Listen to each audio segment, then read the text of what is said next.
Hey guys, Sly here, and before we get into this video, I just want to let you guys know that this is actually a re-upload of a part of a series that I do on my Twitch channel called the SlytheWarrior Tierlists, where we pretty much rank a bunch of just random topics that I'm personally interested in. And so, because of that, these opinions are not set in stone for how I feel about in the current day.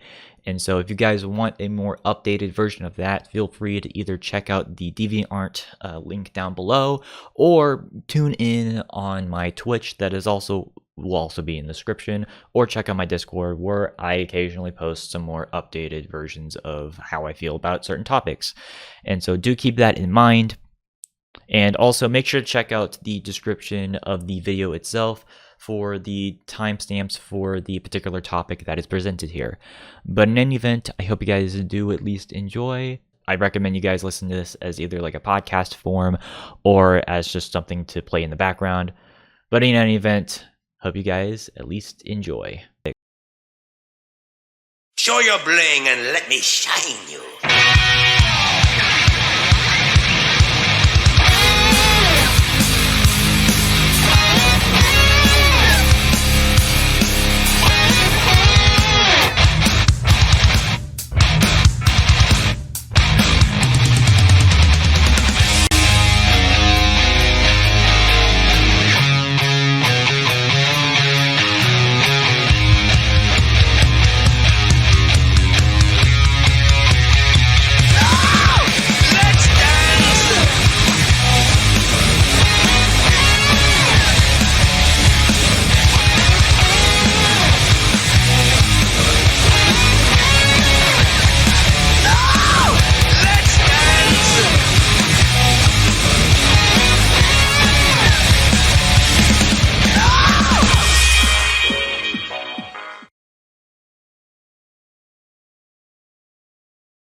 Alright, there we go.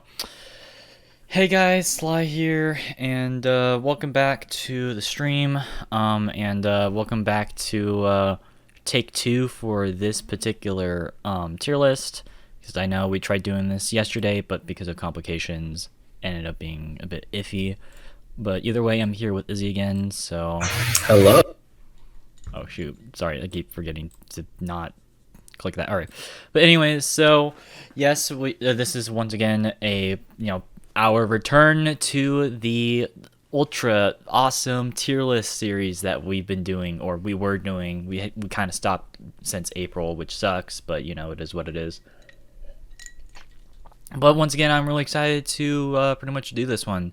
And this one obviously is the entire, pretty much the top 100 FPS games by Metacritic scores, user reviews specifically. And so obviously we're just going to be going through the top 100. Now, I am well aware some of these aren't technically on the list anymore. That's only because I actually had this list planned all the way back for June. And since then, there have been some changes. So do apologize for that. So if you do actually look up user reviews, some of them will actually show some 0.5s. The reason why a lot of these are in the top 100 is because I wanted to get at least an 8.0 out of the user reviews. So unfortunately, some of them kind of got skewed. So just to let you guys know that. Also, just some of the other rules I do kind of want to go into. For this one, no game from before Wolfenstein 3D, mostly because, well, A, it's kind of hard to define what a first-person shooter is from before Wolfenstein, because it set the modern precedent for that, and B, it's just really hard to find a lot of these games anyways. So, I mean, yes, I am aware of a game called Maze Game, not the horror game that was back in 2003. I'm talking about a game from 1976. So I have to specify that. So yeah, unfortunately, a lot of those are just kind of hard to either find or emulate on a modern system. So for the one person who's like, oh, what about this particular game from 1986? No, thank you. So it's no disrespect to you. It's just I kind of wanted to focus more on what people traditionally think of as a first-person shooter, which emphasizes a first person's perspective of a character with a gun. So That's our classification, and Wolfenstein kind of started that. And also, we did once again, like I already said, the list kind of had to be modified.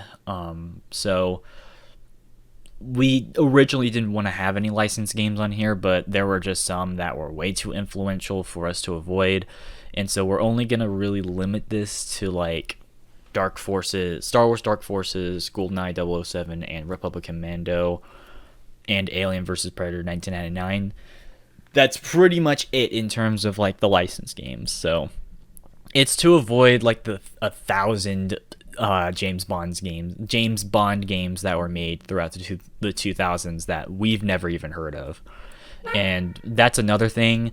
We kind of just limited this list to at least games that either I'm or he is familiar with. So we've at least heard of these games at the end of the day. But that being said, I emphasize the word heard, because guess what? This is the first list that I have to be up and honest with you guys, but I have not played every single one of these games. So, because I have a life, you know, I just don't focus on like social media and like Twitch and video This games. loser actually has a life outside of video games. So Get a load of this guy. oh my god. So sorry. Speaking of, I already had to deal with so much crap on freaking like social media already. I don't want to get into that.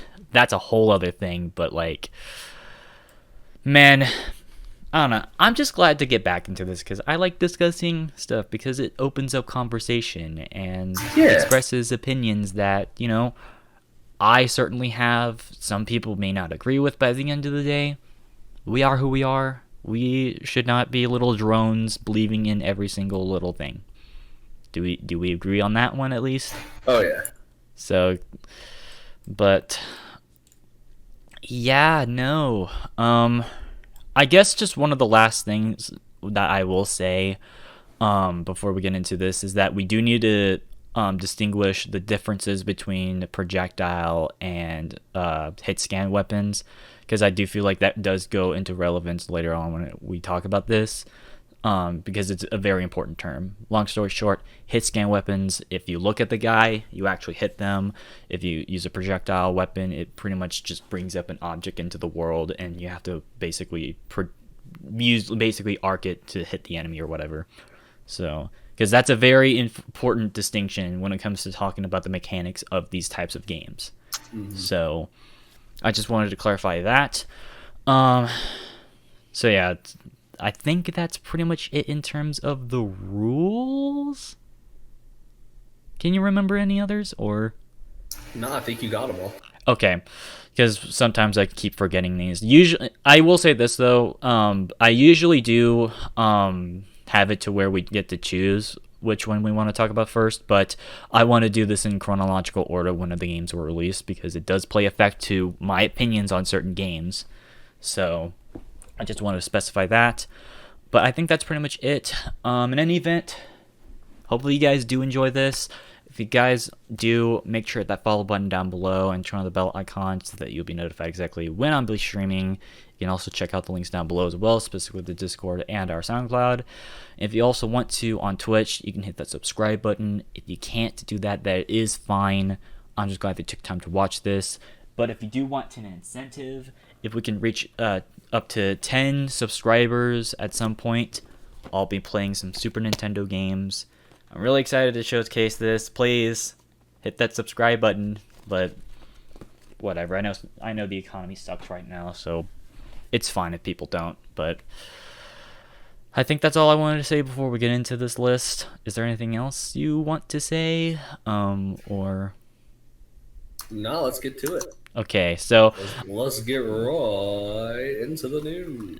Yeah, we technically already did like the 90s games in like one session. I just kind of wanted to redo them so that everything gets put in the same stream, because I hate it when streams get split up. Yeah. But I think we're ready. So obviously I already name dropped it. Let's talk about Wolfenstein 3D. This game came out all the way back in 1992. So it's, if you can't tell, it's definitely before our time, but it's a very interesting game for the most part. Obviously, being the first modern perception of a first-person shooter. Without this game, most of these games, if not all these games, would not exist, at least in the way that they do.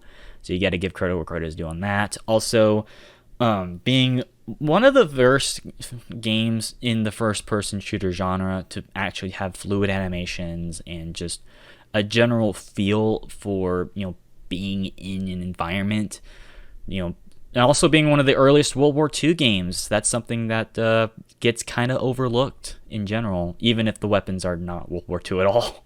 So, but yeah, do you have any particular thoughts with this? Because I like Wolfenstein 3D, but I do think it's very much a product of its time, and some of the mechanics have aged very, very poorly, and some of the details with the map design as well.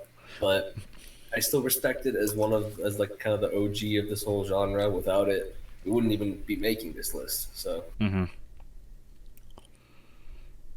Do you have a tier for it? Oh no, yeah, it's a C for me. Okay, I'm gonna put it at a B so that it has that respect. I do agree that while yes, I do recognize its importance, it is unfortunately dated in more ways than one. Obviously, just the limited amount of weapons that are in the game, sort of just the stiff controls. Because the thing about this game, and this wouldn't be a thing until much later, you kind of have to move your character with the mouse. You can't use the arrow keys or the WASD keys. You have to move your mouse as your way to do all of your controls, and it can get a bit awkward. Also, the expansions that came that were basically released after the initial wave of the base game for Wolfenstein 3D, which that's another thing that we do have to factor in, is the expansion packs and DLC content for these games. So that's why some games like Half-Life Episode 2 isn't on here. We're just combining it with the base game. So I forgot to specify that. You lied to me about that, but I'm not blaming you. That's on me. But generally speaking, it is a B tier. I think a lot of the problems, does stem from the level design of the expansion packs, especially Spear of Destiny. I know that game's technically its own separate game and not on the list, but man, that game is just way too maze-like. So, but generally speaking, I do think that it should at least be respected. So. You agree? Yes. Okay. All right. Now let's talk about one of your favorite franchises. Oh, excuse me. Yeah. One of your favorite franchises, Doom. You get to go first because I know you love Doom. So yeah, I love Doom. It took the formula that was presented by Wolfenstein and just improved on it in so many ways. The sandbox is great. The enemies are great. You have so many different memorable enemy types like the Imp, the Pinkies, the Barons of Hell, the Spider Mastermind.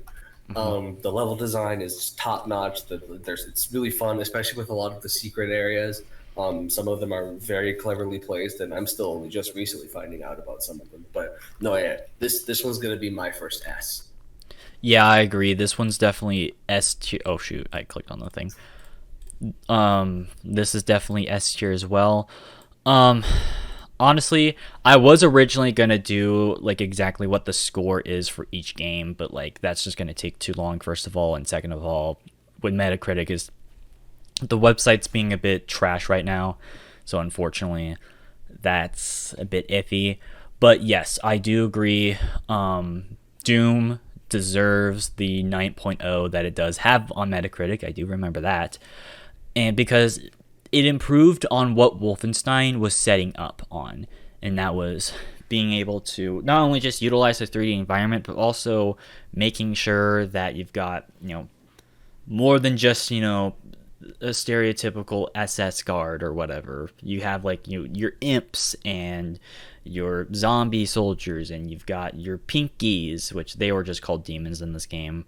And you got your demons, but everyone just calls them pinkies because of their design. Well, because yeah, and then you've got Barons of Hell. You've got your cacodemons and all that sort of stuff, which added a lot of variety, as well as the weapons themselves, like obviously the shotgun and the pistol and like the BFG, one of the most iconic weapons of all time.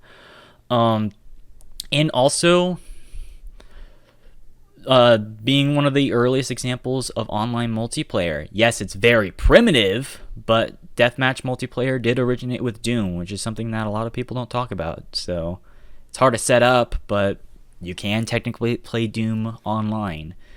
And also, we're not going to contribute mods too much to the factor build, like the fun factor, but the fact that this game promoted mods more than any other game at the time, even outside the genre, you've got to give credit where credit is due. Back in 1993, like that was a huge thing. So yeah, John Carmack, you made a pretty good game, generally speaking.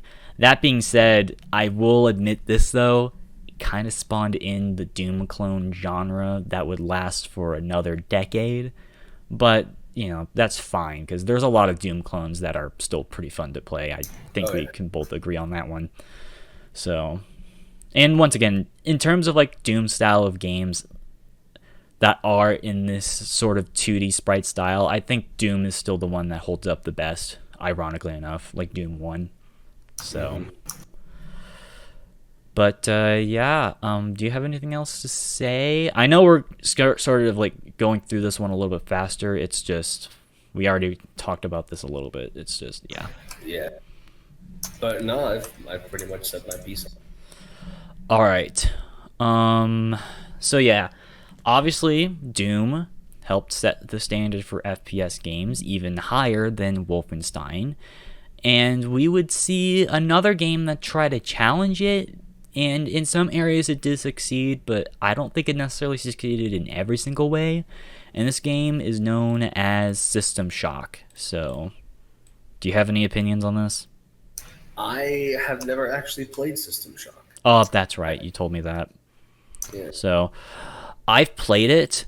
It's kind of weird because this, okay, I do at least see where the appeal comes from with this game, because this is one of the first games to really emphasize a lot of background story, because you've got like different terminals that you can go into and they got a lot of background information for the game, because it kind of plays like a mix between a first person shooter and RPG. It brings a lot of those elements from games like Final Fantasy, for example, in like the aspect of collecting and finding as many, you know, utilities as you can. And in that respect, you know, I can at least, you know, see the appeal. And I do think that System Shock in concept can work, but this is the part where I do feel like this game definitely exemplifies the before our time sort of thing, because like we were born just a little bit after this game was made, and it just might be me, but I do feel like this game, it gets a bit too awkward in places, especially the shooting mechanics.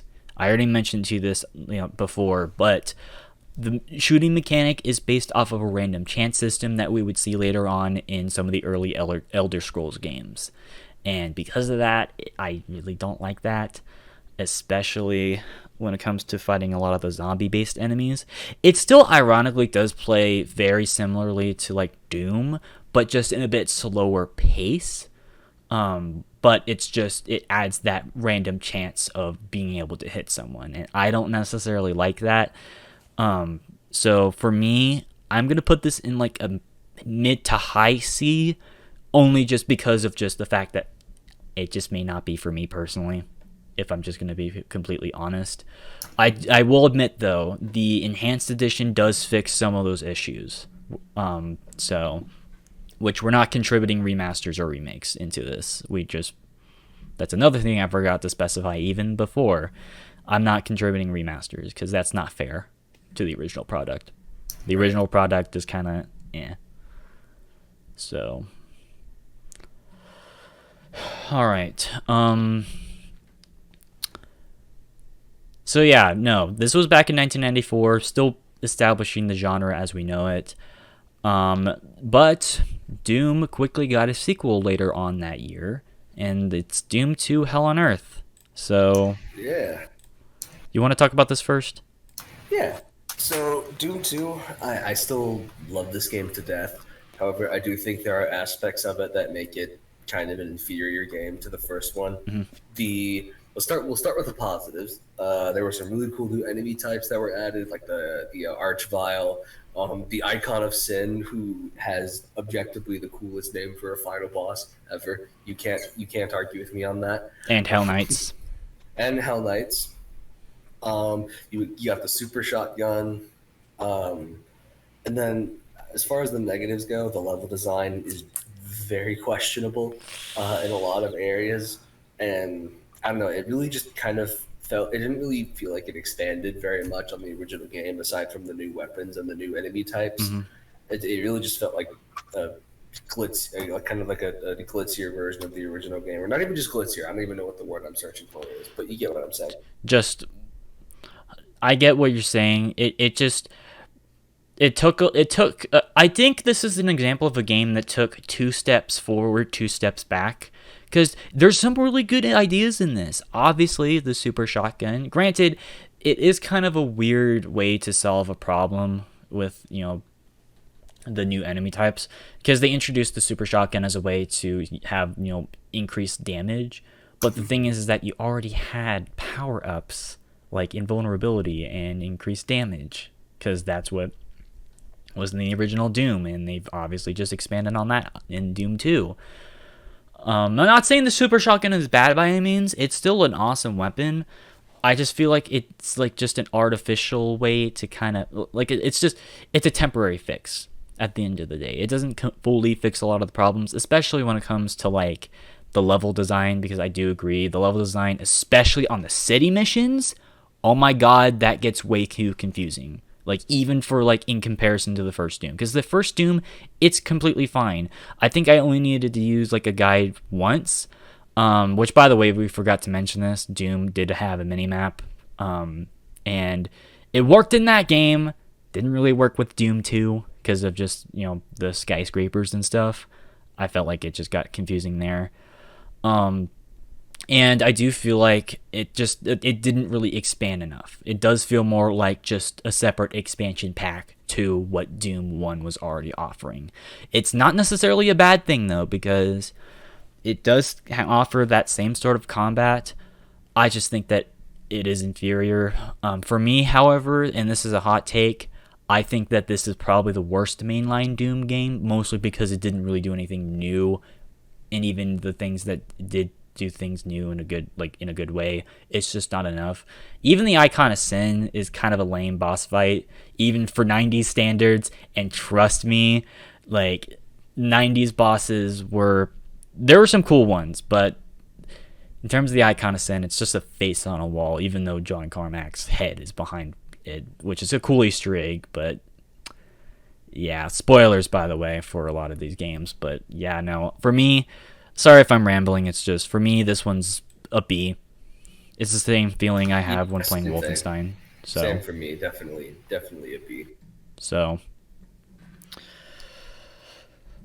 all right then. So, I mean, do you want to say anything else? Because No. all right, let's talk about the first licensed game on here, and that's Dark Forces. Yeah, so Dark Forces, it's a game it's very similar to Doom. It's basically like just It's a Doom clone. So it's a Doom clone with Star Wars, but there's enough original stuff about it to kind of make it its own unique thing, which is why I like it so much. Also, it introduces Kyle Katarn into the Star Wars lexicon, who is absolutely my favorite character from Legends. He's a badass. He was kind of basically like the Legends version of Finn, for those of you who don't know about him. But yeah, there's a lot more parkour in this game. It's especially towards the later levels, it gets kind of parkour centric, and I'm okay with parkour in FPSs, but in this game, I don't know. I feel like it just doesn't really work very well. But I mean, it does, because of that. It also does have a jump mechanic, which automatically gives it a point over the original Doom, at least in my opinion. Yeah, because I always kind of wish that they put a jump mechanic in there. Yeah, because Doom and Doom 2 didn't have that. So, but yeah, so I honestly, I'm gonna put it in the A. Give it an A. I'm gonna be slightly harsher on this one, and I'm gonna give this one a B. I still like this game, but in comparison to the other like the games in the Jedi Knight sub-series, because this is the first game in that, I do think that it's the worst out of them. It's not a bad game by any means. I just feel like it's half a good game and like half not a good game, if that makes sense. Mostly because of those parkour mechanics. I'm not the biggest fan of those platforming / parkour mechanics in first-person shooters. It's just, for me, the perspective does get a bit off whenever like that happens. I'm fine with it for games that are 3D, because with that you can see the environment all around you, but when you're doing a first-person environment and getting shot at, that gets really annoying. That being said, I do think that the level design in like the earlier sections are fine. Nar Shaddaa, I think, is a pretty cool level in this. I don't remember the exact name of the level, but Nar Shaddaa, and even the level that takes place on Coruscant, I think, were pretty cool in a lot of ways. And also being one of the first FPS games to really exemplify its story facing forward, or like, in the forefront of the game, because with System Shock it was still kind of in the background. This was like Dark Forces was one of the first games to really exemplify that, and to have consistent cutscenes throughout the game. Got to give respect to innovating on that, especially for a licensed game, which usually licensed video games don't really innovate in like, a genre, but this one did. So got to give credit where credit is due. That being said, once again, I think just the jumping mechanics, or the platform mechanics, kind of ruined this game for me later on, especially on, oh my god, I can't even remember the planet, but it was like where, oh no, it wasn't even a planet, it was on one of the Star Destroyer things. I hated that level. So I do like Dark Troopers though, those guys are cool. But yeah, the Dark Troopers are dope. And I don't know, just generally speaking, it's fine, just not for me. I just prefer Jedi Knight 2, which by the way, another reason why that's not on here is because you can play it in third person. So, well, yeah, rip first and third person games. So, yeah,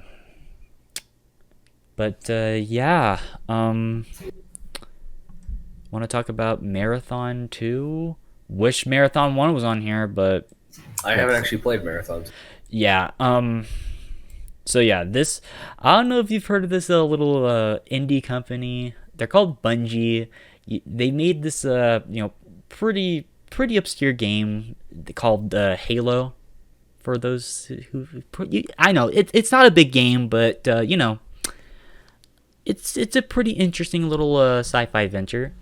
So they also made this horrible game called Destiny. So, I don't know. But I can defend Destiny. Sorry, off topic. Well, it's slightly in topic, but okay, whatever. It's not on the list. We can't talk about it. But in any event, this was their first major franchise marathon. I dig Marathon 1, but unfortunately, there's no reviews on Metacritic. Therefore, I can't really add it on here. But they do have enough on here. Marathon 2 does have enough reviews for me to put it on the list. And while it's definitely a good game, I'm going to put this one in 8 here, as a matter of fact. It just mostly stems from personal opinion. I just prefer the first game and the third game over this one. It's another Doom clone style game. The next several games are going to be Doom clones, by the way. Just a bit of forewarning for y'all. And it does play to a lot of that, but it actually plays a little bit more like Dark Forces because it does have the jump mechanic. You can actually look up and down without, worrying about some stuff. But it does mix in some elements from games like System Shock, where there's a lot of background lore, and it's actually pretty interesting in that respect. And also, being one of the earliest games to actually have AI companions, to a very limited degree, where you've got like AI robots who can actually help you or whatever. It's pretty interesting. Granted, once again, that's mostly in the first game. The second game is very similarly to Doom 2, like 1 and 2. It's not too different. And so because of that, I am going to put this one on A, because it's basically the same game. I just wish there was a little bit more innovation, but it's still a good trilogy. Go check it out. You can easily get them for free. So, but yeah, no, that's a marathon. Excuse me. Oh my god. All right. So that was 1995. Then we hit 1996 with obviously a big hype for id Software's next major release. But before that got released, we got a ultra badass named Duke Nukem that came out. So, want to talk about the Duke? Yeah, so Duke Nukem, it was, I can't remember the name of the original company, but it's another Doom clone, based around, obviously, Duke Nukem, who's sort of, kind of like a parody of Arnold Schwarzenegger back when he was still doing his whole acting thing, because, you know, he coined so many one-liners and killed so many things back in the 80s, it was crazy. But, I think it's a solid game. I mean, if you like Doom, then you'll probably like this game. Some of the, personality traits for Mr. Nukem are kind of outdated and sort of problematic when you look at it now. But Yeah. I love he's such a badass. All of his one-liners are amazing, and I love this game. It's not. I don't think it's quite as good as Doom, and so for that, I'm gonna put it in the A. But still, a very good game that I definitely think is worth your time. So I'm a little bit more negative toward this game. It's not a bad game by any means. I do think that generally speaking, the level design itself is okay. I don't really think there's any mission that really does stand out for me though. And while some aspects of Duke Nukem is fine, he's kind of a misogynist though, in some ways. Like, and that kind of rubs me the wrong way, at least. I know it was a different time and it was definitely like different humor style. I get that. It's mean, you could make the argument that was kind of the point of his character. I know. I mean, it's obviously just... Mr. Schwarzenegger hasn't had too good of a history with the ladies either, but like, I don't know. So yeah, I don't know. It's not my personal type of humor. 'Cause I don't know, it's just, for me, it gets closer to like a character like Leisure Suit Larry, and we all know how much he's aged, right? So yeah. Also, once again, I think I mentioned this in the previous take, but I just feel like the gunplay feels fine, but the damage of the weapons is definitely weaker in comparison to other games of its type. Because I've always have felt like the shotgun was way underpowered, the pistol was just absolutely useless in this game, like even compared to like the Doom pistol, which that's saying a lot. And I just felt like, you know, you had to use explosives in this game, which that's not always readily available, so you end up getting blown up or whatever, and that's kind of dumb. And for me personally, out of all the games that were using the build engine, which is the sort of engine that was used for other games like Blood and SlytheWarrior 97, which we'll get into later, I think this one's probably my least favorite. Yes, it's the most popular, and I get that. Just for me, I think it's just inferior to most of the other games that we just talked about, so... For that, I'm going to put this in like a high C. That's still a respectable position for me, though. But it is what it is, I guess. So I will say this, though. Like the last thing I will mention, the social commentary, I will admit some of it is kind of funny because of the pig enemies. Because, yeah. So I will admit that aspect is kind of funny, but, you know. It is what it is. A game that I will admit that I really dig is a little game that id Software would make. I I already messed up the joke. I was about to make a joke. Oh, Duke Nukem mentioned this game about id Software, and he's like, where the hell is freaking Quake? Here's Quake for y'all. This is id Software's next game. Izzy, you freaking talk about it. So Yeah, so Quake, it was obviously, another game by id Software. I like this game a lot. Personally, I like the sandbox in this game much better than the sandbox for Doom. All the weapons are so good. You like the grenade launcher, the nail gun, the traditional shotgun. I also think that the enemies are a much better designed, and I think they just have way cooler names than most of the characters in Doom. the Chthon. Yeah, I also I like the setting a lot more. That whole kind of like old school medieval type setting. I'm such a sucker for that kind of design, dude. But so this one's also going firmly in the S tier. So I think this will. Never mind. You haven't played some of the next couple of games, but Quake. I'm gonna be a little bit more in depth with this one because I really did Quake. If you've seen my streams from last year, you've noticed how much I freaking dig this game. This game firmly is in the S tier for me.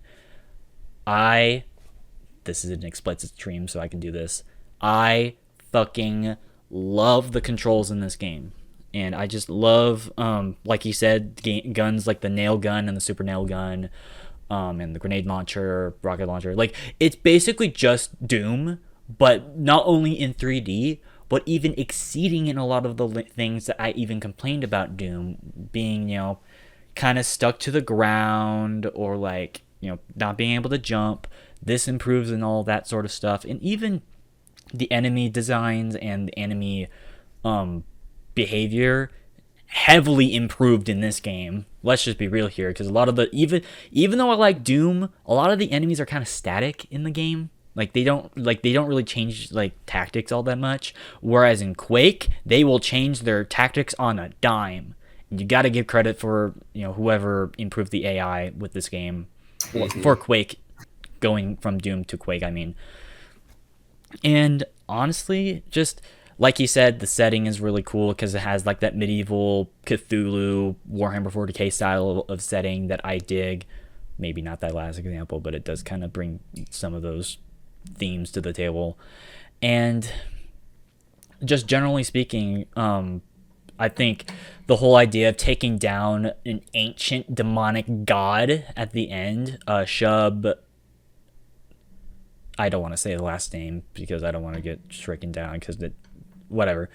But I don't know, it's just a cool, interesting, adventure that, funny enough, was originally supposed to be an RPG and was planned even before Wolfenstein. So this had like a good 5-6 year development, but like obviously it was in development hell, and they basically just changed it to a first-person shooter. Granted, it still feels a lot like Doom, but I think it's definitely for the better. And this is a hot take for y'all. This is probably this is, in my opinion, the best id Software game that they've made. Like just in general influence and just in general game mechanics. This is my personal favorite. So, and also going back with Doom, with the modding scene, obviously being a huge part of being able to spawn in a lot of the games that are on this list, such as Rainbow Six and Half-Life and Team Fortress. Funny enough, people forget that used to be a mod for Quake 1. So obviously you got to give props to Quake in that respect as well. So, and also the sound design and 9 Inch Nails and all that for some cool music and all that sort of stuff. Also, the expansions are really cool. Disillusion of Eternity, that's such a good expansion. Check it out. So, but yeah, no, this is definitely deserving of the this is definitely deserving of like the 8.9 that it got on Metacritic. So, highly recommend it. So, do you have anything else to say about Quake? No. All right. Do you have anything to say about the game Blood, though? I haven't played that one either. Okay, so for those who don't know, this Blood is Monolith Production, the people who made Fear and No One Lives Forever. This is their first game. And I think that this is probably the best game out of the Build Engine games that are on this list. Obviously, because of that, it does just straight up look like another Doom clone, which I know Quake technically is a Doom clone style as well, but it just, because it's 3D, some people don't classify as that. But either way, Blood is definitely still in that same vein, and it does kind of feel like Doom in places because of just the demonic themes, but just in a more twisted, cult-like way. Just like the theming is just, the macabre and like more, sort of that, dark horror style of thing. You know what I mean? Games like Resident Evil. Like, this game heavily takes a lot of inspiration from, those style of, horror media. And I'm not gonna lie, it's actually a pretty decently good game. I'm gonna put this one in like a low A. It does have its faults. I do feel like, this game also, just like with Dark Forces, does emphasize a lot on platforming. And some of the levels that heavily exemplify that, especially in the expansion, especially in the first expansion, I do feel like it does drag on a little bit, but the shooting mechanics are fine. I think the weapon variety works for the theming, because there's not a lot of like guns in this, except for like the shotgun and the Tommy gun. This one, you have a lot more utility stuff like dynamite and like a pitchfork and, stuff like that. Even a voodoo doll in this game, which is actually pretty overpowered. And even the enemies kind of fit that sort of creepy, macabre setting. Obviously, you've got your cultists, and then you've got your zombies, which are really hard to kill sometimes. You've got your wraiths, which make a really creepy sound. The only annoying enemy I'd say in this game are like these little hand guys that kind of walk around. Like, once you get close to them, they start choking you, and sometimes it's hard to press the button that you need to like get rid of them. But other than like the minor things about this game, I would recommend it when it goes on sale. So, because it's easily on Steam, and it goes on sale pretty much on occasion. So, definitely do recommend it in that respect. And yes, it's surprising that I like a game in this sort of style, because usually I don't like these type of games, but surprisingly I do. So, but yeah, let's talk about SlytheWarrior, I guess. All right. I haven't played this one either. I played the remake. Yes, but I have not played the original. So yeah, no, obviously, let's address the elephant in the room. This is the original from 1997, and it was made, like, there was a remake series that has been, been remade in the past, decade. They are working on the third game in that, so, which does look interesting, but that's a discussion for another time. We already discussed it a little bit with E3, but, whatever. But with this game, just like with Duke Nukem, the humor in this game has aged like sour milk. Instead of like the ultra Chad badass hero sort of stereotype with this game, you're kind of playing as a stereotypical Japanese guy, and he has an accent, the accent. So like, yeah. In that aspect, I will admit that has definitely aged, but I do think in comparison to Duke Nukem, I do prefer the gameplay in this one over that, and also just the general theming, because this is, like, once again, an East Asian inspired game, and because of that, it definitely has a bit more of a unique setting compared to, like, a lot of the sci-fi crap that we've seen. Not crap, but you know what I mean, just a lot of, like, sci-fi themed or, like, horror themed. This one's a bit more action fantasy, I guess, if you want to call it that, and I dig that. My other complaint about this game, though, are just the weapons in general. There's barely any weapons that I do feel like really work, because, for example, like, the only real gun that I can remember from this game are the dual-wield Uzis, And my god, those things, you can spray them all you want and you will lose ammo after the first 2 guys you meet. They are bullet, like those things shoot marshmallows. But to counter that, you've got a katana and you've got like caltrops, which I forgot the name of those. Those were caltrops, and like shurikens and all that stuff, which is cool. And also, but because of that, it does make this one of the hardest games on this list. Like, this is a hard game, especially the original release. They did re-release this game with better controls, but man, this game's hard still. So because of that, I'm gonna put this one at like a low B. I prefer this game over Duke Nukem, but I would be a bit cautious with this game if you're going in for the first time. It will kick your ass at first, but generally speaking, it holds up a little bit better in my opinion. So that's just me. However, I don't know how. Oh yeah, you say you haven't played this game, but I don't know how you feel about this game, just in comparison or whatever to like all the stuff that you've seen, if you've done research or whatever. From what I've seen of it, it looks like an interesting game. Mm-hmm. That's really all I have to say, honestly.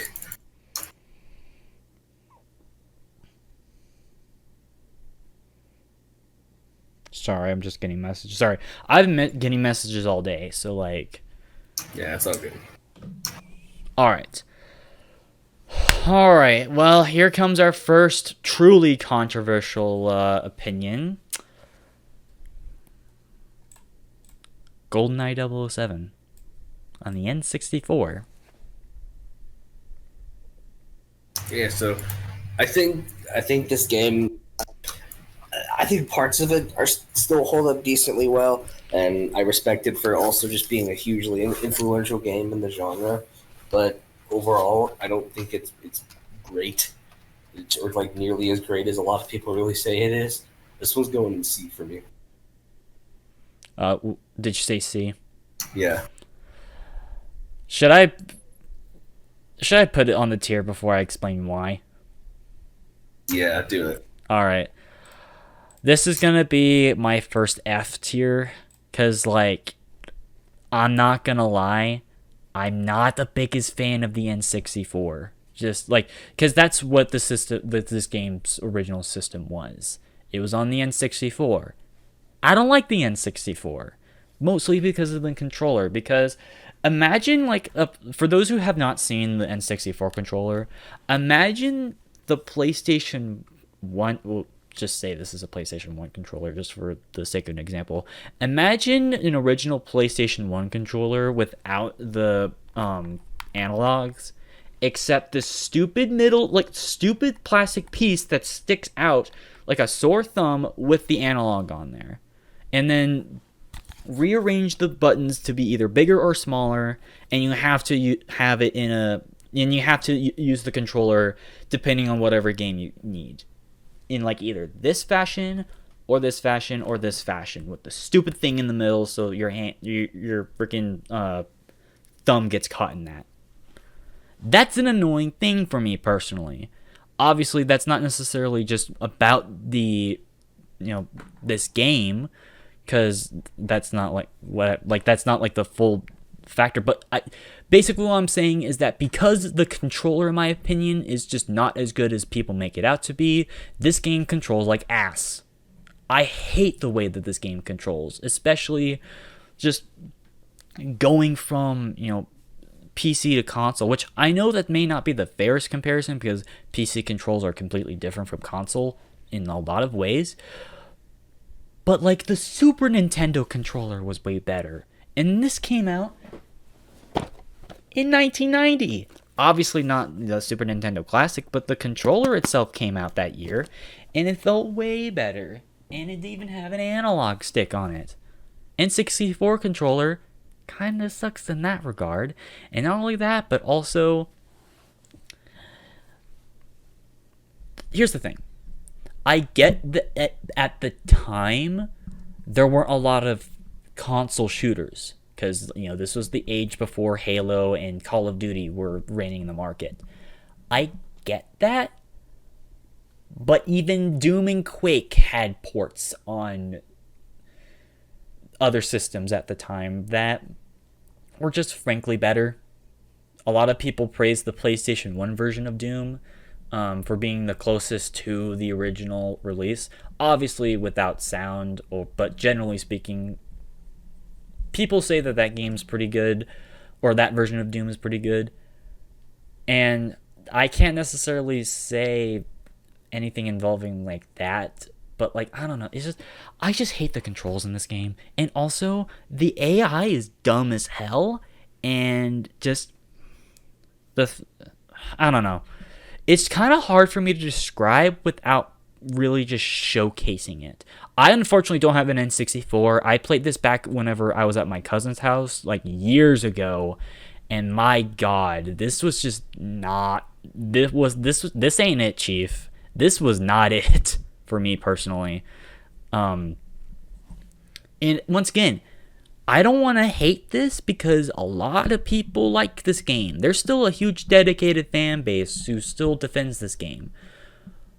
But there's also people like me and a bunch of other people that I've seen over the years that have said that this game aged like sour milk. And I feel like that number is increasing, and it's probably for the better in the long run, at least. So, once again, I don't hate anyone who likes this game. I just don't like this game personally.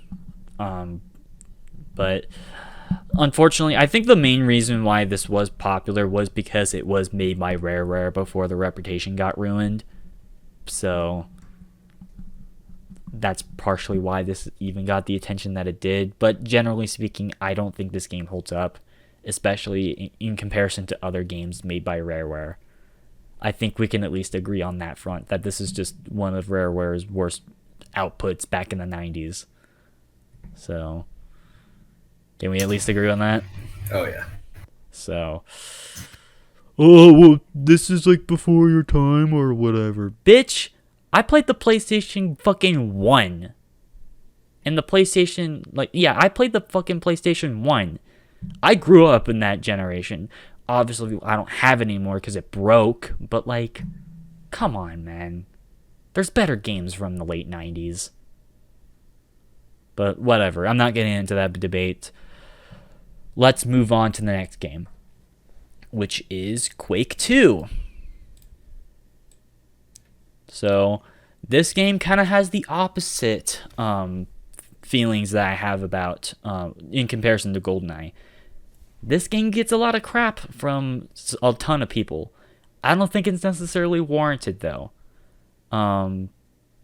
Actually, you can go ahead first, because I think I have a lot more to say about Quake 2 than you do. No, yeah, the second game was very radically different from the first. Personally, I don't really think it's that big of a deal either. I still think it was pretty solid. For me, I'd put it B. Are you gonna say anything else? I don't want to be the only one who keeps just dragging everything on. Oh no, you're good. I was just that's pretty much my thoughts on it. Fine. So yeah, like he said, this game is different in almost every single way. The setting is completely different because instead of the twisted gothic horror thing that they were going for with Quake 1, with Quake 2, it's mostly a sci-fi alien invasion shooter. Which isn't a bad thing, but it's just different. Also, the animations and a lot of the mechanics are kind of different in comparison to Quake 2. Because this one is more objective-based than most other games, especially in the late 90s. Because with this game, you actually have to do a lot more than just go from point A to point B. You have to set up certain objective goals, like defending a position or, linking something up in order to take out a final boss or something like that, There's a lot more puzzle finding in this game, or I call it puzzle, but you know what I mean. It's more objective-based. Similar to Dark Forces, which is something I did forget to mention with Dark Forces, where you have to, do a bunch of things before you end the mission. So, it's the same thing with Quake 2. And this was also one of the first games where you, besides the very first and very last cutscene, you're forced into the perspective of the main character of the game. And in some aspects, it's pretty cool. And I'm not gonna lie. Like, I think generally speaking, the shooting, the gameplay is fine. The story, while not as interesting as Quake 1's, in my opinion, I think Quake 2 has a bit of a weaker baseline for a story. I think the story is pretty fine. My one true issue is the weapons. The animations are a bit off. It's not that they're not fluid or anything, they just kind of feel unnatural, if that makes sense. Especially the pistol. Honestly, the pistol kind of looks weird, like, if I'm going to be honest. Yeah, it's got a really off-putting model. So, also, I do have to mention this other thing. The sound design is just different with this game, whereas Quake had a bit more of a muted or even just more atmospheric sort of sound. Quake 2 has a lot more of a bombastic sort of both soundtrack and sound design. Because with Quake 1, I already mentioned 9 Inch Nails' Trent Reznor worked on the soundtrack, and he did more of an eerie sort of vibe. This game kind of goes for like a more nu metal / electronic rock sort of soundtrack. And so if you like that sort of style, I guess I recommend. I don't know. It's a different game at the end of the day. It's not as good as Quake 1 in my opinion, but I will still give this one an A tier because I think it's a solid enough job in comparison to some of the other sequels that we talked about when it comes to id Software games. I think generally speaking, in comparison to Spear of Destiny, like Wolfenstein 3D to Spear of Destiny, Doom 1 to Doom 2, and then Quake 1 to Quake 2, I think it's the best direct sequel from the 90s, in my opinion. So, or at least that's just me personally. I don't know if you agree with that, Izzy, or... Yeah, I'd say that's pretty accurate. So, just be prepared to play a different theme. Because the only relation that this game has is the combat. That's the only link between Quake 1 and Quake 2. Is the combat is pretty much... It's pretty much near the same, if a little bit slower. So... All right. So yeah, have any more thoughts on this or? No. All right, fair enough. I have a lot of more thoughts to talk about with Unreal. I know you said you haven't played this, but I've got a lot to say about this game as well. So, go for it. Okay, this game got overlooked. I feel like gets overlooked when it comes to talking about some of the best first-person shooters of all time, especially when it comes to the late 90s, because in my opinion, this game is S tier easily. Going back to what I said about, building up with, storytelling in your game with games like System Shock and Dark Forces and even Quake 2 to a certain extent, this game is sort of one of the ultimate culminations of that with the idea of show, don't tell, where they show exactly what shit has gone wrong in this game, and I think it, works pretty damn well. And also having that forced perspective, like in Quake 2, where you have to look, where you're in the perspective of your main character throughout the entire game, except for the very last cutscene. But that's here or nowhere, whatever. But point being, the narrative in this game, I think, is pretty cool. You're on this, rusty planet, and you have to basically get away from a lot of the hostile environments that you're around. And the Scourge, oh my god, they put up a fight. I already mentioned this to you, but one of the coolest parts about this game is near the very beginning, where you get trapped inside this hallway, and then after that gets shut down, the individual lights in that hallway get shut down, and one of those Scourge enemies just comes out of nowhere and tries to destroy you. It's honestly kind of terrifying when you think about it, and it's just cool set piece moments like that really make the game pretty dope. And also even the gunplay is pretty cool. Yeah, it plays basically just like another typical Doom clone that we've just been talking about, but what makes this one a little bit different is that I felt like all the weapons had a use.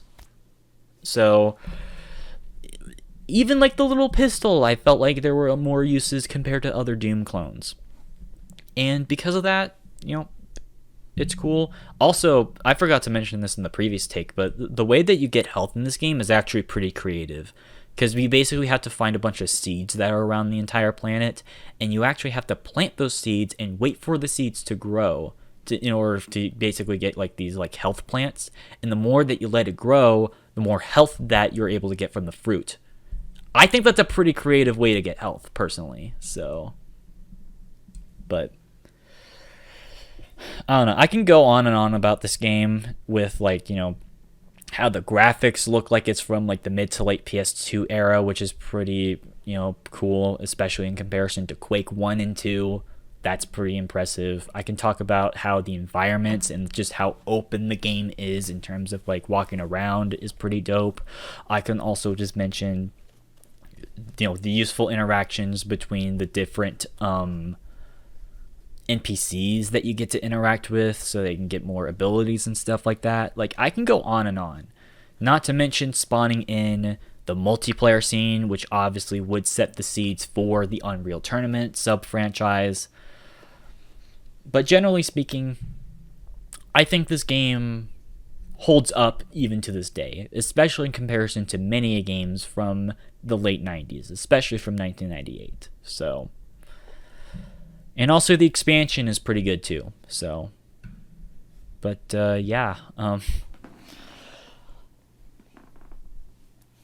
that's good.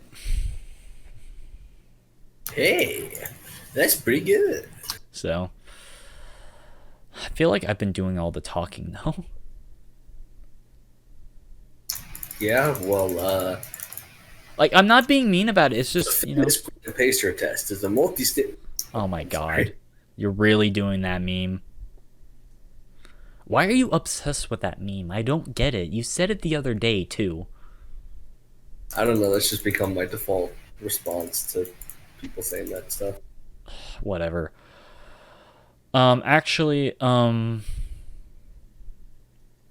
know. We'll wait for other games. Let's talk about another influential game from 1998, in my opinion, and that's the original Tom Clancy's Rainbow Six. And no, we're not talking about Siege. That game is mediocre. It's not very good. Yeah, this is the game that spawned that sub-franchise and the Tom Clancy video game license. So, obviously, for those who don't know who Tom Clancy is, he made a bunch of books throughout the 70s, 80s, and like basically throughout the late 20th century. And one of his upcoming books was called Rainbow Six, and he thought it would be a cool idea to basically make a video game tie-in to that book. And he pretty much took a team, created Red Storm Entertainment, and took a modified version of the Quake engine of all engines, like I mentioned earlier, and pretty much tried to make this game, in comparison to every other game at the time, more realistic than everything else on the market. That means one-shot deaths. You have to reload your gun after it runs out of ammo in your thing. You have to open doors. You have to coordinate with a team. You have to look at your crosshair, because this is one of the early examples of a game with a crosshair. I know technically GoldenEye had one as well, but like one that had, determined by your movement and bullet spread. This is one of the first games to have that. It's a pretty hardcore game in comparison to the competition at the time. And I gotta give respect to it in that respect, especially since this game kind of was separated into two sections, where you had a planning phase where you pretty much plan out, set up your unit. You can choose whoever is in the roster of a list of different characters, give them whatever types of weapons, attachment, armor, grenade type, special equipment sort of stuff into the table. And then you have to plan out exactly where these characters and like teammates will actually go through within your plan phase. And then once you get into the initial phase itself, you then have to basically swap between characters in order to achieve your goal in a very tactical-based, hardcore first-person shooter style that was not seen up until this point. And that's hugely innovative. And also once again, another game just like with Dark Forces, having a story directly told, along with your gameplay. honestly, that's pretty cool. That being said, this is not an S tier game. It does have its faults, mostly with the AI in this game. I do find that the AI in this game is kind of ruins it for me. That being said, I still consider this to be a quality title overall, and I would put it in an A tier. So go check it out if you want to play something that sort of inspired both the tactical shooter, sub first person shooter genre, and also even adding in elements that we would see in a lot of modern shooters that we know today, such as Call of Duty, Battlefield, and to a certain extent, games like PUBG and like Titanfall. In like loose elements at least. So once again, it's a really hard game. It's just like SlytheWarrior, except way harder than SlytheWarrior. So but yeah, have any more thoughts or have any thoughts? So I can't hear you. Your mic is off. The only Rainbow Six game at this point that I've played is Siege, and I don't really like that game very much. So. Yeah, play the other games because they're better. Except Lockdown. Lockdown's bad. So, all right. Speaking of games that not many people talk about, there's this game that's called Sin that was made in 1998, and it was made to compete with Half-Life. So, I have to be real with y'all. This is the first game and just the first media thing in general that I have to admit I have not played or experienced. So, from what I can tell though, it is a very similar game to... It's like a hybrid game between like System Shock and Quake 2. It does bring a lot of those type of elements, and ironically, from what I can tell, it did bring in a bunch of elements that we would praise Half-Life 1 for. I'll get to that whole thing later.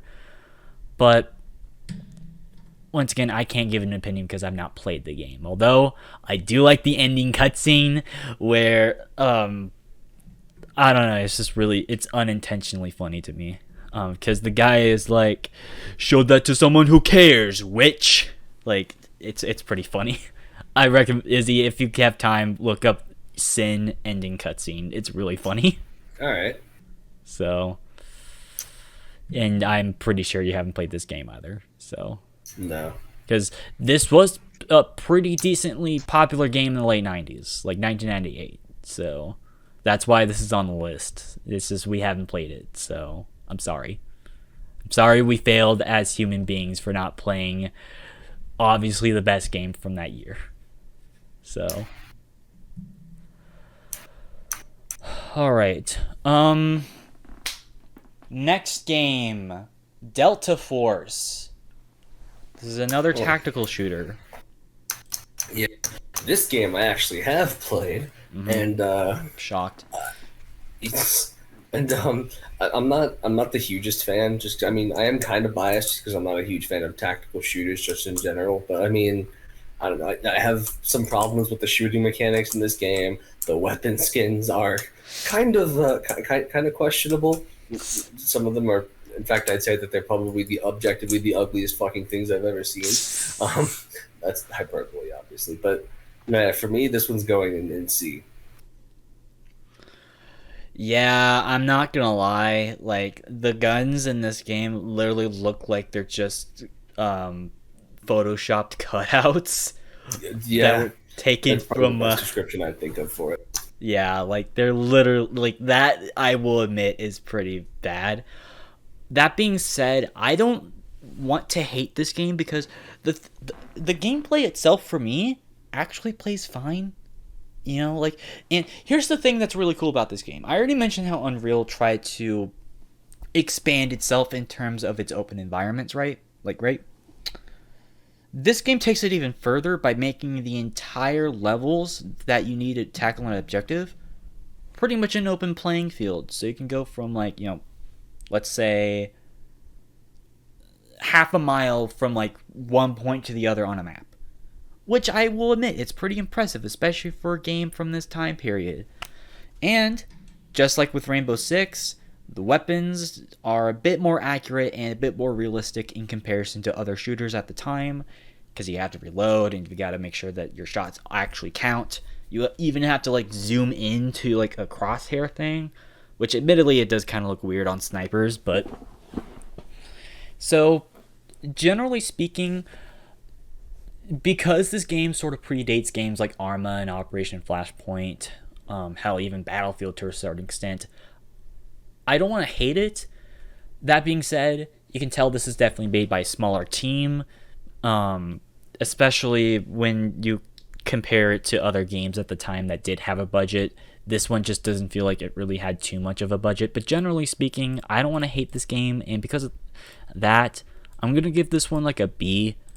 It's not too offensive for me personally, so especially for someone who is more experienced with tactical shooters, so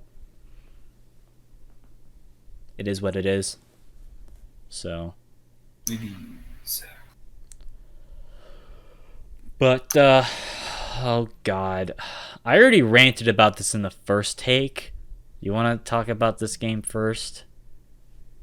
It's Half-Life, by the way. Yeah. So I still really like Half-Life. I do agree with Dave in the sense that there are some problems with it that I feel like a lot of people willfully overlook. So like I said, not a perfect game, but for me, I'd still probably put it in like a low C to like a high B. High C to low B rather. Put it in like freaking low C, like mid C, otherwise I'm blocking you. Is that finalized? Mid C? Yeah. Okay, mid C for Izzy. I already did one take. I'm probably gonna just save that portion and just put it on freaking, somewhere on Twitch. But long story short, I wish I liked this game because I've heard so many good things about it. I've heard just, a lot of people just praising this game and saying that's one of the best games of all time. But we've already discussed many games that are on this list that I think either A, have done a lot of the stuff that Half-Life fans just defend on and just insist that Half-Life did before, and B, I just think this is objectively one of the worst games in comparison to a lot of these other games that we talked about. So the first thing I want to at least address is just the gunplay. I'm not gonna lie, it's kind of shit. Like, because it has sort of a similar thing with like that I have a problem with like Duke Nukem or System Shock, where I feel like the weapons are just way too weak or inconsistent, and that really does kill it for me, especially when you talk about a gun like the MP5/M4, depending on whether you use HD textures or not. That gun can either, if you're taking out a single human enemy, it either takes 10 shots or an entire clip. I've never had any sort of like time where I've never had a moment where that has been consistent. And that's frustrating, especially if you barely have any ammo in the first place. Also, and that's not just with that weapon, the pistol's the same way, the giant alien arm where you shoot out different flies, that's the same way as well. I've always found that the revolver just does not have enough ammo to suffice. So, like, I know it's supposed to be a more powerful weapon, but man, that weapon is just useless if you barely have enough ammo for it. And I don't know, I just find that compared to other games, half the weapons in Half-Life are kind of useless. Also, I'm not a big fan of a lot of the enemies in this game, particularly the Vortigaunts, who can literally two-shot you if you're not careful enough. And if you're by a group of them and you don't have enough cover, you're shit out of luck, and I hate that. Also, I don't really like a lot of the... I forgot to mention this before, but Zen is just a fucking abysmal place to go into. Like that alien world, I don't know if you remember that. Yeah. It's at the end of the game. That's just abysmal to play. Even Half-Life fans agree that place is fucking horrible. Like, so at least we're all on the same page for that. Also, I know you tried to defend this, but I already made the example for Unreal. But the glitches are just unbearable in this version. And keep in mind, I'm not talking about the infamous source port, because I've heard a lot of bad things about that port.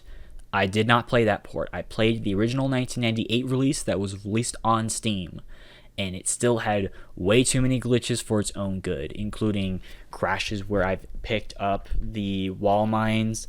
Yeah, every time I pick up a wall mine, it crashes, or sometimes it wouldn't really reload a save. I've been stuck on walls multiple times. I've had instances where, I've just had many instances on where I've seen a bunch of, like, characters and NPCs just kind of, glitch into the wall or just instantly explode in front of me. Like, and once again, I'm not talking about the source port. I'm talking about the original 1998 port. And I'm going to still make this comparison because it was Epic Games' first game as well. Yes, I forgot to mention Unreal was made by Epic, and Half-Life is obviously made by Valve. But I'm just going to be real with y'all. I think it's a fair comparison in terms of like the glitches between Unreal and Half-Life. I will admit, with Unreal, I've had some frame rate drops, but other than that, I've never crashed. I've never freaking got clipped inside a wall. I've never had too many inconsistencies when it comes to the bullets that, like, for like a lot of the hit scan weapons in Unreal. I've never had any instances where I would just randomly have like people just float in the background or something like that. Like, I've never had that. Like, I'm not shitting with y'all. I'm being serious. I've seen that shit in Half-Life 1. And that makes me upset. And I think just something that really rubs me the wrong way are the Half-Life fanboys who are willing to just swipe in and remove all criticism of the first game. Because I have not seen a single person. I've seen probably at most like 5 or 6 people ever criticize this game, and even then I've seen way too many people either talk shit to them or just flat out dismiss their criticisms in general and say, oh, it's just the source port. No, bitch, I'm talking about the original version from 1998. And I don't know. So yeah, I get the legacy for this game, because obviously without Half-Life 1 we would not have Steam, because Valve made both Half-Life and Steam, and we would also not have games like Portal. I think Portal is awesome, but man, this game, in comparison to many other games on this list, has aged horribly. Not as much as GoldenEye, I will admit, and I will even admit this too, I do like Half-Life as a universe. And maybe the Black Mesa remake might actually be for me. But not only have I not played that, that's also once again a remake of this game. So either way, it does not count on for this list. And I'm sorry, I have to put this game at a low D. I'm almost considering an F, because I swear to God, if I hear one more video by someone, huge YouTuber like the Act Man, make a goddamn video talking about how this is the best game ever made in the late 90s, I'm going to have an aneurysm. Like, I'm sick and tired of the just the blatant just denial of a lot of the features that Half-Life is praised for that were already in other games, even combined. So, because I already mentioned, Quake 2 did a lot of the stuff. Quake 2 and Unreal did a lot of the stuff that Half-Life did even before Half-Life. Hell, maybe even Sin, for all I know. So, sorry I went on a rant again. It's just that portion of the internet just bothers me. So, do you have anything else to say about this, or? No. What the hell is that background noise? What background? There's like a buzz. Huh. I don't know.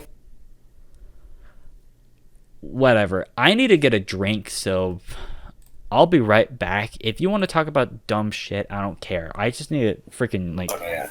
I'm also gonna grab a beverage and possibly heat up another burrito. Alright, that's fine. I'll put up an ad. So, we'll be right back, ladies and gentlemen. You can enjoy this little ad break.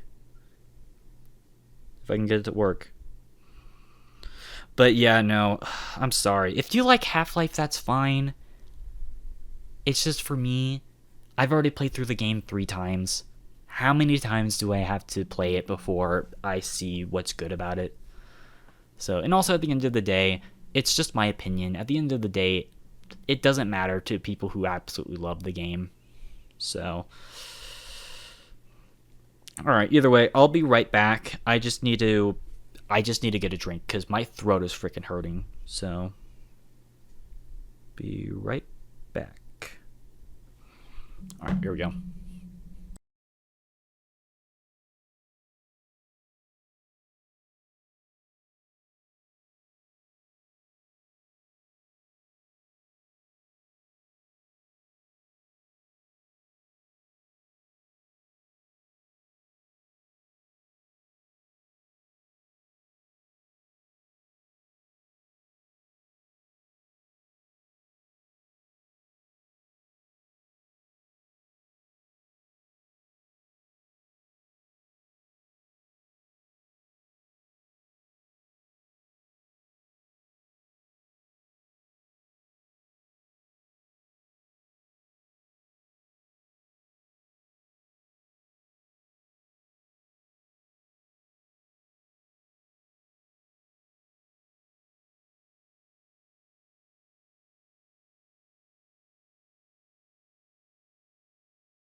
Alright, I'm back. So, he turned off his camera, but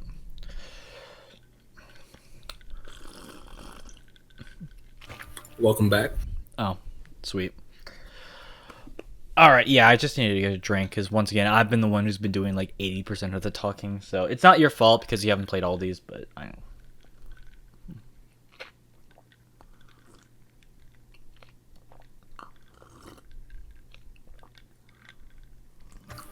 I can hear that. I can hear the sipping. Because I'm freaking thirsty. Because once again, my throat freaking hurts already. Are you a thirsty boy, Dave? I'm thirsty for Colite Sprota. Cold Sprite Soda. Colite Sprota. Is that what you said? Yes, Colite Sprota. There you go. Colite Sprite Soda. God, that meme was awful, but whatever. I forgot about that ad. Holy shit. Alrighty then. So, next game. I know you haven't played it, but Alien vs. Predator 1999.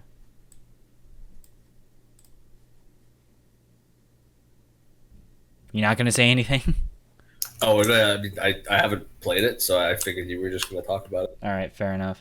I don't really have anything else for me to say about this game, other than it exists. I mean, yeah. I know a lot of people do dig this game, but I've heard playing as the Marines is kind of awful.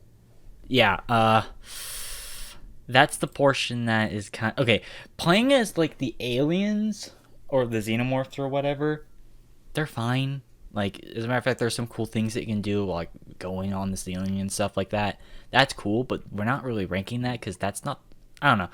The Predator... Playing as the Predator and the Marines are kind of icky, especially the Marines. Like, it's just awful. Because you have to stick with one gun, and it plays similarly to, like, the shooting mechanics from, Blood. Or, no, SlytheWarrior 97 with Uzis. That's the feeling that you kind of have when it comes to the shooting, and it's kind of awful, especially in the Horde mode within this game, which, by the way, that's at least something cool that this game introduced. It was one of the earliest games to have a Horde mode, but man, this was definitely a primitive version of that. We've seen much better horde modes in other games. That being said, I don't hate this game. I think this game probably deserves something like a C. It's not bad. It's just definitely aged in more worse ways than good. But that's just me personally. I know a bunch of people who still like this game. So what do I know?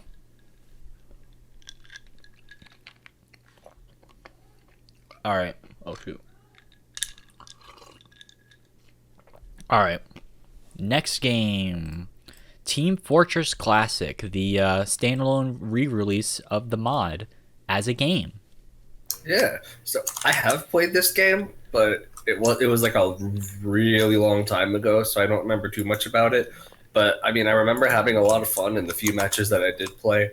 And that's coming from somebody who doesn't even really like multiplayer combat games very much, especially the team-based ones. But yeah, I remember having a really fun time with it. I don't really know enough about it to give it a definitive ranking, but I did like what I played. I mean, you can still base it off of what you remember, at least. I mean, so. that is true. Okay, so basing it off of that, I'd put it in the 8. I'm going to put this one at B. This is, like, as far as I know, the OG hero shooter. Like, because once again, this was released 8 years before freaking Team Fortress 2, the sequel, came out. Which, obviously, in that regard, got to give a little bit of respect to. And I generally do feel like, in terms of the Gold Source engine games, this is way better than Half-Life. I'm just going to be real with y'all. And I still have fun whenever I do occasionally play it. I don't play it all the time, but whenever I do usually have fun. It does kind of feel derivative, like, ironically enough, even if it's like was made before Unreal Tournament and Quake 3. I do feel like, in terms of like this in comparison to Unreal Tournament and Quake 3, I think this one is just kind of the worst out of that, because this was one of the first games to just be multiplayer only. So that may be for better or for worse, but you can at least, give it that it focused more on multiplayer than it forced itself into instead of forcing itself to have a campaign. So once again, it might be for better or for worse, because I mean, other games like Siege and Black Ops 4 would come out as multiplayer only, and they were awful. So, but it is what it is, I guess. I don't really have anything else to say. It's fine. So, what about System Shock 2? System Shock 2, I never actually played that one either. I only just recently played the first one, so I haven't gotten the opportunity to play it yet. Yeah, I'm not gonna lie. I prefer this game over the first one, but not by much.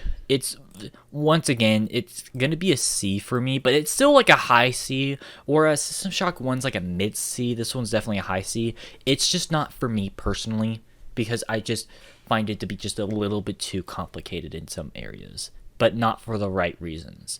That being said, once again, I don't hate this game by any means. I do find just the whole pseudo sci-fi horror theme to be kind of interesting, but man, it gets way too overly complicated to where it can be a bit frustrating, and I don't know, it's just not my sort of style of game personally. It requires a lot of research that unfortunately I just don't have the time for. So, because it is definitely an FPS/RPG style of game. Like, it does not hide that fact at all. So, which I like RPGs, I just don't have the time to deal with a lot of that. So, or at least not anymore, if that makes sense. So, yeah.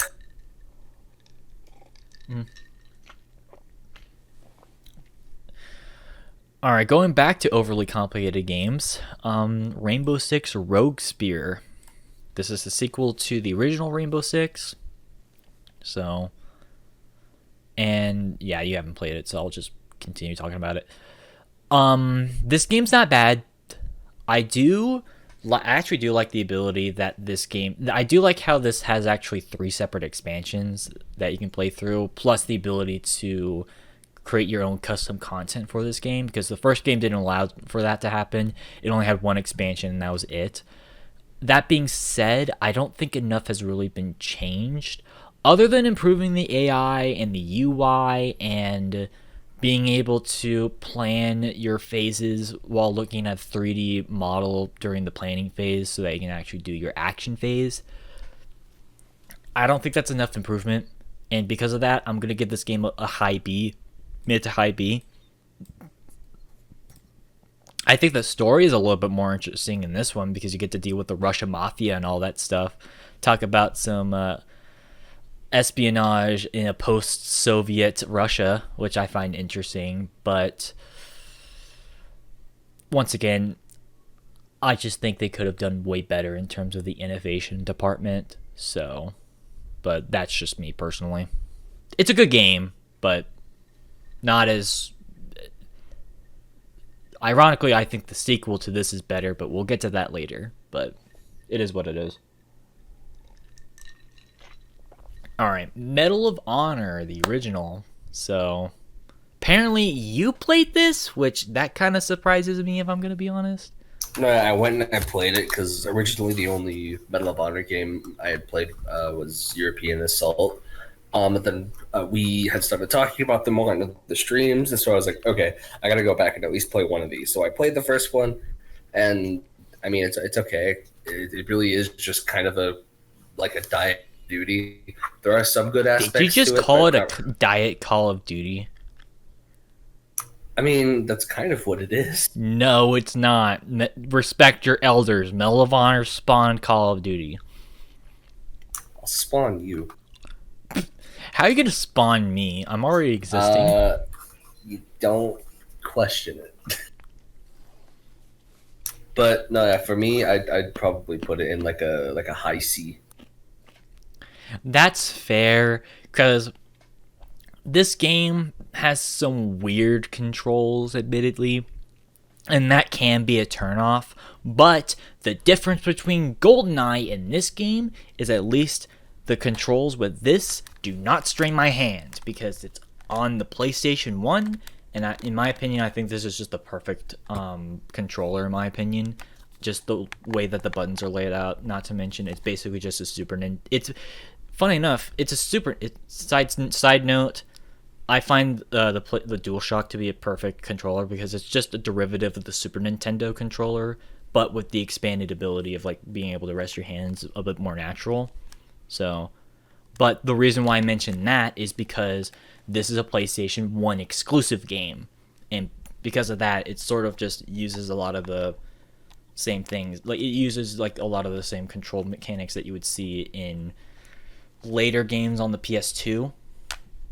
And that being said, it does control a bit weird because you have to press like you kind of have to press the left trigger for you to, in order for you to like aim, but it's not like, you know, looking down sights. You just do like a free lock aim sort of mechanic, and that can be either a good or a bad situation because even if you are a bit more accurate, it leaves you more exposed.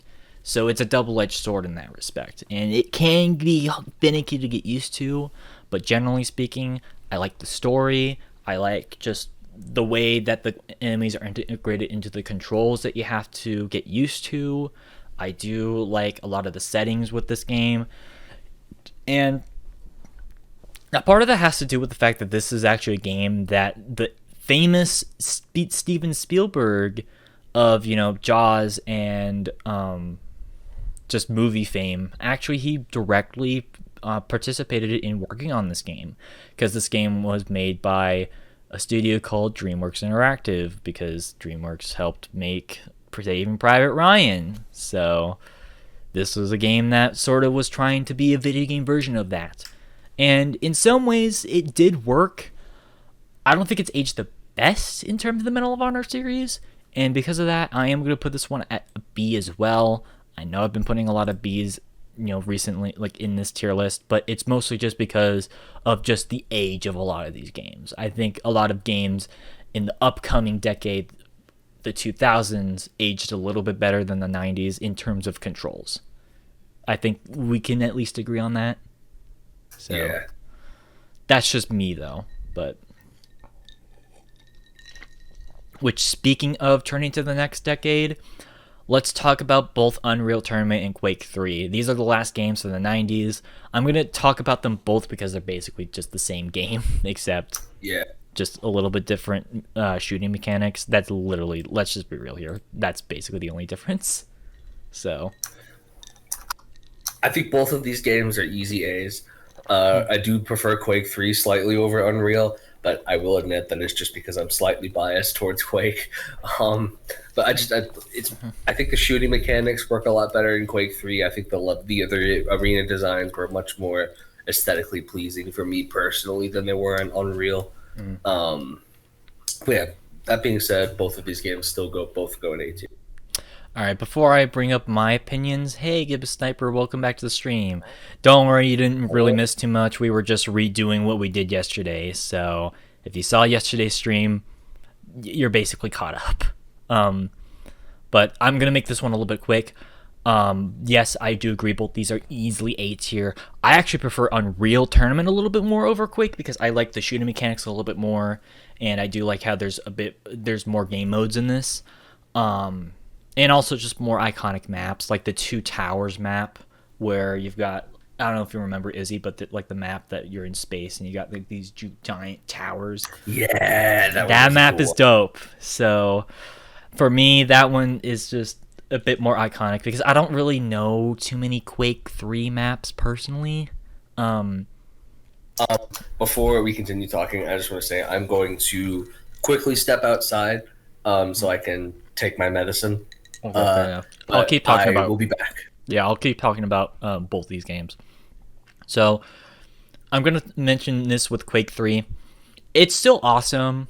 I think, in terms of the bot matches, this game's pretty dope as hell. Even playing online, because I actually recently played this game online just a few months ago, and it was pretty fun to play. And honestly, like, I don't know, it's just like, also the customization for Quake 3 is definitely better than Unreal Tournament because you get to choose from a variety of different characters. Hell, you can even play as the Doom guy and even like the developer, so you can play as John Carmack and all those guys, which I think is pretty funny. Whereas with Unreal, it's a little bit more limited, but you still get a lot of playability. Like, you get to choose a lot of characters still. And also, I do feel like in terms of just straight up deathmatch, I do agree that Quake 3 is just the better game. For me, however, I prefer Unreal Tournament because of just the game modes that this has. Because this does have a siege style of game mode, which is pretty dope. And also, I do love Capture the Flag on Unreal Tournament. And I just like the shooting mechanics just a little bit better because it does kind of have like a weird, it's weird, but it has like a bit of a hybrid of Unreal 1 and Quake 2 style of shooting. And I do feel like that, generally speaking, I just prefer that style. But either way, they're both freaking dope games. Regardless on which one you do prefer, it doesn't matter because honestly, like I said, pretty dope. So either way, we just finished all of the games from the freaking 90s. So, which obviously, I do like a lot of these games. I'm not just a shill for the 21st century. I don't know why some people think that, but I do love a lot of the games that we just talked about. So I don't know why some people just think otherwise, but whatever.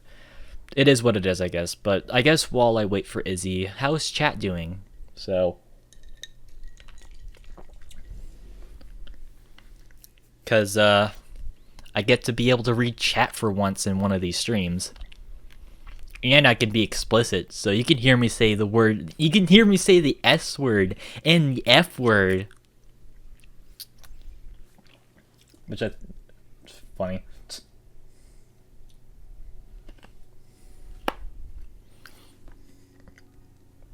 Oh god, I've had lots of comments on this. Oh my god. Oh my god. Sorry, I made it. Okay, sorry. I've been getting a lot of just comments recently on my phone. I made a TikTok that pissed a lot of people off, but honestly, I've just been trying to delete all the toxic bullshit on there because, like, low key, it's really annoying. So, I don't want to necessarily get into it because it's been a bit iffy on me personally, but, like, man, people need to chill the fuck down. Oh my god. So, I mean, I know it is TikTok. I only downloaded it because I was just bored out of freaking whatever. But man, people need to chill out on that. My freaking Yahweh. Okay, yeah, you guys can hear me. That's good.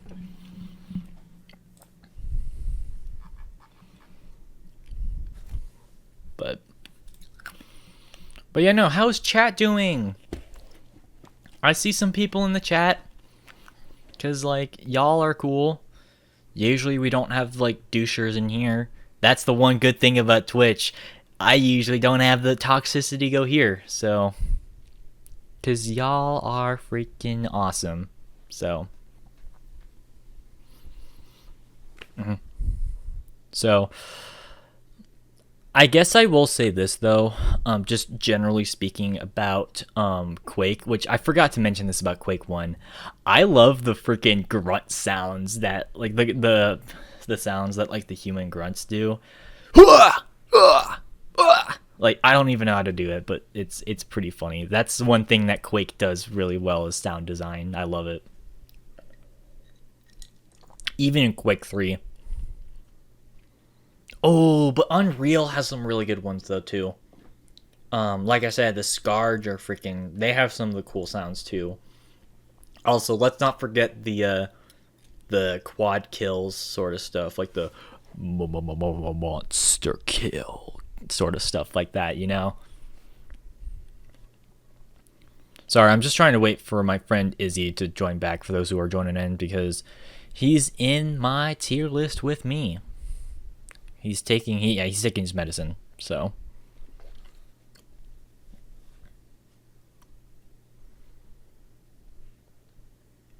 I do have to say this though, just slightly off topic.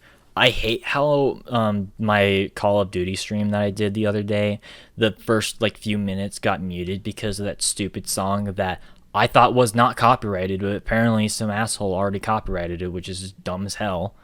Because, like, dude, if you're gonna have non-copyrighted music, make sure it's non-copyrighted. That's the whole point. I don't want to have to deal with that crap when I'm on Twitch. Like, come on, man. It's stupid.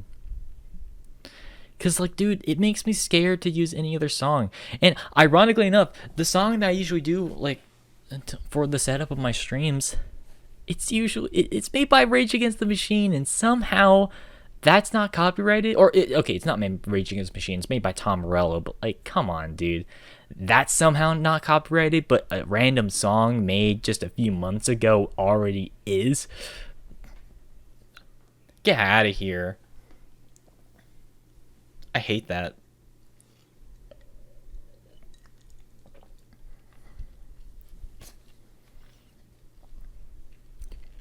But oh god, dude. Honestly, I am not excited to talk about some of these games, if I'm gonna be honest. Because, I mean, once again, Half-Life and GoldenEye being this low already is probably a death sentence for me. I've got some other opinions that are probably just gonna end up resulting in me phasing out of all existence later down the line, which, not excited to talk about that, so.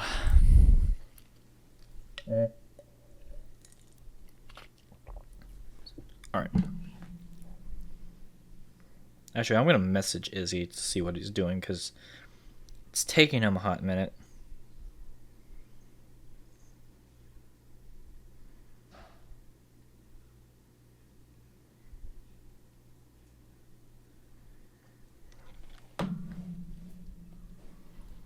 because yeah, he should have been here by now. Oh wait, I think I hear him.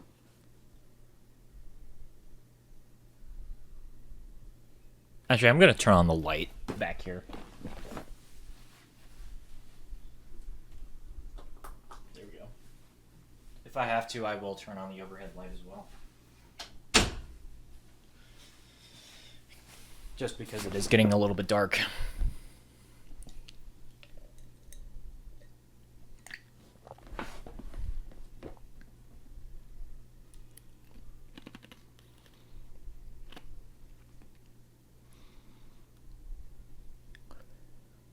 You know what? Screw it.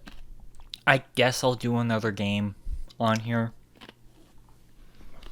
Because I don't know how long it's going to take him to get back. So, yeah, let's actually do another game while we wait. I don't think he's played this, but let's talk about the original Soldier of Fortune. So, yeah, this is the first game to be released in the 2000s on this list. And man, this game's a lot more violent than I remember it. Like this, or excuse me, this is a game that's like really violent for a game released this year, like in the year 2000. Like, my God, because this game is brutal. Like, you can like shoot off, like with a shotgun, you can shoot off like arms, limbs, heads. You've got like a bunch of, people yelling out, profanity and stuff, which just was unheard of up until this point. That being said, just like with games like Rainbow Six and Delta Force, this game kind of has more of a contemporary military setting, but it plays more like a Doom clone, which makes sense because this was made on the same engine as Quake 2 and 3, so obviously it's going to carry a lot of the same traits as a lot of those games. And it's an enjoyable game, but it's definitely not for everyone. I'm going to put this one also in the B category for right now. I know the B tier is getting really long, but once again, it's mostly just stems from the fact that this is definitely a game that, like, if you don't like ultra violence, you are not going to like this game. But if you do like games like Quake or even to a certain extent Half-Life, you might enjoy this. It's a bit more mission structured too, and so you kind of have to do like certain objectives before you move on to the next level or whatnot. I will admit this though, the train section's pretty dope in this game, so that's cool. And the ability to just start off with whatever weapon you really want to, I think that's cool.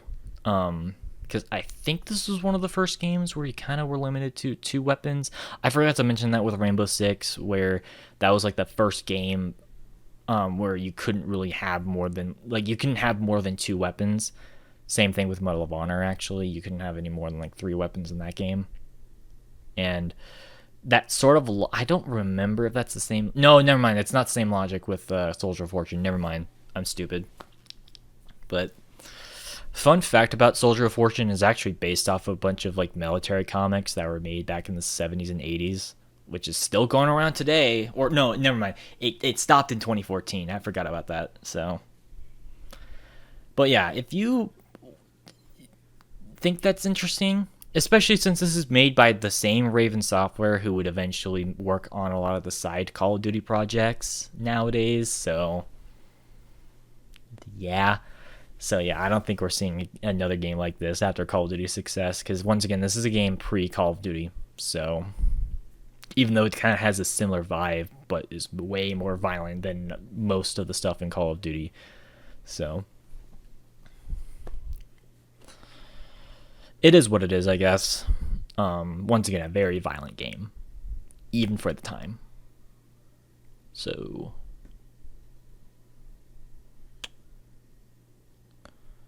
oh my freaking God, what is he doing?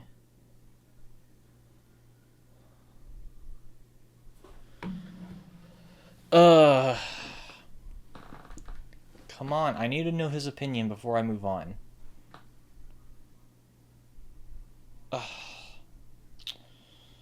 Should we do another game while we wait for him? Because Screw it. I'll do another game. Let's talk about Perfect Dark. So, just like with GoldenEye, this was made by the same people, I'm pretty sure. And it was released on the N64. I'm not gonna lie, it's not as bad as GoldenEye in my opinion, but it's not for me either. As a matter of fact, just like with Half-Life and GoldenEye, this game kind of has aged. Once again, if you like this game, that's fine, but I don't like the controls. It just stems from the fact that I really do not like the N64. Oh, he's back.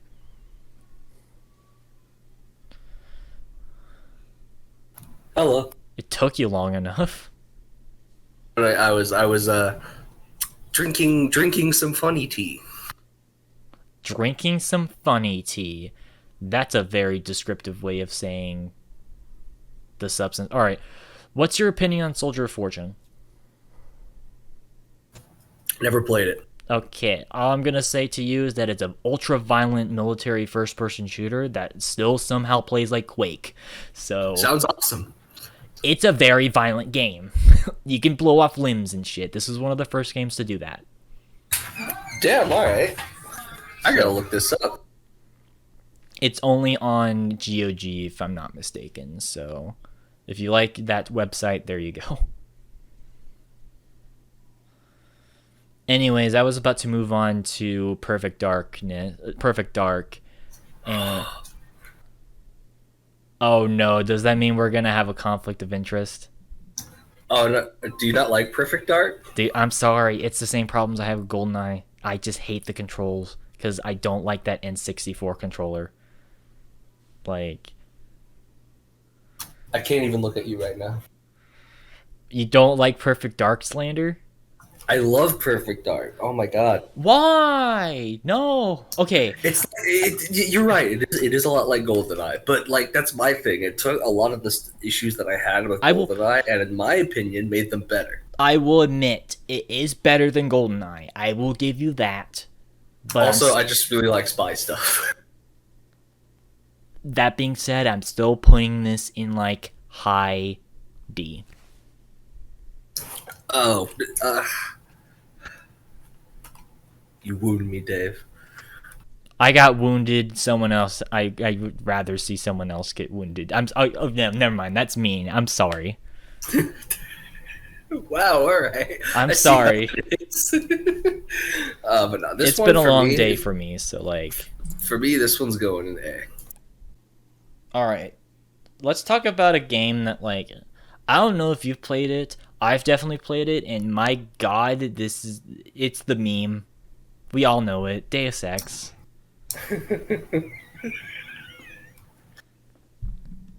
What a shame. Yep. So, have you played this? No, yeah. So the first Deus Ex game I played was, I think it was it was Human Revolution. Okay. That was my first Deus Ex game. And then the release of Mankind Divided prompted me to finally go back and play this one. I think it's probably my favorite out of the trilogy, honestly. I mean, obviously it's the original. It's another huge name in the genre. I will say most of my enjoyment from it does come from all of those memes. Just thinking about it, oh my god, it's so good. JC Denton. Mm-hmm. But this game is also going firmly in the 8s. Okay, so I think the world is pretty cool. You know, being basically conspiracy theories if they actually were true. Let's just be real here. You know, like the whole Illuminati and like Triad and all that sort of stuff, Yakuza, all of them are pretty much true in this universe, and they're literally just thinking about, you know, dominating the world or whatever, right? They even, I think, wasn't it in this game where they were trying to steal the Statue of Liberty or something like that? I think it was the Statue of Liberty, yeah. Or no, there was a terrorist attack that happened in the Statue of Liberty. Never mind. So, this is what destroyed the Statue of Liberty at the end of Planet of the Apes. So, spoilers for Planet of the Apes, obviously. Yeah, and unfortunately, that motif did unfortunately kind of become true later on. I don't want to get into that, like, because like a year later, yeah. That being said, Once again, I think the heavy emphasis on RPG mechanics are really freaking dope. Taking, obviously the system of shock approach, but even applying it even more into, adding in more RPG elements from games like Final Fantasy and Elder Scrolls, and just making it its own thing.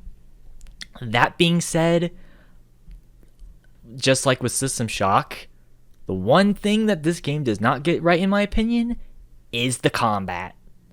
Like, I get it's trying to be like an RPG FPS hybrid, but I don't know. I just do not like how inconsistent the weapons are in this game, especially the the nail gun or whatever, and also the crossbow. I get it definitely does. You don't like the crossbow? I always miss when I use it. It's stupid. I just hate it whenever there's like stupid bullshit like that in games. Like, that annoys the hell out of me.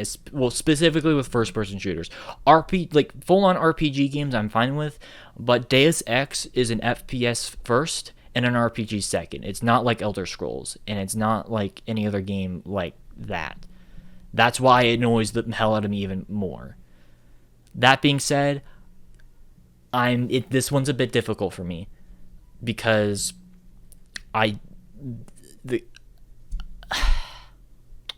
screw it. I'm gonna put it in like low B because I think this game does more good than bad. But man, you might need to mod the game in order to make better combat. What? I said there's enough of the bad that it really starts to stick. Yes, exactly. So it's not a bad game as in any stretch of the imagination. I really do like a lot of the branching paths that you can do in this game, because that's another thing that this game innovates on. Multiple endings. That's freaking dope. Branching paths. Before they got really overdone and like literally every major game on the PS4 had them, it was really cool. So obviously you got to give credit where credit is due, especially in the early 2000s when this game came out. So that being said, let's talk about Medal of Honor Underground. I have not played that one either. Okay. This game is inferior to the first game. I'm gonna put this one in a C. It's not a bad game, but it is a step down from the first game. Partially due to the fact that it completely just removes a lot of the realistic tones that the first game had. This one has a bit more of a comedic tone, which is fine. Don't get me wrong. It just makes it a little bit different. I just don't like the level design. And there's also just some stuff that even with like, the parody and like unrealistic tones that this game has, it's a bit questionable. I think the most infamous example is definitely the castle level, where you've got a bunch of like not good people knights, literally like German soldiers that are dressed up as knights, and they just come straight towards at you with like knight armor and like a shield and all that stuff. It feels more Wolfenstein-y, which is not a bad thing, but for a game that prided itself in being a bit more realistic and a bit more ground to earth, that does kind of break the tone a little bit. Also, those guys hit like freaking trucks too. Like, they will like two-shot you, just like Bordergons. Other than that, though, it's kind of the same feeling that I have with the games like Doom 2 and Spear of Destiny, where it's objective. I think it's just inferior to the first game because it feels more like an expansion. So that's just me personally. I know some people do love this game. I just don't think it does enough for me personally. So that being said, let's just move up console generations and talk about Time Splitters, an actual PS2 game, a launch title for the PS2, actually. So, have you played Time Splitters 1? Not yet, no. I remember playing the second one with you at one point, but not the first one. I remember actually streaming this game, and oh my god, this is literally the shortest game I've ever played in my life in terms of its like campaign. It's literally only an hour long. I'm not joking. I'm not joking.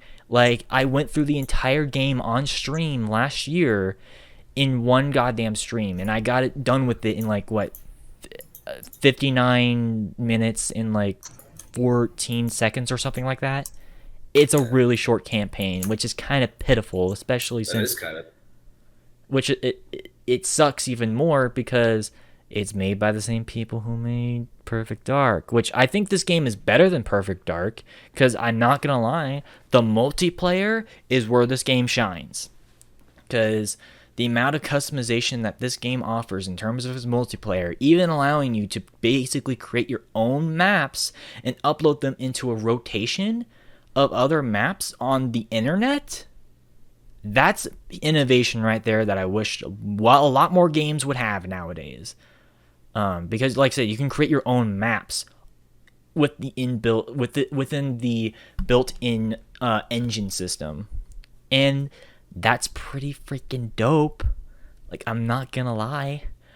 That being said, obviously the servers have been shut down years ago, maybe even over a decade now, and you can't really upload those onto like, you know, a rotation online anymore, especially since PS2 servers have been shut down for 7 years and like for who knows how long anyways. And because of how short just the campaign is, I have to give this one a C as well. I wish I wasn't putting this game as low as it is, but man, it sucks that a lot of the system, like a lot of the stuff that was built in with that came with this game is no longer available, and is one of the main fears on why people do not like online games, because you lose a lot of that accessibility. This is the prime example of a game that did that. So that's unfortunate. Either way, though, it does play like another Doom clone, just on console, or at least the campaign does. So, because once again, the early 2000s still had a lot of those types of shooters. I think people tend to forget that. Like, Doom clones were still kind of big until Halo hit the scene, which we'll get to that later. But that being said, speaking of Doom clone killers, Counter-Strike, the original. Have you played this? I have, and I think the PC version is really good. The Xbox version is a sin against God. Oh yeah, that's right. It got ported to console at one point. All the games actually, now I think about it. So, how would you rank the PC? Okay, let's rank the PC version because I think most people recognize that one. So, the PC version, I'd give it a B. Mm-hmm. The console version, are we counting the console version? No, you can say it if you want. I'm assuming it's F. No, yeah, easy. That would have been my first F. It's like easily one of the worst fucking ports I've ever played of a game. Yeah, and guess what? That wasn't the only Counter-Strike port either, because they ported Counter-Strike CS:GO onto PS3, I'm pretty sure. And I heard that was awful. Did they really? Yes, and they also did it with TF2. So, okay, with all of the Orange Box games, they ported over to consoles as well. So, like, I heard all those were abysmal. I've heard the console port of TF2 wasn't all that bad. I've heard horrible things about it, but that's for a discussion later on in the stream. Point being, okay, Counter-Strike has always been one of those games where, okay, hot take for y'all, this is kind of also a tactical shooter, but it's a little bit different from Rainbow Six. Whereas those games kind of rely on, you know, a single-player campaign sort of tactical shooter experience, this one you kind of have to work with other players. And this one isn't as nearly as fast time to kill as, you know, something like Rainbow Six or Delta Force, but it is fast enough where I can see some people classifying this as a tactical shooter to a certain extent. obviously it's a little bit more casual in comparison, but I can see why some people, whatever, that's a whole other topic. That being said, it is actually kind of surprising that CSGO is not on the list, but no, they didn't have enough score for that one. That one had like I think it was a 7.1 out of 10. This one actually had like an 8.9. So this one counted. And this is the only, oh no, that's right. The sequel has score. But anyways, for me personally, I'll put this one in like a high C. It's mostly just, it's not my style of tactical shooter. I think this one's just a bit too fast paced for me. And also, once again, multiplayer only game. Doesn't even have bot support, so it can be a turnoff for some people. It's not a complete turnoff for me because I get the appeal, but I do prefer CSGO, just personally. So, is that a-okay? Yeah. So, all right. Have you played the operative No One Lives Forever? I have never heard of that game before. Okay, this is also made by Monolith, the same people who made Fear. Okay. So yeah, it's made by the same people who made Blood and Fear. And honestly, it's actually pretty interesting. I'll give this one like high B, low A. Because this is one of the first true games that I feel like this is the first. I think this is the first game that feels like what games feel like today. You know, where you have like, you know, that perfect combination of like the story, the cutscenes, the mission structure, and just the general shooting. Because this one, it's not really a Doom clone. It does feel more like something in the lane of like Battlefield or like a Call of Duty or a Medal of Honor or something like that, in terms of like its shooting mechanics. And I'm not gonna lie, there's some pretty, creative ideas in this game where you've got, a lot of like the grenade types are pretty much like typical Spy Gear stuff. Like, for example, you've got like a pen grenade, so like throw a pen and it explodes. That's great. And there's also like tear gas and like sleep bombs, smoke bombs. And this was basically the first game to introduce like different grenade types, which was interesting.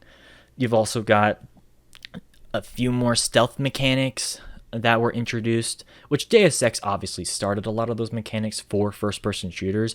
Thief is not a first-person shooter, people. That's a completely different genre. I have to specify that because some people consider that. But anyways, that's a whole other discussion. Point being, it's an innovative game in a lot of ways. That being said, the stealth mechanics kind of suck, and because of that, the stealth missions take a nosedive. And I'm not gonna lie, the voice acting is not the best. However, this is a really funny game. I'm not gonna lie, just a lot of the writing is pretty great. Some of it some of it doesn't hit, but it's more like 70% good, 30% bad. But generally speaking, I can't fault this game. This game's fine. It sucks that it's hard to find because it's not available on any online store anymore. That sucks. But if you can try to find it somewhere on like some random website, I can recommend it enough. It's a fine enough experience, generally speaking. So you have anything else to say or no? All right. Next game, 2001's Clive Barker's Undying.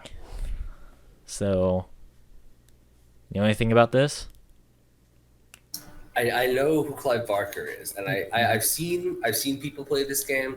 I have not actually played it for myself. It looks pretty fun. I definitely want to see if I can get my hands on it at some point in the future. But excuse me, sorry, I was popping my back. But yeah. All right. So yeah, For those who don't know who Clive Barker is, he's the guy who made the oh my god, I can't even remember the series. It's a series with Pinhead in it. Yeah, Hellraiser. Hellraiser. Yeah, he's the guy who made that franchise. I don't really care for those movies personally because I don't like horror movies, but whatever. He made this game back in the early 2000s, and it's a weird game. It's a weird concept because it has a lot of Clive Barkerisms in it, you know, like a lot of like the spiritual demonic sort of style where it's like a bunch of like floating guys and like a lot of twisted, messed up like imagery of like torture and stuff. With a lot of like, you know, mini not sci-fi, fantasy isms in them. Not like a full-on fantasy game because it's not a fantasy game at all, but like it kind of has a lot of those like, you know, ideas. And it's kind of interesting though too because I'm not gonna lie, at first like this game kind of felt like another Doom clone to me because it has a lot of those same Doom clone isms as well. And I was like, is this on the Unreal or Quake engine? Turns out I was right. It's like one of the last games to be released on Unreal Engine 1, so kind of has a similar feeling to those. A little bit slower paced, but it does kind of have a lot of those. I do think that the magic heart thing, or the scarf, or whatever the hell that thing is, with the different abilities is cool. That being said, I don't think it's as unique as I wish it was, especially this late into the whole Doom clone craze. Because, once again, this is another game in that same vein. It is kind of interesting, though, because a lot of the stuff that was used in this game would actually later be used in games like Amnesia: The Dark Descent. So, I can at least recognize it for doing that, but for me, I'm going to put it at a C. It's okay. It's not something that I would really go back to personally, but to each their own, I guess. So, you ever played Clive Barker's Undying, right? What about Serious Sam? Yes, I love Serious Sam. So, we're going to include the first and second encounters, because let's just be real here, second encounter is basically just an expansion. So, yeah, how do you feel about Serious Sam? The not Duke Nukem. Let's just be real here. Right. So no, yeah, it's like it's yeah. If Duke Nukem was a Doom clone, like Serious Sam, it's at the bottom of the totem pole in that regard. But like, I still think he's a way better character than Duke. Yeah, I actually do like him a little bit better. Funnier, his one-liners are better. He's so much more of a badass. Like, this guy could absolutely kick Duke Nukem's ass. So, how do you feel about the first and second encounters, though? Between the two of them, I do prefer the first one because, like you said, the second one really just is kind of just an expansion for the first. So I really just count them both as one entity. But I guess collectively speaking. Yeah, collectively speaking, the first one I would give an A. The second one is just slightly lower, like a high B. But I mean, like both together into one. That's what we're doing because, like, it's both as would you, in the context of saying that they're both one game. What would you say? That's what I meant. Okay. In that context, I rank it as an A. Okay. Yeah, I'll give it a low A, but with an asterisk. So. Well, here's my thing. So, obviously, I think that this is probably the best Serious Sam game. Like, if we're talking about both of them collectively, it's the best Serious Sam game that's been made. I felt like the franchise just kind of got lower and lower in quality.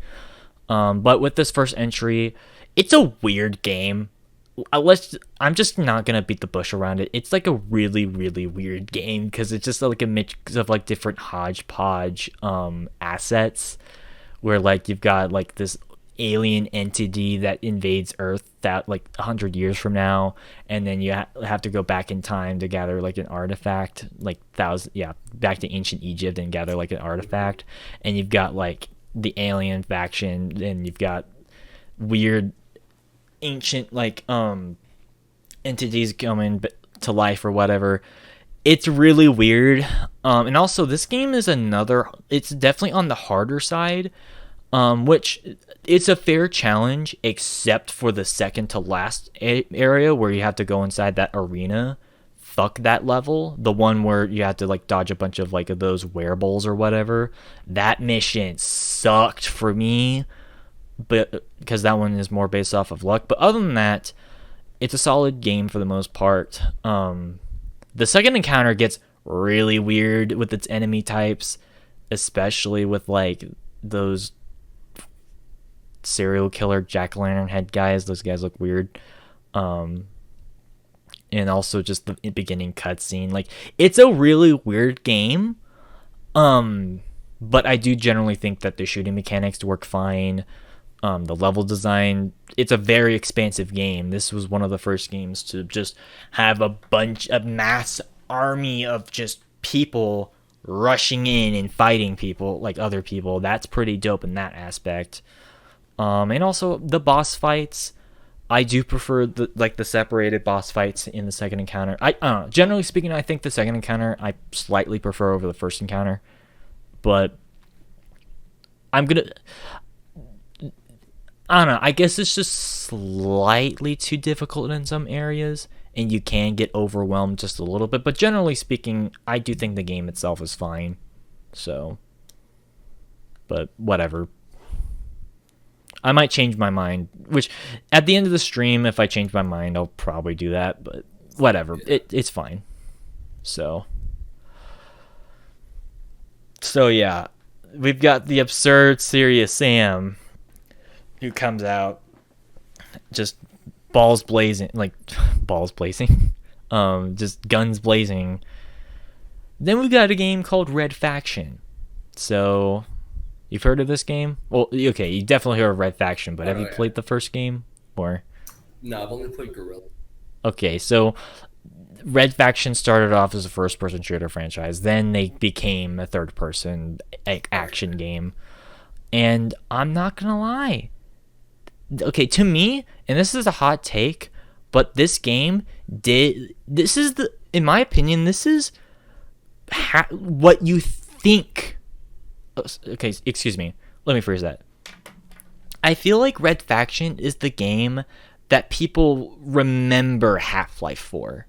Because a lot of the stuff that like Half-Life did, it does apply to this game, but the difference between this and Half-Life is that you're able to pretty much just destroy the environment all around you to your advantage. So, for example, if you see like a wall, like a dirt wall, theoretically, if you had like infinite grenades, you can just keep on going to the edge of time. Which, in that concept alone, easy A tier. Because, like, holy shit, that's so cool. Because, like, you can create, like, massive just cave systems, theoretically, through just blowing up the side of a wall. And that's pretty dope. And also the shooting mechanics, they work fine. Stealth mechanics in this game are okay. They're definitely better than the No One Lives Forever, in my opinion. And just the whole like subtle political themes that are in this game, I think they're pretty interesting, and just the story in general.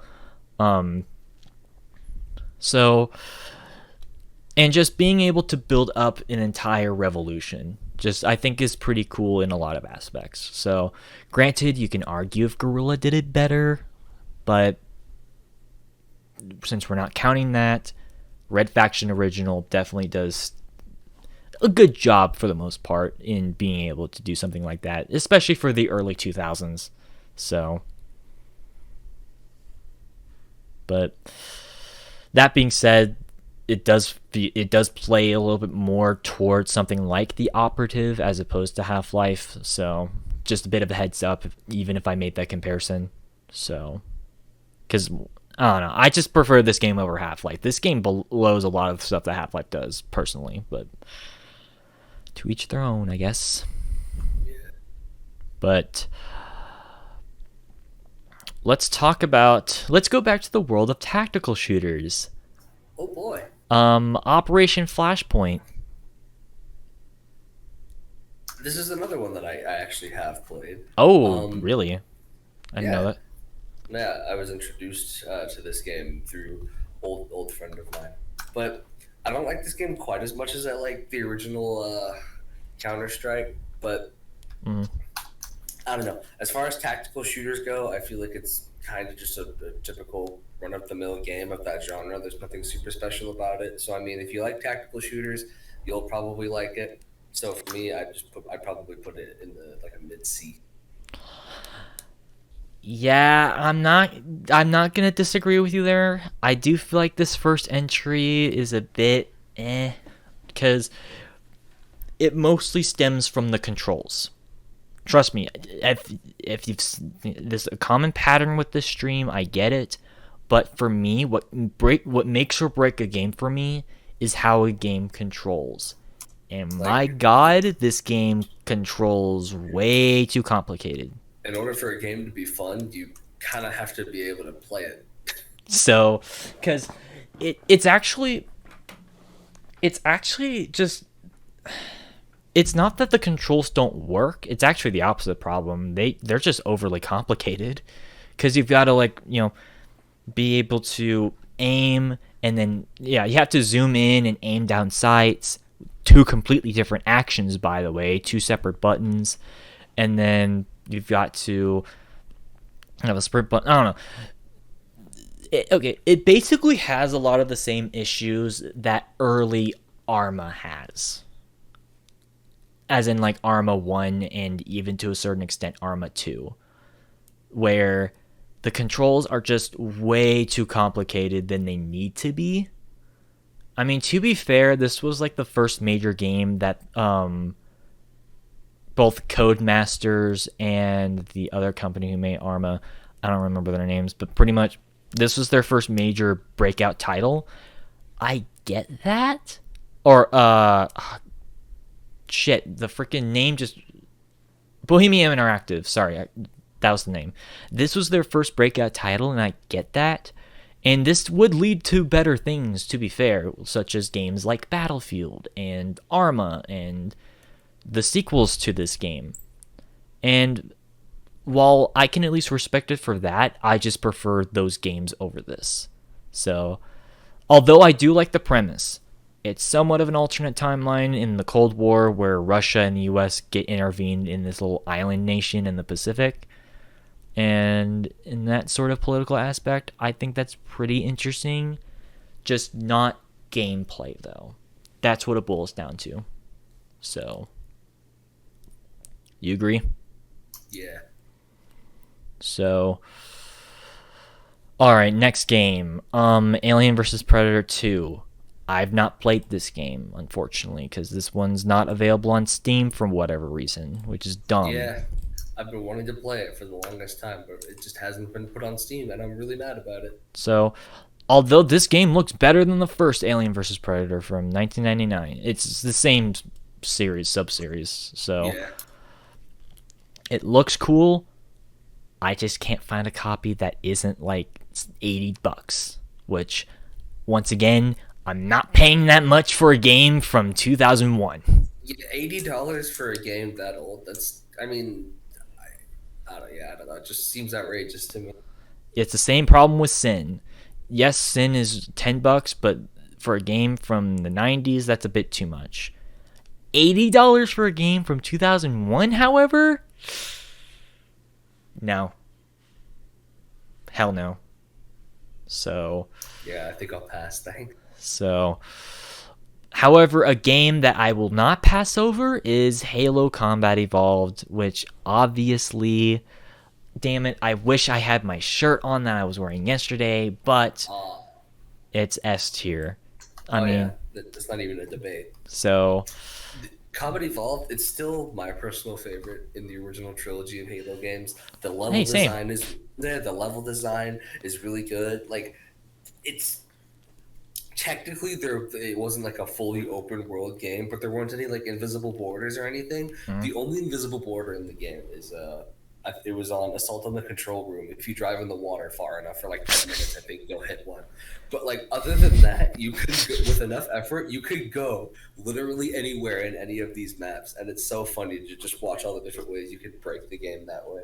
Mm-hmm. But and obviously you've got all the different weapons like the assault rifle, the Magnum, which is like The most honestly, OP thing in the world. it's like it was so overpowered. They just had to nerf it into oblivion for the second game. It was really In fun. every other game since then. So Mhm. But yeah, also I like how there's a really the whole twist and towards the middle of the story when the flood gets introduced. I think it's a really cool way to kind of spice up the story as opposed to the traditional just aliens versus humans story that they were going for. mhm. But this game easiest. So, yeah, I've got a little bit more to say because I think I declared this beforehand, but this is going to shock some people. But this is actually my favorite first person shooter game. I'm just going to be flat out honest with you. Like, to me, or at least in terms of single player, multiplayer, that changes up a bit, but in terms of just a normal single player campaign, this is my favorite of all time. Like, I just love the setup to an entire universe that obviously would get expanded for later installments. I do like the dynamic between, like the beginnings of the dynamic between Chief and Cortana in this game, and even Captain Keyes and oh god, what's his name? Johnson. Which, fun fact, Johnson's also voices Dimitri and Octavio from the Sly Cooper series. So, Oh, nice. so obviously he does a pretty good performance as Johnson in this game. And honestly, just the level design you just said, it, in my opinion, it's the perfect level design. Open area without going too narrow, but just big enough to be able to be a bit more strategic in taking out your enemies. And also just the level setups for each area, the cutscenes are directed well. You already mentioned the Flood, which are just some of the coolest enemies in just sci-fi media in general. Right. And also, even outside of that, the Covenant obviously are, really good foes, taking a lot of inspiration from the typical Doom clones, but this is not a Doom clone. Anyone who says that is an idiot. I'm just going to say that right now because I've seen some people say this is a Doom clone, which makes me sad. And even like later on in the game where you fight the Forerunner robots, granted they can be cheap, I will admit, because of just their constant beam, but Yeah, the Sensibles are kind of annoying, but they're still cool enemies. so I don't know. I just think a lot of the elements that we've seen up until this point with games like Doom and Quake and Unreal and Half-Life and No One Lives Forever and Time Splitters, Red Faction, Serious Sam, Medal of Honor, hell, even sprinkle in a little tiny hint of Rainbow Six with that only having two weapons sort of thing and like the crosshair thing. It culminated up until this point to make, in my opinion, one of the best games ever made of all time. And thankfully Metacritic agrees with me because this game I think has a 9.2 out of 10. So it may not have aged perfectly, I will admit, but in my opinion it's still my favorite first person shooter single player game ever made. And it holds a special place in my heart. So that's for me personally, but I love this game so much. So I can go on and on about this game, but just for this short thing right now, go check it out. Get the MCC. It's on sale right now, or I think it was on sale at least like a week ago, and go play this title. So, and by extension, some of those other games, which I'll get into a little bit later on here, but you have anything else to say? Nah.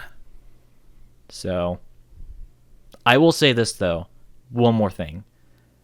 What's up? This game has the perfect legendary, perfect ultra high difficulty. Yes, the difficulty. It feels so like even if you play on legendary with all the skulls and shit turned on, It's hard, but it's fair. That's what makes this.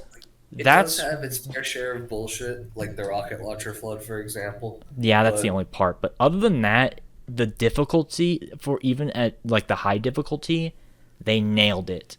So, but either way, let's talk about another actually pretty damn good game that was released, I think, either the same week or even the same day. Return to Castle Wolfenstein.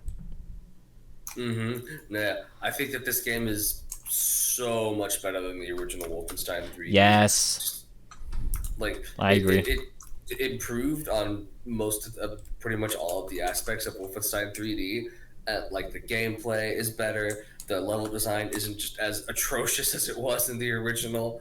I The wouldn't say enemies, atrocious, but like it was definitely maze-like in not good yeah. ways. But what are we gonna say? Oh no, I was just gonna say this for me. This was going. I'm gonna put this one in the A tier. The only thing holding it back for me being an S is that I felt like some of the enemies were just kind of too easy to kill. I felt like the difficulty was kind of off. But other than that, good game.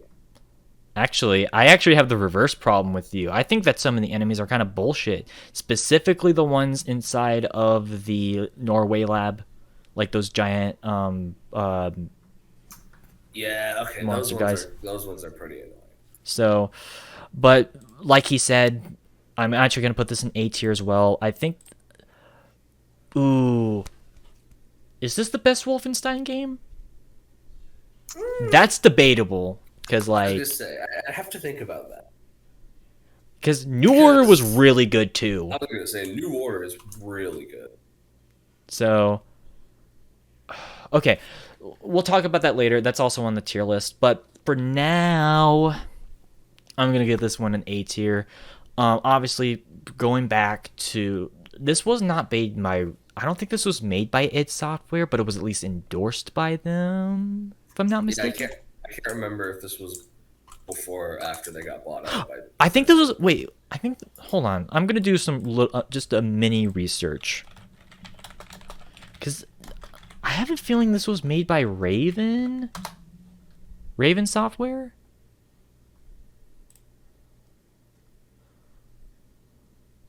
No, never mind. It was made by this company called Gray Matter Interactive. What did they make? Oh, this is the only. This and Call of Duty United Offensive are the only things that they worked on. Oof. Huh. All right. Oof. Yeah. Well, this was the first id Tech 3 engine game. Obviously, Doom and Wolfenstein id Tech 1, Quake and all of the sequels id Tech 2. This was id Tech 3. I definitely do feel like, generally speaking, id Tech 3, the way that they use the engine, it's pretty interesting. I do like the shooting mechanics. Yet the spread can get annoying, especially with the MP40. But I do feel like, generally speaking, the shooting mechanics were fine. Most of the enemies, I honestly were not annoyed by, regardless whether it was just the normal, typical grunt enemies or the skeletal guys in the tombs, or how even the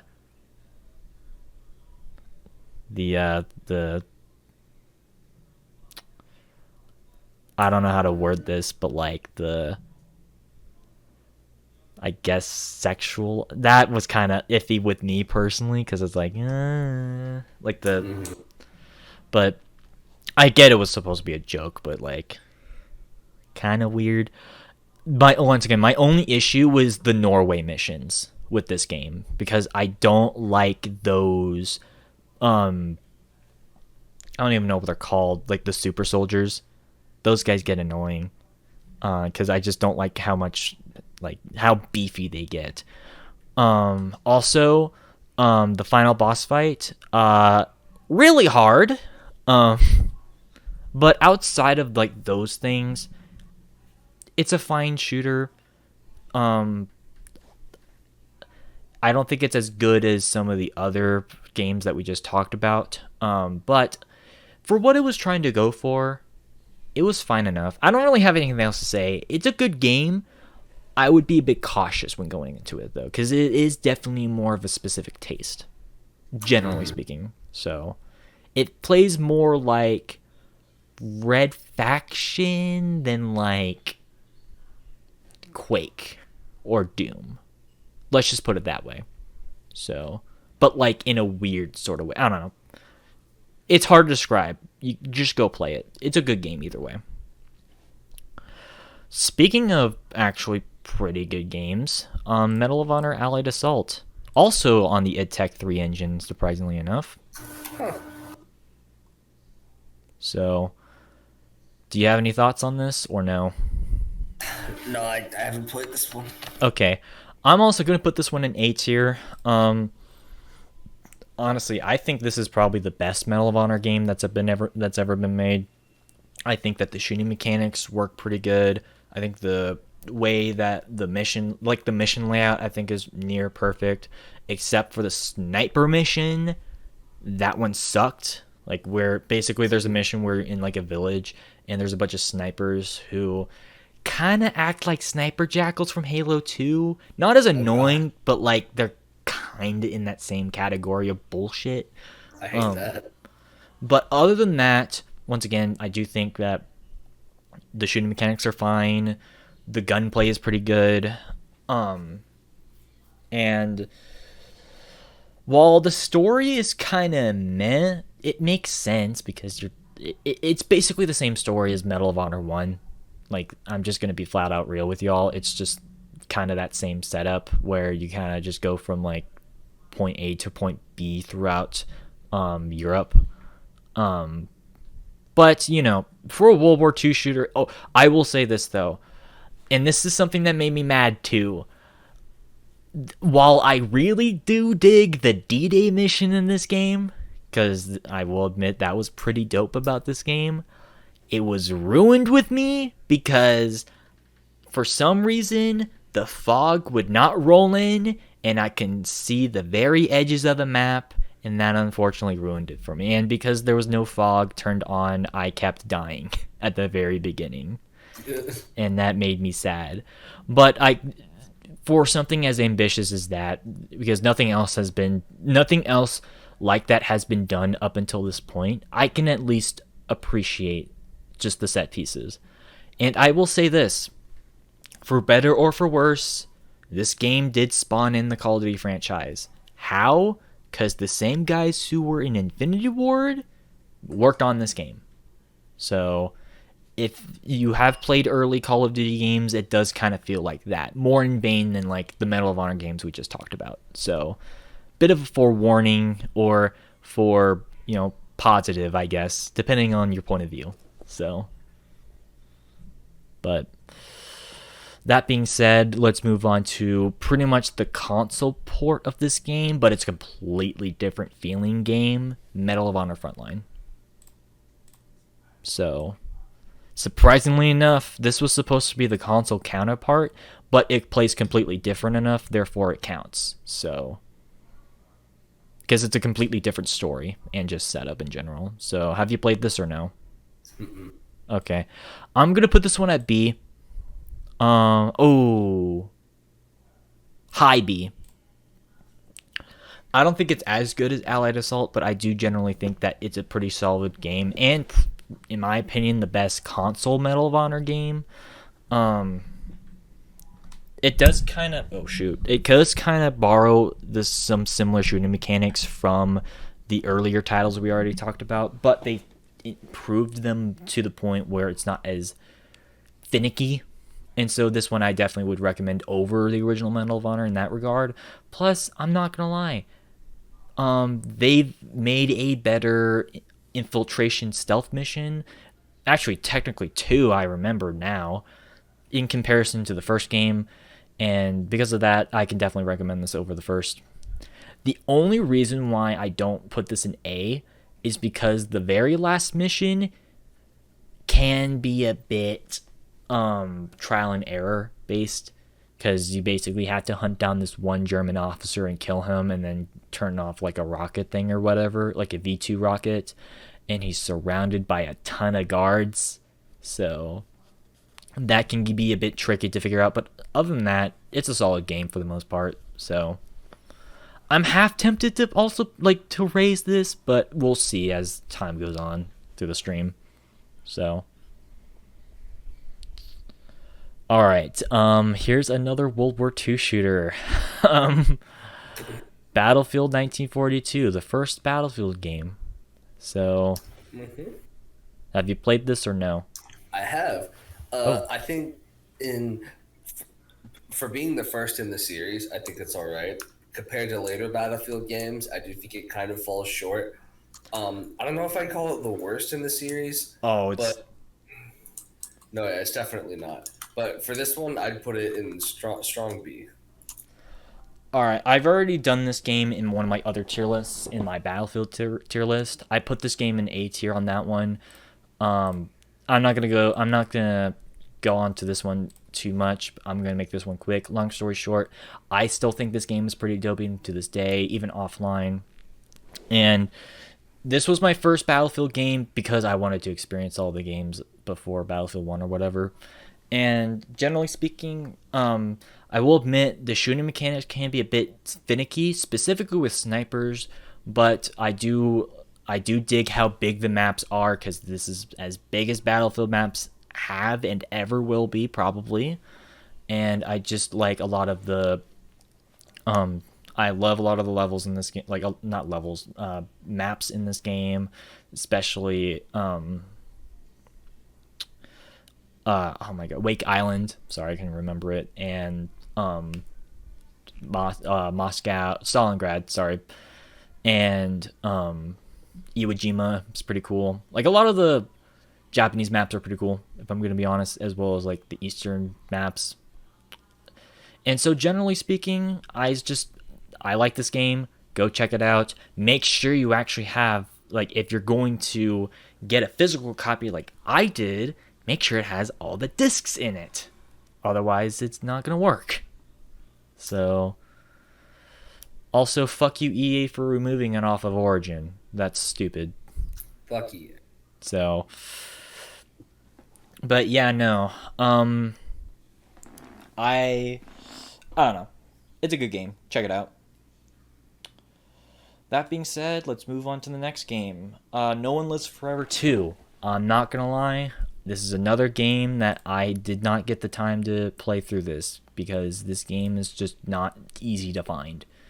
So, from what I can tell though, it's more of the same. Just maybe inferior in some ways, but superior in other ways. I don't particularly know, because once again, I can't find a good way to download this or like find a copy or whatever, so I can't really add too much to this. So, and I'm assuming you can't either. No. Can you at least add to the conversation with Time Splitters 2? Time Splitters 2, man. This is the one that I remember you had showed me, actually. I remember I haven't played through the whole story yet. I have started it, but from what I've seen of it, I really like it. But most of my experience comes from the multiplayer, which, oh my god, it's so fun. All of the, I really like the. You're cutting off. There's one gun specifically that I can't remember the name of it, but my point is the sandbox is amazing. The maps are all really well designed. It's a good game. Good game all around. This for this one, put it high A. All right, I'm gonna put this one in high B. It's definitely better than the first game. I'll give you that, and I do enjoy it. I have not gone to the campaign either. I played barely, just a little bit, and so because of that, it might not be as high as, like, you know, some people would put it. If I end up streaming that at some point, maybe we'll end up being in an A tier, you know, like a 7, 8 out of 10 sort of game. But as of right now, I'm gonna put it at B, because I do like the multiplayer. Yes, once again, it's very derivative of other games from the 90s and early 2000s. But I do think that in terms of a console version of those style of games, it works pretty well.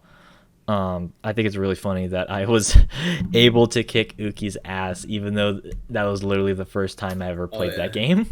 That was really funny. And so yeah, I don't know. I guess I just have a natural like talent at like arena style of games. So because I played Doom 2016 multiplayer and wrecked everyone, even though it was the first time I played it. So I don't know. Maybe I guess I just have a knack at those types of shooters somehow. But all right. After that, we've got Metroid Prime. So, do you have anything to say about this? Because I don't really have much else to say. I played it, but like, No, yeah, I'm not super big on the Prime series just in general. I think two is pretty good, but no, yeah, it's not for me. C. See, I'm sorry, and this is probably gonna I feel like this is gonna piss some people off. Low C, high D, because I hate to be that one contrarian because I know this got a lot of criticism because of this sole fact back in the day, but it kind of feels like it was just riding a lot of the trend, like it was just riding on the coattails that Halo was doing, and I don't like that. I like Metroid as a series fine. As a matter of fact, once again, Super Metroid I think is pretty dope, and I even played Metroid 1 at some point, and Metroid Dread looks pretty dope if I'm going to be honest. I just don't think it translates well as a first-person shooter, and not only that, but also, once again, I feel like just a lot of what this game was doing was just trying to be a Halo clone. Just a little bit, at least. And not only, well, not even a Halo clone, because at least with that game, you get to at least have 2 weapons at a time, plus a whole, like, sandbox of weapons. This game, you kind of don't really do that as much, if at all. To be fair, I did not finish this game.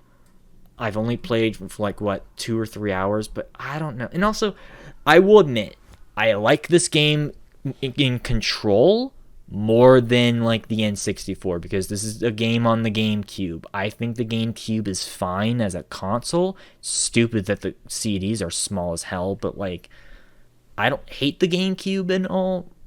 Like, I don't hate the GameCube. I think the console is a fine competitor at the time. But man, this game just feels off. I don't know how to say it, but I think part of it has to do with how limited the game is in just being able to do stuff.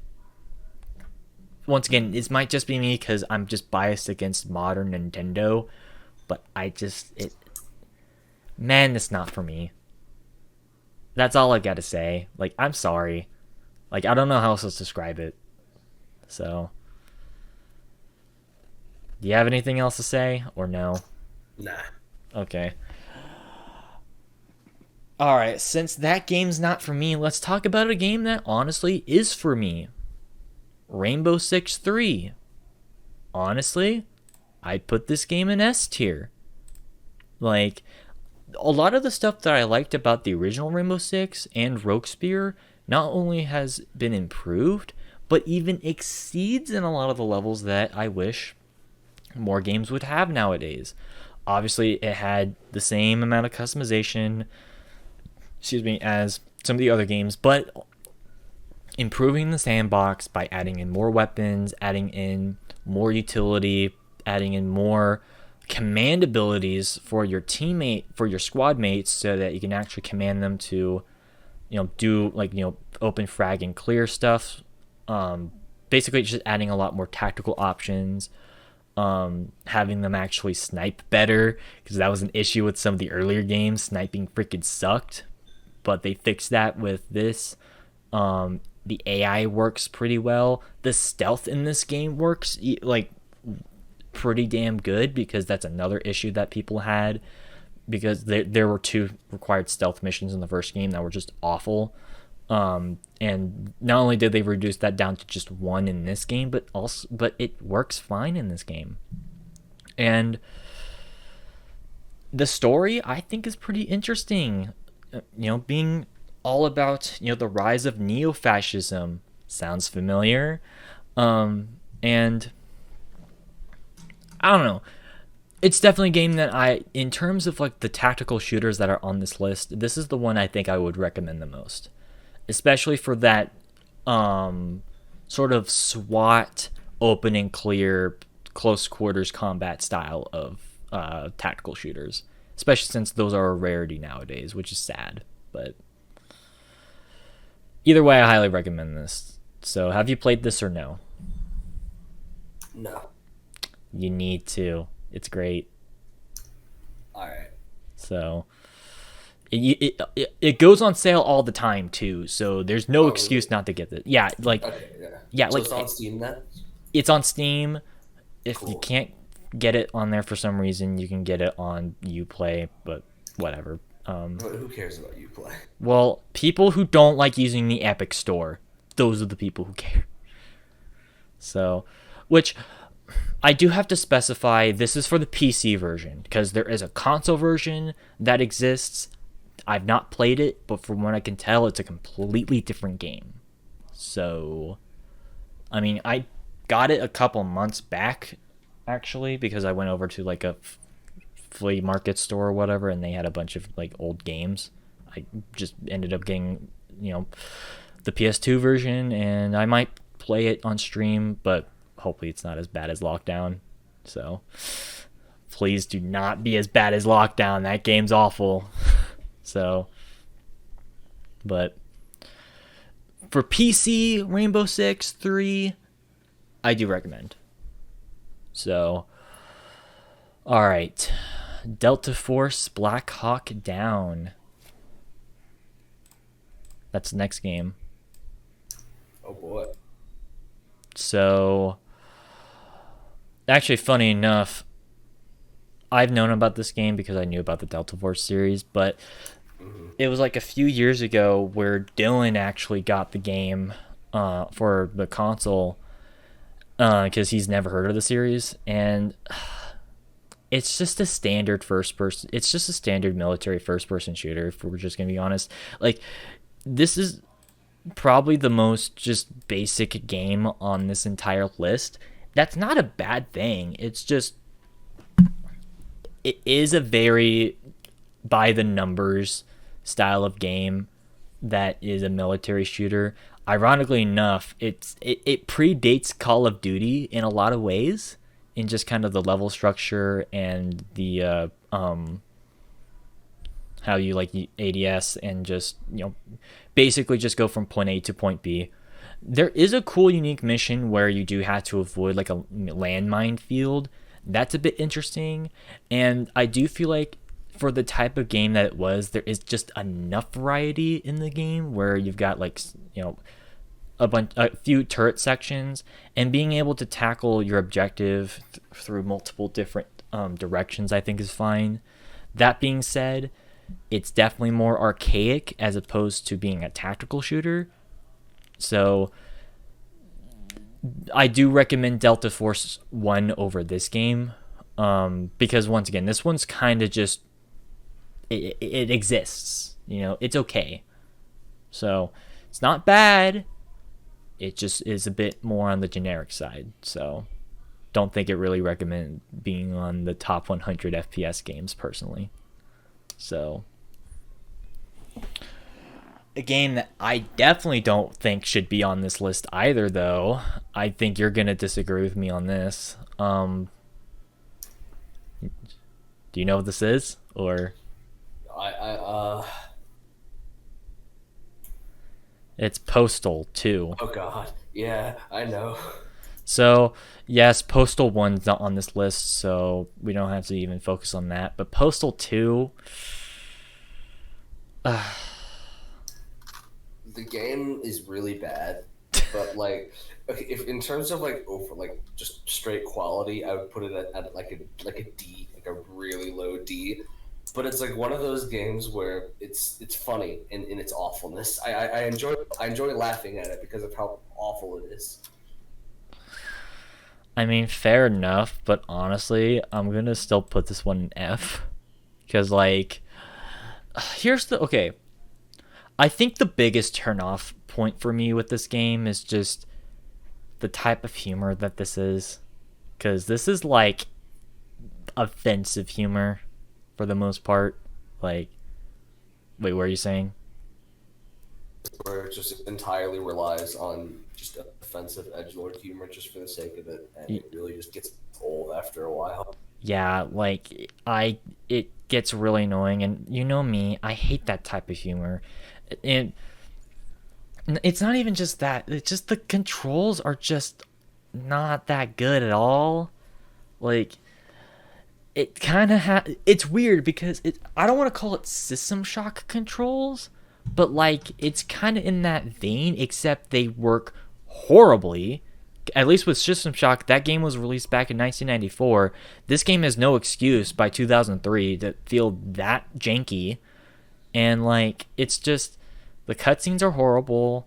I don't basically I don't get why this is even on the top 100 at all. Like, I'm actually shocked it's even on the list.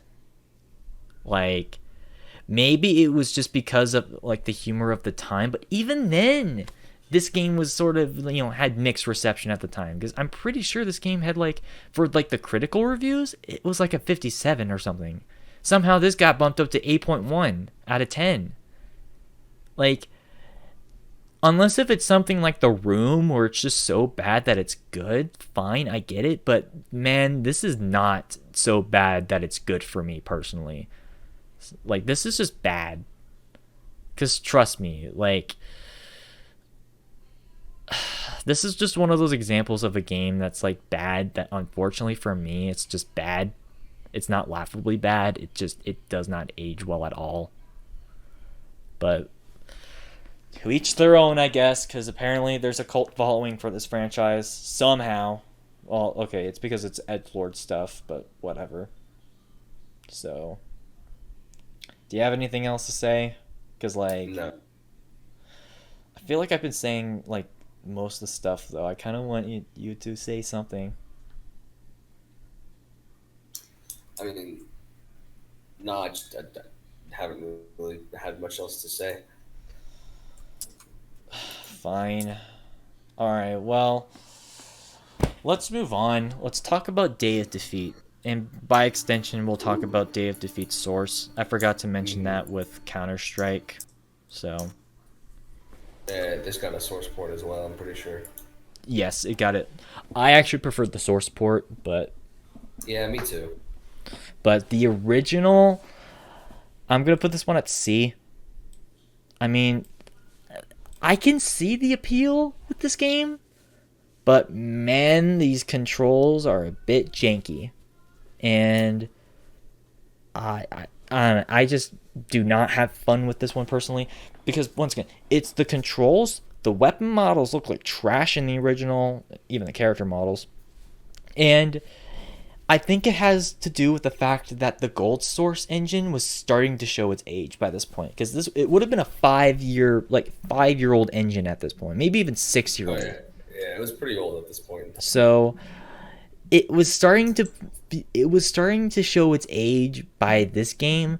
It doesn't mean the concept is bad. Obviously, being a World War II multiplayer focused shooter that is kind of similar to Team Fortress, except more grounded and just based off the weapons as opposed to like the abilities and stuff.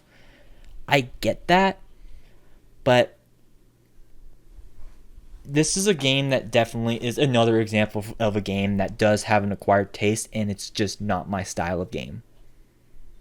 That's basically what it boils down for me personally. I don't know how you feel about this, so. No, I'm going to be a bit more harsh and put it at a D, just because, like you said, those controls are just, God, it's just an absolute slog to try and play through and just get them to cooperate with you. Mm-hmm. So yeah, if you're going to play Day of Defeat, at least play the source version. That one plays way better in most ways. Oh, yeah. So, But yeah, speaking of World War II shooters again, we've got the original Call of Duty game. And this is the original from 2003. So, did you play this or no? I have. Sorry, I was adjusting myself. As far as obviously, yeah, this was the first game or the first Call of Duty delved into the World War II genre. Personally, I like World at War much better. I think it's a better World War II game. It makes me mad that that's not on the list. I'm actually pissed that that's not on the list, but that has like a 7.3 out of 10, which just makes me mad. That's wow, that's really disappointing. I know, I love World at War. I put it in S tier in my Call of Duty tier list. But no, it's not on here. Tier. Right. For being the first of its kind, it's serviceable. But no, there are other much better games down the line that I would just much rather prefer playing. For this one, I'd put it in the mid to high C. I'm actually going to be a little bit kinder for this one because I haven't changed my mind from last time. Last time I put it as a B on the Call of Duty tier list. I haven't changed my mind on that. I'm still going to put this one at a B because with this one, to me, it's basically just Allied Assault with a slightly more... It's a more fluid Medal of Honor Allied Assault, but with worse level design. I'm going to make this one really quick because, once again, I talked about this game before. Long story short, I think for a starter up for a new franchise, I think it's actually pretty good. I think that, the introduction of Captain Price in this game, oddly enough, was pretty cool, even if it's not actually John Price from the Modern Warfare series, but whatever. I do really dig Stalingrad's missions. Those missions are pretty dope. Usually Russian missions are pretty dope in Call of Duty. I'm just going to be real with y'all. And I do like some of the British missions. I do feel like the American campaign is a bit basic, and that's not necessarily a bad thing, but that can be a bit iffy for some people. So, I don't know. I guess, and also just in comparison to a lot of these other games that we've talked about, it's definitely one of the earliest examples of a more polished experience when it comes to animations and AI, character movement and just the environment types. So basically, I think it's definitely just a polished experience.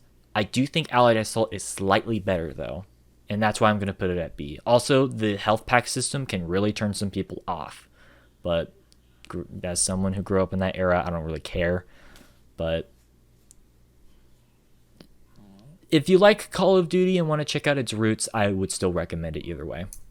So that's all I've got to say. So alrighty then. Next up is Unreal Tournament 2004. So yeah, we're not talking about Unreal Tournament 2003 because this is basically just an improved version of that game. So just to let y'all know. But how do you feel about this? I haven't actually played this one yet. Okay, fair enough. I'm not gonna lie,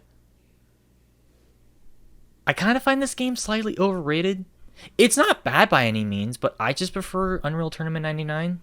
I think that game, generally speaking, has just better shooting mechanics and controls. Because I feel like with this game, I just feel like it's just a bit off. Like, not that I'm like, oh, it's like I'm like shooting through like a wall or something. Like that's like I'm not like skilled enough. That's not the issue. I just feel like the hit detection is just a bit weaker in this game. Also, I feel like with this game they stretch themselves out just a bit too thin.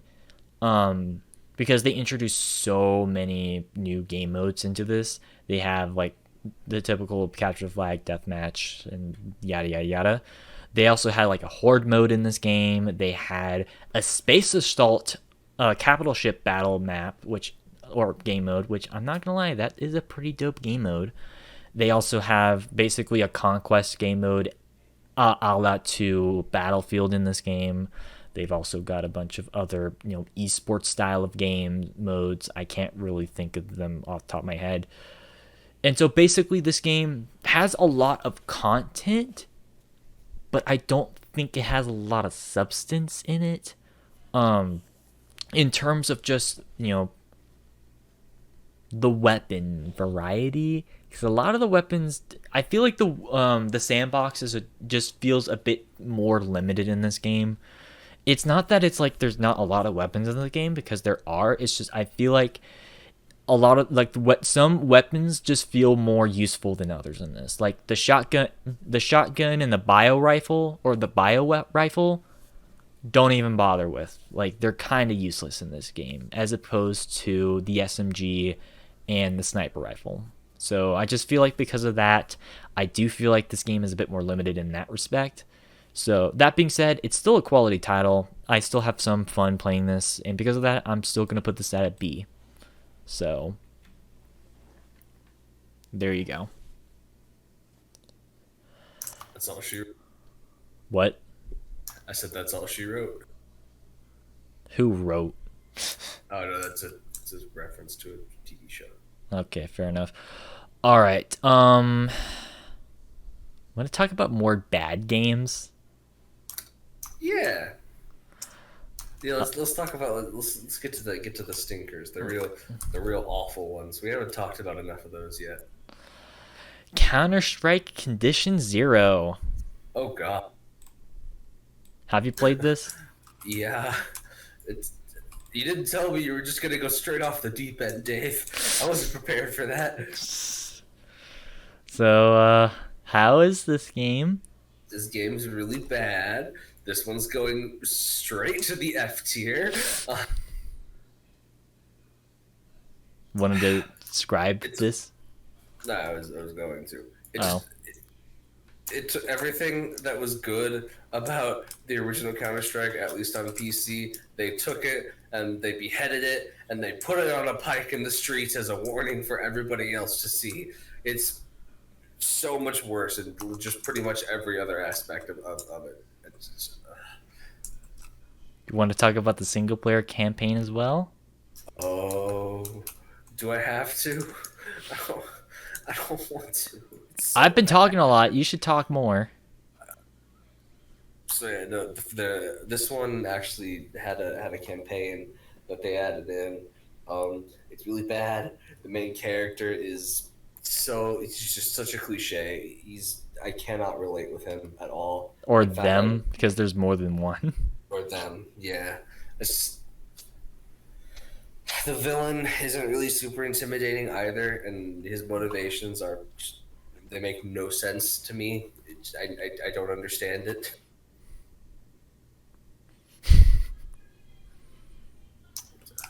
Is that it? Yeah. Yeah. This I'm gonna put this one also an F. So like he said, it's basically just Counter-Strike 1, but inferior in every single way. Like the weapons are kind of trash in this game. The maps, I don't know how they did it, but they made the maps just not flow as well. I think part of the problem is that they basically removed all the maps that people liked in the first game and just tried to create completely different maps, and they look like brick walls. I swear to God, there's at least like 5 maps that not only just look exactly the same, but also are just giant walls that were created without like even having a lot of background stuff. Like, I swear to God, that's literally like 2 of the maps I remember distinctly. I don't remember what the maps were, but like, I swear to God, it was just like wall to wall to wall to wall to wall, and it was confusing as fuck. Also, like we already stated, there was actually a campaign release for this game. It's called The Deleted Scenes. My God, it's awful. Like, because basically what they do is actually the Rainbow Six approach, where you basically fight up a bunch of different like small insurrectionist like groups or whatever, but there's like a big linking thing. And yeah, no, the final villain in the very last mission, he's awful. He has an awful voice actor as well, and I'm just gonna say this right now. This is another game on the Gold Source engine, which at this point it's looking really dated. So, Yep. People just really didn't want to let that engine die. well, here's the thing as well. The real nail, like the nail in the coffin for this game, is the fact that this was released the same year as Half-Life 2. So, bye bye to Counter-Strike for another decade. So, that being said, there's another awful game that we have to talk about. Oh. The original Far Cry. Yeah, so this one I played 2 and I played 3. And I played Primal, but I haven't played this one yet. But yeah, you've told me that apparently it's quite bad. Yeah, this one's also F. Oddly enough, it was released the same day as Condition Zero, March 22nd, 2004. Oh, that explains a lot. So yeah, no, that was an awful day to be It alive. is not a good day in gaming history. So I don't get the praise for this game at all. Because, like, there's an underground community that still says this is one of the best games released in the mid-2000s. Oh my god, this game's awful. Like, I don't get it, but this actually has the opposite issue of a lot of what we've been talking about with AI, where we've talked about how the AI is, really just not as intelligent as we wish it was. Like, it wasn't as challenging. The AI in this game is way too bullshit in this. This is Jackal Sniper territory we're talking about. Okay, here's the thing about Far Cry, the original, that I will at least give it some credit for. But even, okay, what makes Far Cry a bit more unique compared to a lot of the other games on this list is that it has a lot of open level design similar to games like Halo or Delta Force, right? However, what kills this game is that the AI, you can have your main character, you can be like on one edge of a mountain and there would be like a giant tower, like a tower, like at the other side of this massive just valley of like trees or whatever, and the one random guy who's on top of the other mountain on the edge of the valley will literally see you in less than 1 second and start sniping you. It's fucking bullshit. Like, it's hard for me to really just, like, describe it without showing you, which, actually, yeah, I'm not going to show you, but, like, if I were to show you exactly the exact mission I'm talking about, it's fucking bullshit. Also, you die way too goddamn fast in this game, because this is not a tactical shooter. This was supposed to be made as a style of, like, this was supposed to be made as a game in the style of Halo, and you die in like 2 shots, 3 or 4 if we're being generous. It's ridiculous, and that's not even going over the fucking Trigens. Oh my god. So halfway through the game, there's these enemies called Trigens, which are basically just mutated animals or whatever, right? These guys, if there's more than 3 around you, you're already dead. Like, the moment that you see them, you're already dead. Like, you don't even need it. Like, you don't even get a chance. You're already just dead on the spot. Like, it's fucking bullshit. And not only that, but also the story is pretty goddamn cringe. I don't like using the word cringe, but it's literal cringe. Because Jack Carver has got to be one of the worst voicely acted protagonists I've ever seen in any video game. Like, I swear to God, his voice is awful. Like, if you've ever... I'm surprised he's not a meme. Like, hold on. I gotta look this up.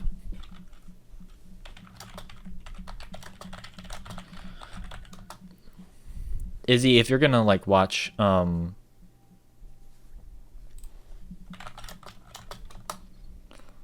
What's up? If you're watching the stream, I can't share it with you because it will mess up stuff. I'm gonna show you just how awful this final cutscene is. Once again, spoiler alert, but I don't care. This game's bad. Final ending cutscene. Far Cry, not that one. Far Cry 1.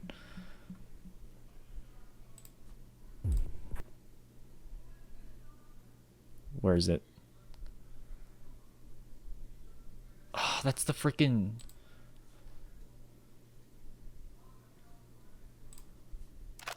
Oh yeah, by the way, the cutscenes look awful in this game, by the way. I just gotta point that out.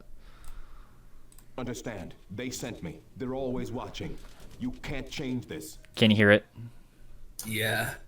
You can't change the future. Probably not, but I can make sure you're not a part of it. Stupid bastard.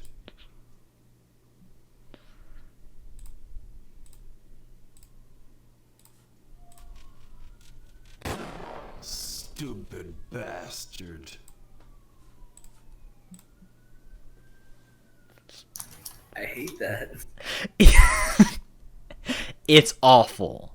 Do not play this game. Like, there's a reason why no one talks about Far Cry 1. This game is bad. Like, I don't like I said, I don't usually like showing stuff. You know me, I don't like you showing stuff on the tier lists, but my god, it has to be seen to believe.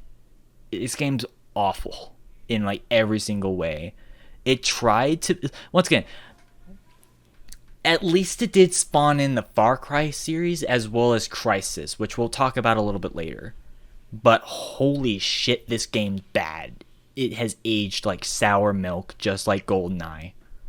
So, don't play this game.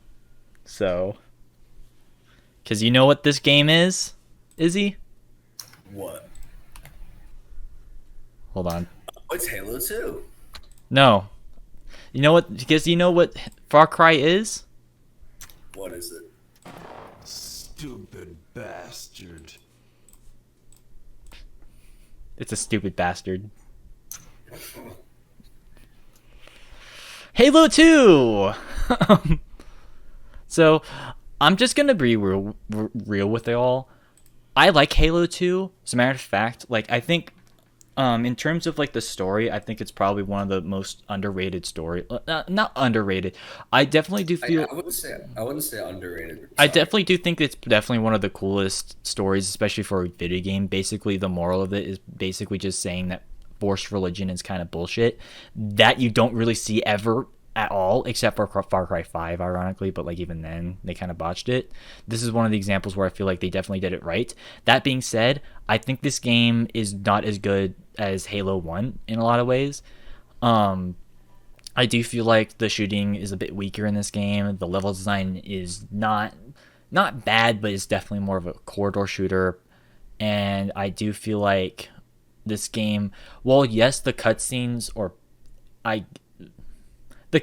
okay in the original. That freaking Keymaster looks awful in the original, though. Let's just be real. Like, the remaster really does shine with him. That being said, this is probably my least favorite Bungie era Halo game, and because of that, I'm gonna put this one at a B. If I ever do a Halo tier list at some point, which I probably will, I'll probably go more in depth about it. I don't want to do that right now, but basically, not a bad game. It's just the Doom/Doom 2 thing with me, where like the first game's amazing, but the second game's only just okay. Yeah. So. Yeah, this game, for me, I'd probably put it in like a high C. I love this game to death. I still think it's a classic, but most of my problems with it just come from the difficulty, especially like Sniper Jackals. There's Sniper Jackals, and just unlike Combat Evolved, where the difficulty was just so finely tuned, and even on the highest difficulty, so it at least felt doable. When you're playing on Legendary, it is damn near unbeatable. High Charity. That's also a bullshit mission where you die instantly. It's stupid. if you play on Legendary, you are, in terms of how much health you have, you are the second weakest entity in the game, second only to the infection forms for the Flood. So, like... Yeah, grunts are stronger than you. How the fuck does that work? There are parts in the game, especially on High Charity, where you'll just be put in a checkpoint that's like right before a group of enemies, and you'll only have like a couple of seconds to react, and most times you'll just end up getting wiped out anyways. Yeah, it's kind of bullshit. So that's why I put this at a B. I still like the game, just not my favorite. Also, they removed the assault rifle for whatever reason in this game, which was kind of bizarre. I mean, I like the SMG, but I don't know. Yeah, I don't like it as much as the assault rifle. Also, they just like I mentioned earlier, they just nerfed the hell out of the Magnum. Like it's basically not even worth using now. So I wouldn't say the SMGs replaced the assault rifle. I'd say the battle rifle replaced the assault rifle. Which, to be fair, the battle rifle's okay. I just prefer the assault rifle because the battle rifle looks like a FAMAS. So yeah, but whatever. That being said, let's move on to the sequel to the Half-Life 1, Half-Life 2. I have more positive vibes with this game, personally. Yeah, so do I. This game, yeah, the gunplay is much better than it was in the first game. I like how most of the game is really just you moving from point A to point B, but they found a way to make that interesting. And you get to see more of the G-Man, who's like probably my favorite character from these games. And also the only thing obviously is that it ends on a cliffhanger, and at this point we're probably never gonna get the third. Really makes me mad, but a man can dream, damn it. But this one's going firmly in the A tier. I'm not gonna lie. While I don't hate this as much as Half-Life 1, I'm just gonna be real with y'all. Half-Life 2, I think objectively is just the better game. I think this game's kind of slightly overrated, just slightly though, because I do like the innovations that this game has brought, because I'm not gonna lie, I do like the amount of like physics-based stuff that they brought to the table in this game. Obviously being able to, you know, like break individual like crates and like barrels and like build like bridges and stuff. That's pretty dope. Also, I think the Combine as a conceptual enemy are pretty cool. Even like a lot of the, you know, just physics-based puzzles, I think work way better in this game than Half-Life 1. I do have kind of a complaint with the story. I wish that we could have actually seen the 7-hour war as opposed to them just telling yes, us that's an issue. Like, mission towards the beginning of the game where we actually fought in the 7-hour war. Yeah, so wasted potential in that thing, but to make up for that though, they do show a lot of the stress and tension that war brought upon the world. So with like the whole like basically the anti-fertilization machines and all that stuff. And I'm not gonna lie, the shooting, well, yes, it's better than Half-Life 1, it's still slightly off in this game. I feel like the weapons are still just a bit weak. It's consistent more. It's way more consistent than Half-Life 1, because at least with the SMG, if you go after a Combine soldier, it's automatically 10 shots. Thank you for that consistency, Valve. Also, I do like I said, I do like the puzzles. I do like the bosses. I just do have to agree with you though. Like the story, like specifically for the episodic parts, like episode 1 and episode 2, they do tend to drag on just a bit too much. And also that stupid cliffhanger ending on episode 2, that was dumb as hell. And also I do feel like the AI is a bit iffy, specifically with Combine soldiers. Like if you actually notice, you will actually be able to like shoot down an entire wave of Combine if you get them in a line. It's pretty stupid. But generally speaking, okay, I guess my last thing about this game that I have an issue with is that it does feel like a tech demo. It doesn't feel like a proper just game in a lot of ways.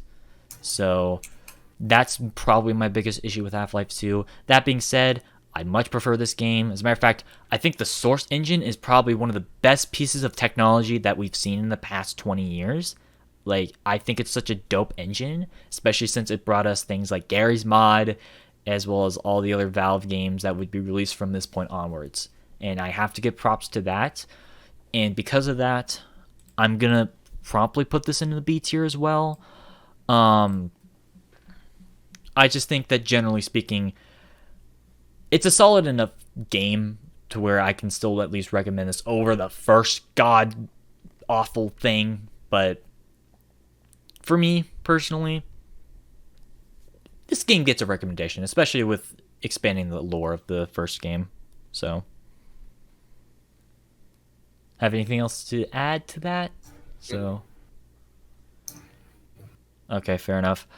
All right, I think I don't think this is the last licensed game, but we got Star Wars Republic Commando. Honestly, another game that I do feel like has kind of aged not all that great. If you've seen my streams from last year with Republic Commando, not a bad game, but I just don't think it's all that great, especially for like the type of squad-based shooter that this is. Because of that, I'm going to put this one in a high C, but like still a cautious C. I do feel like the level design does get repetitive after a while. Delta Squad, I think is cool enough, but like I do feel like they do get annoying after a while. And also, once again, I'm sorry, just the level design gets really repetitive, especially by the time you get to Kashyyyk. Tradoshans do add a bit more variety, but man, shooting the same enemies over and over again gets annoying. That might be partially just That might be partially just in the fault of just the license itself, but it is what it is. Also, why the hell do the battle droids look like they do in this game? They look really weird. Yeah, I don't like some of the designs for the battle droids, and I like the mechanics of being able to like control your own squad and kind of working together with them to try to beat the levels. But no, yeah, just parts of it haven't really aged too great. And I'd also definitely put it in like a high C. Okay, fair enough. All right, Time Splitters Future Perfect, the only Time Splitters game that I've not played because for some reason this game goes for $120 on eBay and I refuse to pay that much. So I'm gonna put this in the haven't played category. So fuck you, scalpers.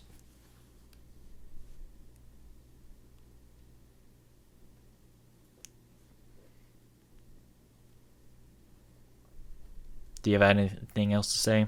No, I haven't played this one either. Honestly. Okay, fair enough. Have you played SWAT 4 though? I've actually never heard of that one. Okay, so this is part of a long-running series called the Police Quest or the Police SWAT series. It's been around since the late 80s. It was originally a strategy series where you get to like control like police headquarters and all that stuff and like bust crimes or whatever. Then by SWAT 3 they changed it into a tactical shooter a la Rainbow Six, but then they didn't release the new game for a while until 2005. And I'm not gonna lie, this game is pretty dope in a lot of ways. I put this one in like the low to mid A. It plays very similarly to Rainbow Six 3, where you have like you get to control like a squad of police SWAT members or whatever, and you basically have to bust a crime scene, whether it be bank robberies or mass shooting scenarios or criminal drug dealing organizations. Like, it's actually a pretty intense game, and I like the tactical element in this, especially since this is probably the only other major breach and clear tactical shooter that exists. And it sucks that they haven't made a sequel since this game, but I do recommend it for those who do like Rainbow Six. I do have some tiny inquiries with this game. The main one being where you have to arrest basically everyone in the game, regardless if they're innocent or not. And the game does punish you for shooting people, which I guess is fair enough because, like, you know, especially with nowadays, I don't want to get into that. But generally speaking, I do recommend this game overall. So, sorry, we're private messaging each other, so. You're good. Oh god. Oh god, what is computer doing? Okay. Oh. I went to click on something. Computer just decided to have a stroke.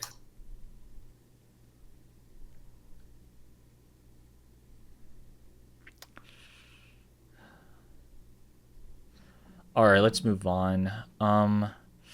Battlefield 2. I'm not going to be too long on this one. Long story short, I put this game in S tier.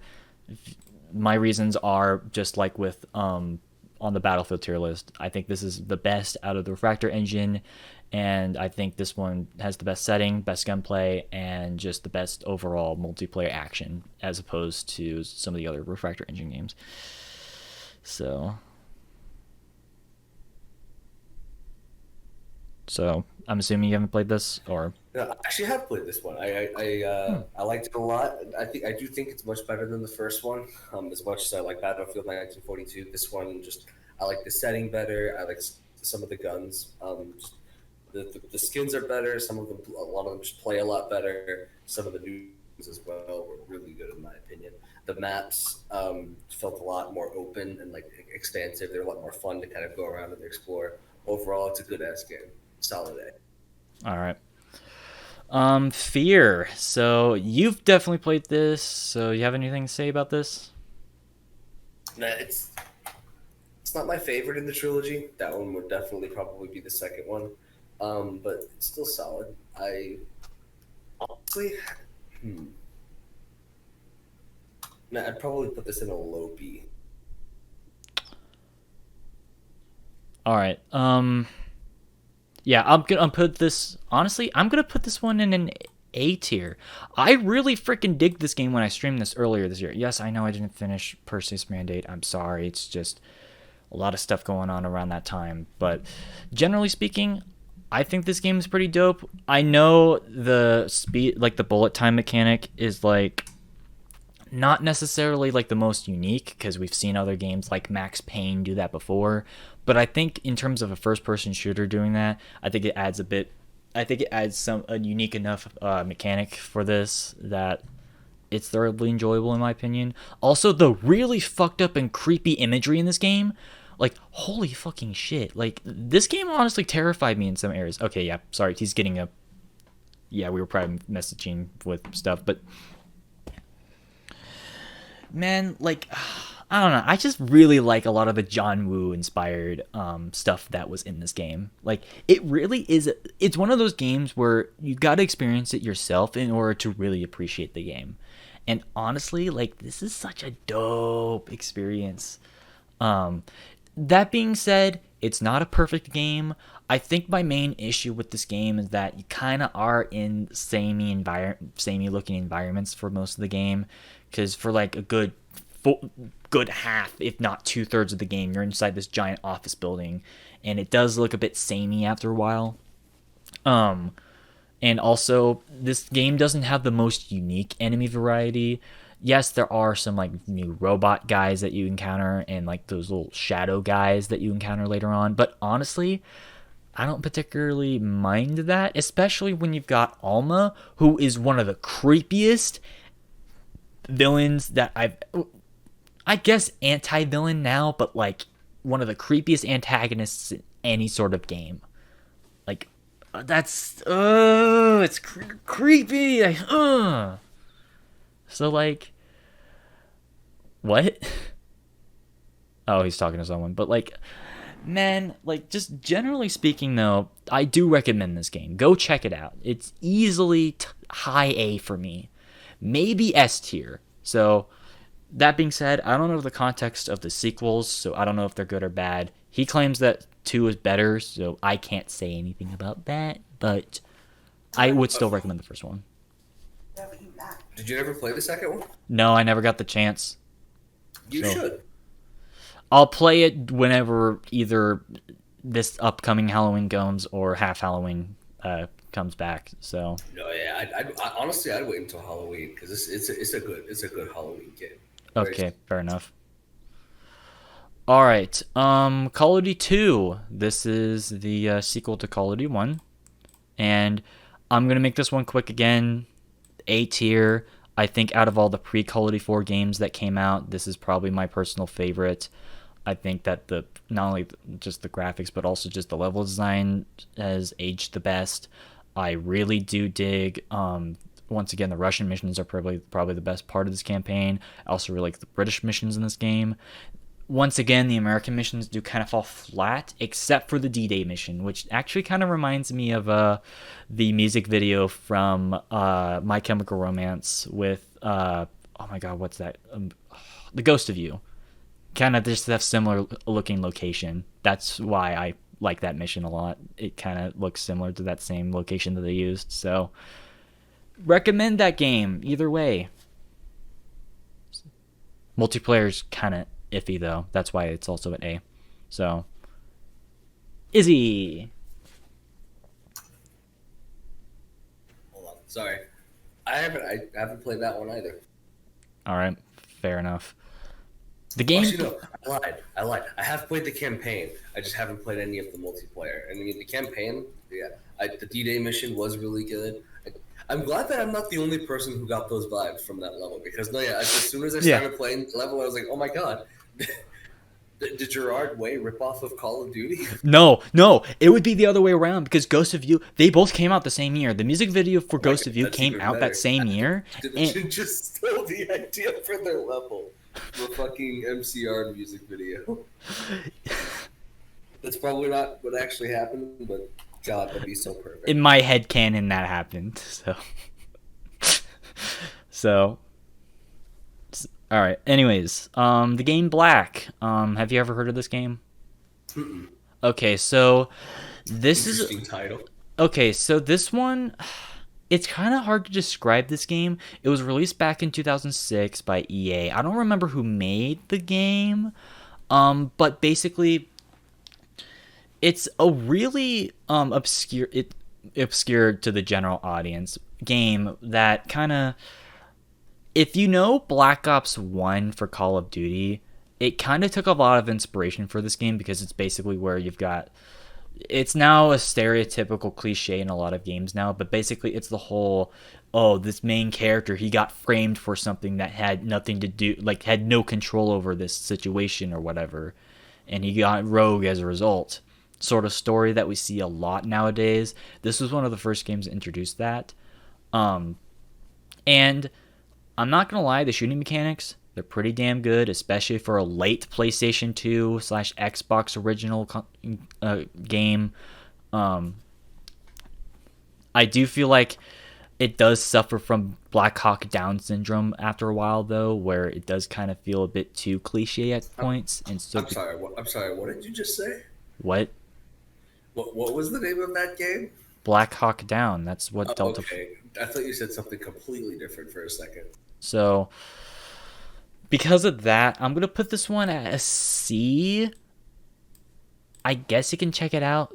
It once again, it's one of those games where you kind of have to play it to be able to understand, or at least like watch videos about it. So, because it was a big deal. Like, this had a huge marketing team back in 2005 that had, like, think of it as like the marketing campaign for like the game Homefront back in 2011. I don't know if you remember that.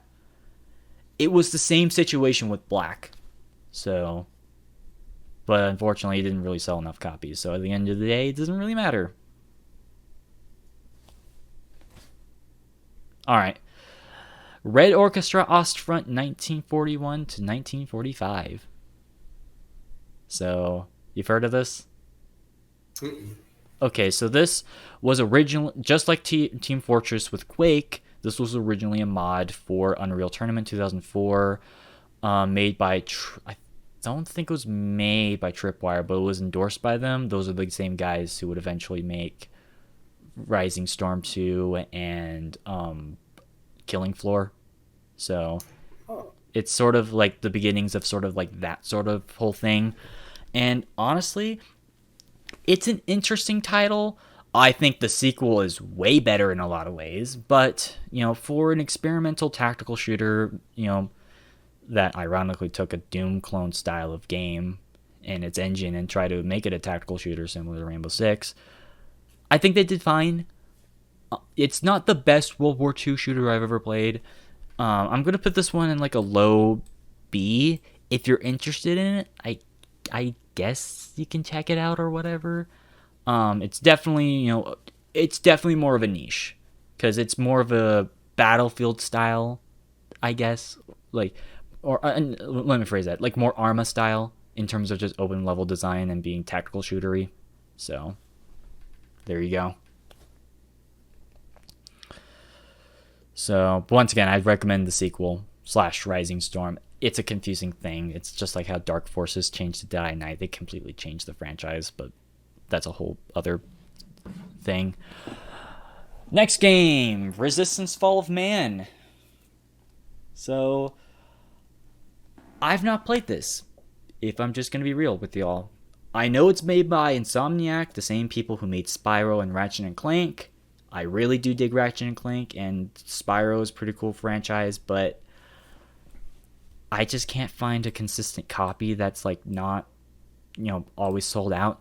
It's not that hard to find. It's just eBay's always bitchy about shipping with this, and it's annoying. So, and considering that GameStop and old vintage stores don't really have a lot, or they don't really have a lot of PlayStation 3 games here at least, it's kind of hard for me to get. So, how do you feel about this, if you've played this? I haven't played this one either. Okay, fair enough. It looks interesting, though, because it's like an alternate World War II, 1950s, where aliens invade. So, in that respect, I might check it out at some point. So, alright. Stalker, Shadow of Chernobyl. So, I know we already talked about Stalker quite a bit on the channel, but we haven't discussed the older games all that much. I'm going to be real with y'all. What? Oh, I was just... What? You go first. I'm going to be real with y'all. This is an A tier game for me. Like, this is another game that takes a lot of inspiration from games like System Shock, but the difference between this one is definitely a lot of the survival mechanics within this game, because it's a first-person shooter first and a survival game second, which means you have to gather as much materials as you can to move on to the next area, and the RPG elements get brought into this game by the interactions with a lot of the interesting characters that are throughout the entire game. And I kind of like that mercenary style of gameplay in here, because once again, it basically is one of those games that not only has multiple endings similar to Deus Ex, but also you can pretty much just determine your own fate. You can either side with one of the factions, or you can go on yourself. It's an endless world of possibilities. So, and just to be quite frank, honestly, like, just that open choice, I wish was just done well in a lot more games, especially in this sort of style of game. Granted, this is not an open world game. Do not make that mistake. This is a quasi open world game, which means there's open areas, but there's still a bunch of loading screens in between each area. So don't make that mistake. It is still a bit more restrictive in comparison, and it does look graphically dated by the time, because this is a game that looks like it's from 2001, but it's from 2007. But it's still a good game overall. Do recommend. I'm actually quite the fan of the Stalker games as well. I guess the new one. Have you seen the trailer for the new one? We discussed that with E3. Yeah. But no, yeah, the first one, I like it because it's basically sort of just like Metro mixed with Fallout, and I don't know, I think that it meshes really well. That does bring up an interesting point. So this actually predates Fallout 3, which is the first-person shooter for the Fallout franchise, and And obviously, Metro would spawn out of the Stalker franchise because like half the team who worked on this game would eventually work on that. I'm not gonna lie, in terms of the post-apocalyptic games, I think this is the best out of all those, in my personal opinion. So, because I really dig this universe and I just love the setting more. I never really cared for Fallout, if I'm gonna be honest. So, Yeah, that's fair. All right. So for the next game, I'm gonna step outside to drink some more tea. But before we do that, Halo 3, not my favorite in the trilogy, obviously.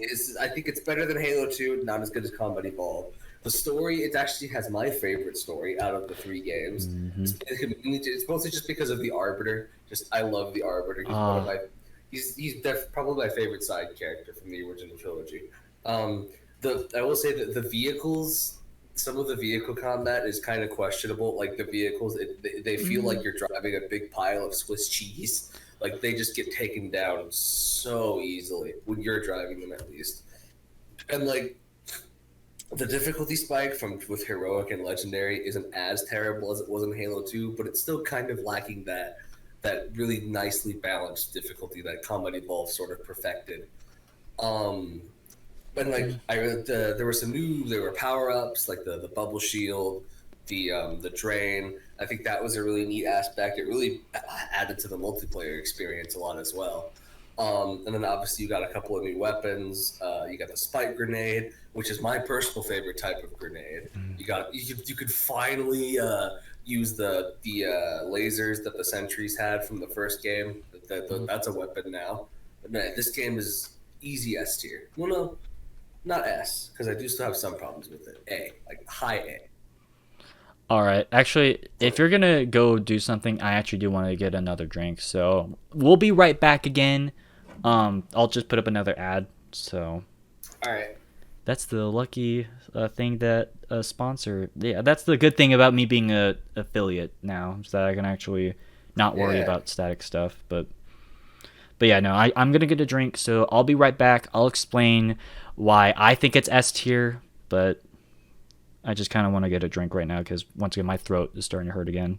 So, Woo-hoo. all right, here we go.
Okay, I'm back.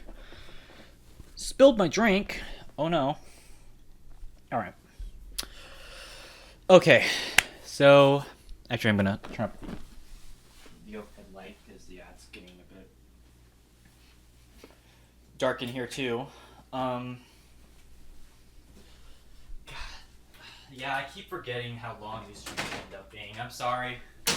It's just I like talking a lot about this sort of stuff, but at least this is working out in comparison to the Nickelodeon one, so that's good. But anyways, so I already mentioned this. I'm gonna put Halo 3 at S tier. I don't actually have problems with basically my whole thing reflects what Izzy just said. I really love the story in this. I like the gunplay. I like a lot of the new mechanics, such as the spiker spike grenade. Sorry, I also like the spike. The spiker. It's okay. I don't hate it as much as some people do.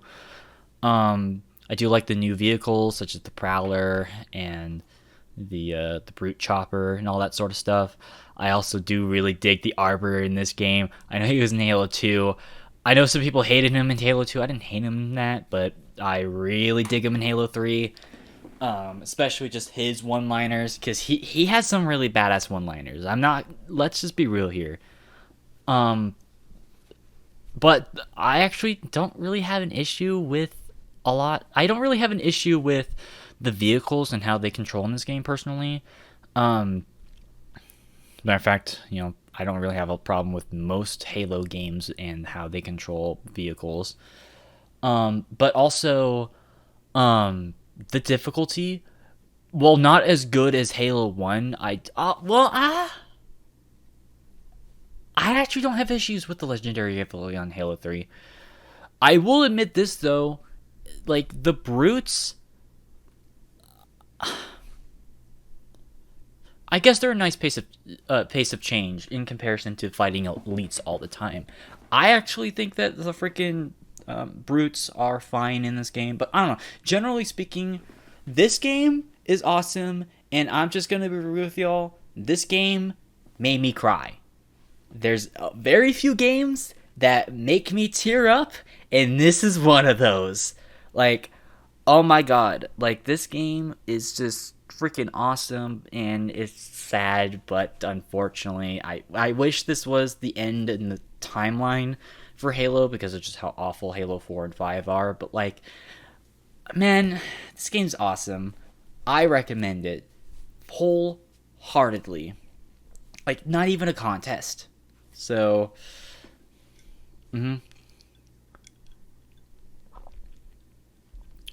But yeah, no, generally speaking, this game is pretty dope.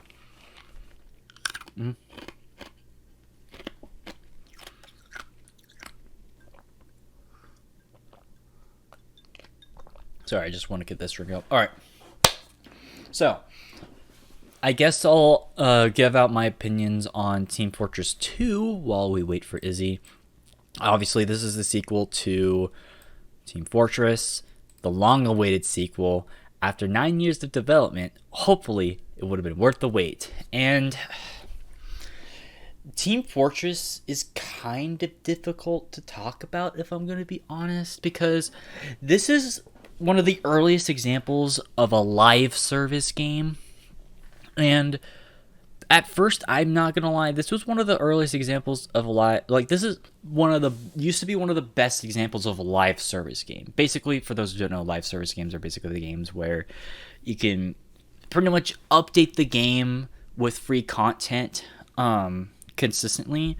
However, the catch is there's a microtransaction market that is tied to that. Now, I am aware that originally Team Fortress was released, like, it was originally, there was a paywall in order to access the game. They have since removed that since 2011, but that was around the time when they actually added the microtransaction system with, like, the cosmetics and stuff. Some of that is a little bit controversial, not as much as CSGO and that lotto scam, but generally speaking, I'm going to put this one in A tier. My gut wants to put it in B tier, but I think A tier is a fair enough assessment. I think this game is, generally speaking, better than the original. I do like just how diverse, not only just the classes are, because this is another hero shooter, but also just how diverse, those skills can be applied, especially when it comes to just the weapons that you can reattach for certain characters. I do like that. My biggest issue with the game, however, is the learning curve. because this game is a difficult game to master if you don't play consistently. I used to be freaking amazing in TF2. Like, back in, like, 2015, 2017, like, throw in 2017 even. This was my shit. And I am going to be fair. I still play this game occasionally, even on stream. You know, like, it's still a fun game to play, especially since it's still one of the most popular games on Steam. That being said, I do feel like because of the learning curve, it can turn off some people, and I also will admit the content updates and the weapon balancing can screw things up. And to be fair, that's more of an issue with just live service games in general. But, you know, I still have fun playing this, you know, time and time again. And honestly, I think this is probably one of Valve's best games. Like, for me personally at least. So, just generally speaking, I just wish all my friends still played it so that we can actually, you know, group up and do a bunch of bullshit on there. It would be really fun.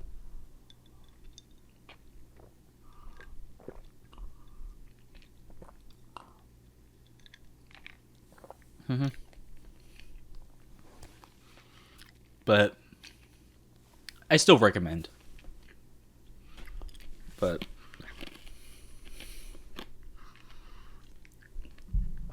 so yeah, no, unfortunately it is getting a bit late at where he's at, so we might have to be a little bit quicker with this. I'm still gonna explain exactly all the stuff that I want to talk about when it comes to all these different games. So, oh my god, what is he doing? But because yeah, we're starting to. Oh my god, because yeah, we're getting closer to a lot more games that I definitely haven't played. So it will be a little bit faster, or at least I hope. So. Oh my god. I feel bad, dude. Alright. Is he back? Is the boy back?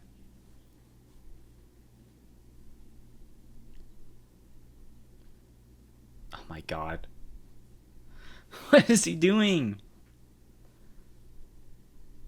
I'm back. Hey, Izzy. Hey, what? Play TF2 with me at some point. Okay. I have to reinstall it, but... How do you feel about it? Because that's on the list. Oh, is that what we're talking about now? I mean, well, that, and also I wish all my friends played it, because it's a free-to-play game. There's no excuse for you not to play it. Right? But no, yeah, this is I have to say, this is definitely my favorite hero shooter. Personally, I know this is like a super basic take, but no, this is... Excuse me, sorry. My chest is still hurting from drinking. But if I had to give it a ranking, I'd say this is definitely an S tier. Oh. No, I didn't know you liked this game that much. Oh no, yeah, I do. My favorite character, honestly, is the spy. Originally going into it, I thought I'd be. Oh my god, you can actually do the meme now. And my favorite class is the spy. So. I think we can at least both agree, though, that this is probably the best example of a live service game. Like, about the heavy update not being out yet, but it's okay. It'll happen eventually, right? Right? Yeah. But yeah, you agree, though, that's the best live service? Like, where you take a game and apply free updates with some microtransactions on the side? Absolutely. Okay, yeah. Yeah, because like the game is free to play, and so most of the revenue in the game just comes from microtransactions for skins and whatnot. It used to not be free, but then, yeah. Okay. All right. I'll wait for you to get ready. So. Oh no, I'm ready. I'm listening. I'm just looking for one. All right. Ooh. Whatever. I'll find it later. Call of Duty 4. Call of Duty 4. Call of Duty's trash. It's been trash in Call of Duty 4. Modern Warfare. I don't think that was a good idea for you to say that. But I was okay. I was just dumb jokes aside. I haven't played either. That's actually not too surprising. So, this is probably... Okay, I've already stated this before on my Call of Duty tier list. I do frankly still put this game in S tier just because of, A, the campaign. I think that generally speaking, this is the best Modern Warfare game that we've had. Second of all, I think the gunplay is, for the type of Twitch shooter that it wanted to be, I think it works really well. I think the multiplayer for the time was not only really cool, but also innovative with the different types of kill streaks and the ranking system in comparison to other ranking systems that were at the time. Yes, obviously Battlefield and some other games. Excuse me, oh my god, they had a ranking system, but this was one of the first games to really tie progression with unlocking the weapons as well as the attachments for said weapons. And so in that respect, you gotta give props to Call of Duty 4, because that's the system that we see with a lot of multiplayer military shooters nowadays, and why fix what isn't broken, you know? But generally speaking, I think that this game, in terms of Call of Duty games, this one is one of the ones that holds up the most, in my opinion. I personally prefer World at War's multiplayer slightly, but, like, it's still a good game. How dare you put Call of Duty 4 and Rainbow Six and Halo over Half-Life 1? Okay. I just think Half-Life is overrated, even compared to other FPS games from the late 90s. And I like Call of Duty games. I'm not gonna change my mind on that. Shut up. New games, maybe. Old games, no. So, speaking of an old franchise that's kind of dead right now, Crysis. I never played any of those games. Well, no, I take that back. So, actually, I have a very important question for you, though, Izzy. God, what? Can your laptop run Crysis? I mean, probably. Have you ever tried it? No. You probably should. Because I have the best setup that has ever been conceived ever since 2007.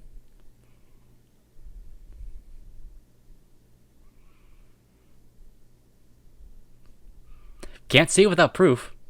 I don't believe that your thing can run Crysis. Alright, well, I'll buy Crysis just so I can run it through. Okay. How's that sound? Okay, all jokes aside and memes aside, obviously most things can run Crysis. Because here's the big deal about Crysis. This game's beautiful. Like, for 2007? Dude, freaking Red Orchestra, no, Stalker came out the same year. And they are, like, completely they look like they were made in completely different decades in comparison with each other. Like, it's insane with how, graphically intense this game is. And also, the shooting mechanics work pretty good for the most part. And I do like how you can change your attachments on the fly, where, you press, like, this button and you get to choose whatever attachments you want on and off. That's pretty cool. It's not for everyone, but I think it's pretty cool, especially if you want to do, like, a stealth mechanic stuff, especially with the active camo in this game. Holy shit, it's so cool to take out a bunch of, like, North Korean soldiers and do all that stuff, because, yes, the story involves North Korea invading the Pacific. It's stupid, but whatever. Also, this is not a spoiler at this point. If you've played the sequels, there's robot alien thingies that are underneath the Earth in this universe. I'm not gonna lie, kind of like Trigens with Crytek's previous game, Far Cry. They kind of ruined the game. That being said, Crysis, I think, is a much better game than Far Cry, and because of that, I'm going to put this at a B. It's just one of those games where it does start off and look really strong, but unfortunately, by the third act, it does drop down significantly, and because of that, it is at a B. So, still recommend the game though, especially for all those tech people out there. So, one more note. The fact that you're able to take, like, the physics in this game are so freaking dope. With, like, the water ripple effects when you shoot the water. And also shooting down each individual tree branch if you go up close to a tree or whatever. It's so cool. Like, I wish more games were like that. Like that and Crytek and Far Cry 2, I wish more games were like. Just, I know it's not like the biggest aspect of a first-person shooter, but oh my god, that's so dope to me. So, sorry if I'm like taking a while on this. It's just, Crysis is such an interesting game to me, even if it's not the best. So, unfortunately, games that are definitely not their best. Unreal Tournament 2007 or Unreal Tournament 3. Man, I've seen enough of this game to know that it's generally just not very good. I still have yet to play it, so I don't know. No, I could be completely wrong. Maybe I'll end up playing it, and there's something I missed that just finally pieces it all together for me. But as of right now, I just don't really have any interest. I mean, yeah, I'm gonna put this one in like low C. I think it's objectively, like, throughout the Unreal community, this is seen by most people as the worst Unreal game. And that sucks because, man, Unreal and Unreal Tournament 1999 were so cool. And then this comes out, and it's like, the biggest problem that people have with this game is that it completely removed features. Like, it's basically just half of what Unreal Tournament 2004 is. And that's just not acceptable. Like, just removing features and repackaging it as a new game. That's a big no-no. And unfortunately, that did set the precedent for the next decade. As a result, I will at least admit this. The game itself, for the time, it looked fine. Obviously, being on Unreal Engine 3, which I really think Unreal Engine 3 is such an overlooked engine. But man, oh man, dude, like, why you gotta do this, Epic? Oh, I know why. Because they were working on Gears of War and they didn't have time. So, to be fair on that, but like, it's unfortunately killed the franchise because they haven't made an Unreal Tournament game since. They were working on one, but then the game that shall not be named was made, and that makes me mad. So, all right. Well, going away from disappointments, though, we've got BioShock. So, oh, he's excited. I'm very excited. So this game is also going to go in the S tier. This, personally, I think this is really the first one is definitely the best. I think the second one is all right, and Infinite's not very good overall, but yeah, I love. That's surprising. I love the story, especially the twist towards the end. The would you kindly twist? It's like one of my favorite plot twists in all of the game. It completely blew my mind. Mm-hmm. The gunplay is fantastic. All of the plasmids and all of the skills that you can get are all really fun to find and figure out how to use properly and whatnot. There's the whole setting of Rapture. It's really fun to go and explore. The only area that I think is kind of bullshit is the farmer's market with all the bee swarms. That was really annoying. Oh yeah, that part. And admittedly, the final boss is kind of a joke. He was really easy, though. I'm not gonna lie. Yeah, but overall, it's still a good ass game. Yeah. This is another game that I actually streamed last year. I don't know if you saw that or remember that.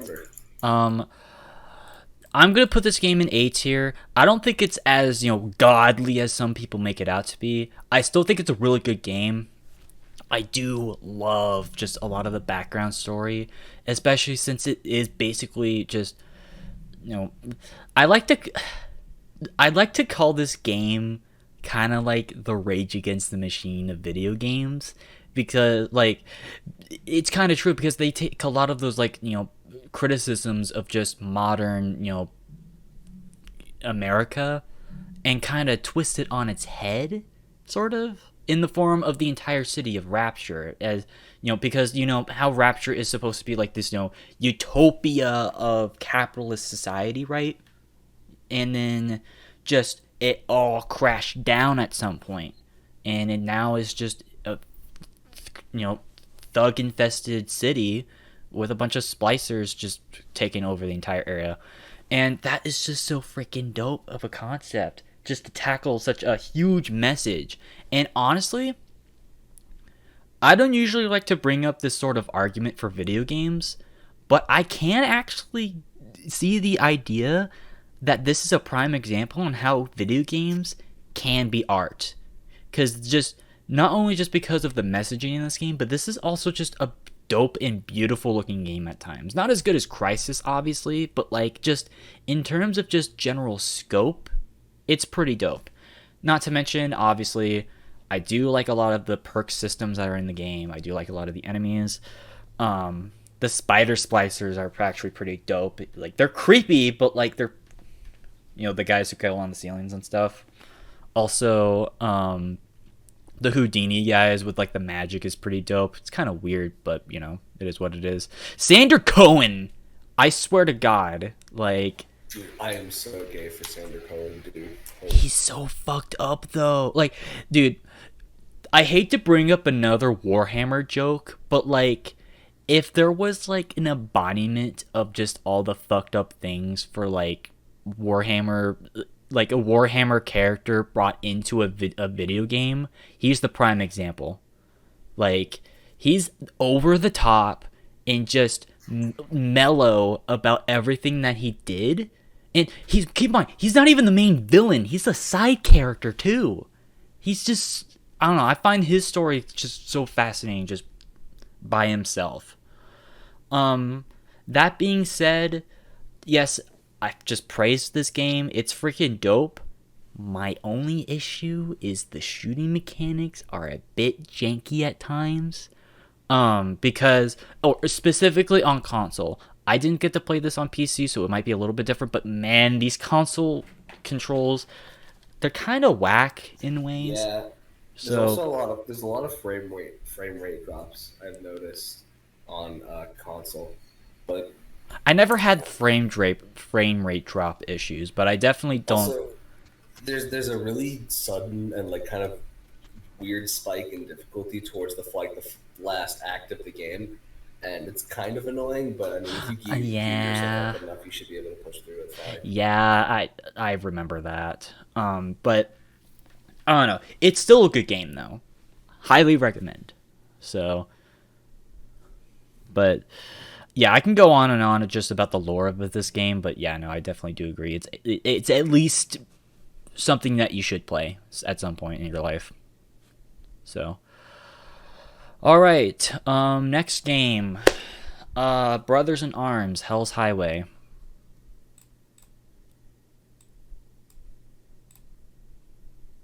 Have you played this game? No, sorry, didn't have the mic turned off. All right, fair enough. All right, so this is actually the last game in the Brothers in Arms trilogy. I would have put the trilogy. Yes, so the first two games were called Road to Hill 30 and Earned in Blood.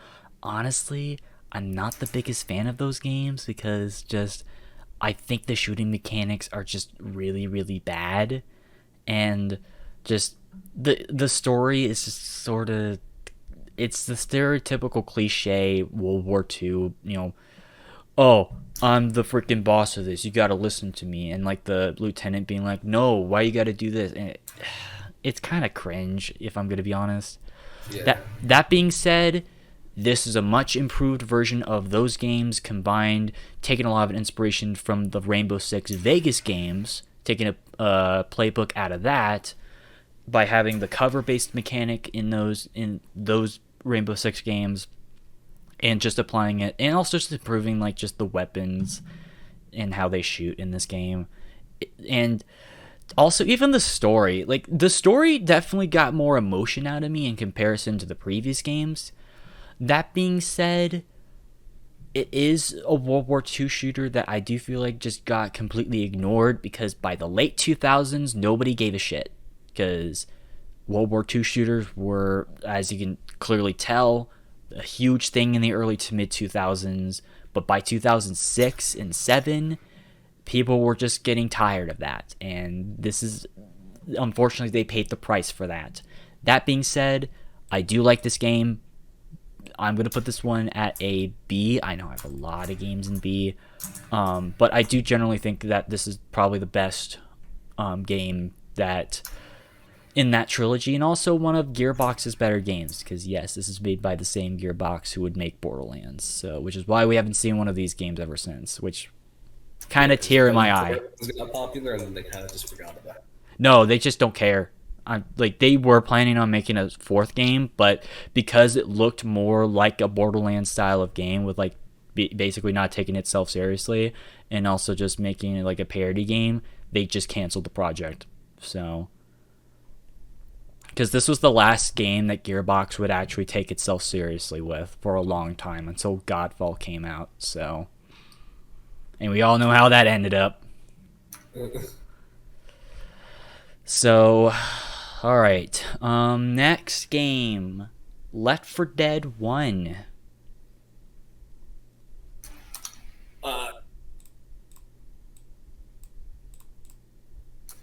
Yeah.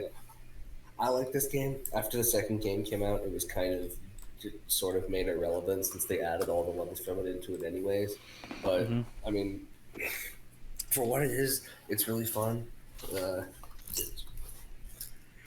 Excuse me. I really like all the different special kinds of infected that can come after you, especially the hunters. The hunters are my favorite. Those guys are annoying. Honestly, I think the smokers are more annoying because they don't really do any. I mean, as long as you stick with the team, they can't really do much to hurt you, and they're really just more of an annoyance. But that's the thing. All right, how would you rank this? B. Honestly, the original D. D, really? This, to be fair, this might just be how my perspective with like in comparison with like the second game, but okay, sorry, let me rephrase that. Part of the reason why I don't really enjoy this game is because of just the missing features that would eventually get added in Left 4 Dead 2. I just feel like this game is just, it doesn't feel like a complete game. Just in terms of visual, mechanics, and just overall variety to do stuff. And honestly, sometimes this game is just not... I felt like this game just got repetitive way too fast after a while. And as a result, I just don't enjoy going back to the original Left 4 Dead. Like, I barely played it, but like, man, I just... So, I don't know. I just don't think it's really worth going back to, especially since the sequel's out. So, or it's been out for a long time, obviously, but... Alright, Fear 2. So, I already said this earlier, I've not played this, so Izzy, you go ahead and talk about it. This game, it takes the main characters of the first game, who are two brothers, and it expands their stories a little bit, kind of goes into their backstory a bit more, which I really like. It gives a lot of much needed depth for their characters that I felt the first game was kind of lacking. Also, just some of the horror aspects are sort of toned down a bit, but it's still a good spook. It got me a couple of times. The gunplay the overall mechanics are more or less the same. There's a few new mechanics, but it plays pretty similarly. Overall, I give it an A. All right. I don't know. I've heard mixed things about this game. Some people love this game. Some people hate this game. So I don't personally know, but whatever. Speaking of another game that I've not played, I do own it now though, but I have not played yet. Killzone 2. So obviously this is made by Guerrilla, the same people who would make the Horizon games. Obviously they did make the first game that didn't make it to the list. I actually own the first 3 games. I don't have Shadowfall, but I don't know. It looks like an interesting game though. You know, basically another, you know, anti-imperialist sort of motive. Hopefully it's pretty good, but who knows. So have you played this or no? Okay, fair enough. Okay, so now we're already in a bit of an awkward situation for me. Modern Warfare 2. So, you want to talk about it first? Nah, go for it. I've mentioned this in my Call of Duty tier list. I think this game's kind of overrated. In terms of the grand scheme of Call of Duty games, I think this game just... The campaign, I've mentioned this before, but this game has way too many plot holes. This game, if you remember Rise of Skywalker and how many plot holes there is in that movie, there's as many as there are in this game. Like, I swear to God, like, the campaign is way too confusing, because I felt like they never... It's a lot of just... This is an example... This is ironically an example of show don't tell, which I honestly feel like does not work, personally. Because the reason why I say that is just mostly the Russian invasion of the United States. That makes no goddamn sense because they were able to just go around Europe. Like, Russia was able to go around Europe and invade the eastern seaboard without being detected at all. Bullshit. Like, there's no reason why they would have not been detected. I don't care if it's supposed to be, like, you know, taking inspiration from the movie Red Dawn. That wouldn't have made sense anyways because MW3 exists and it shows that Europe was not invaded yet. So, yeah. Also, General Shepard's motivations are completely flawed.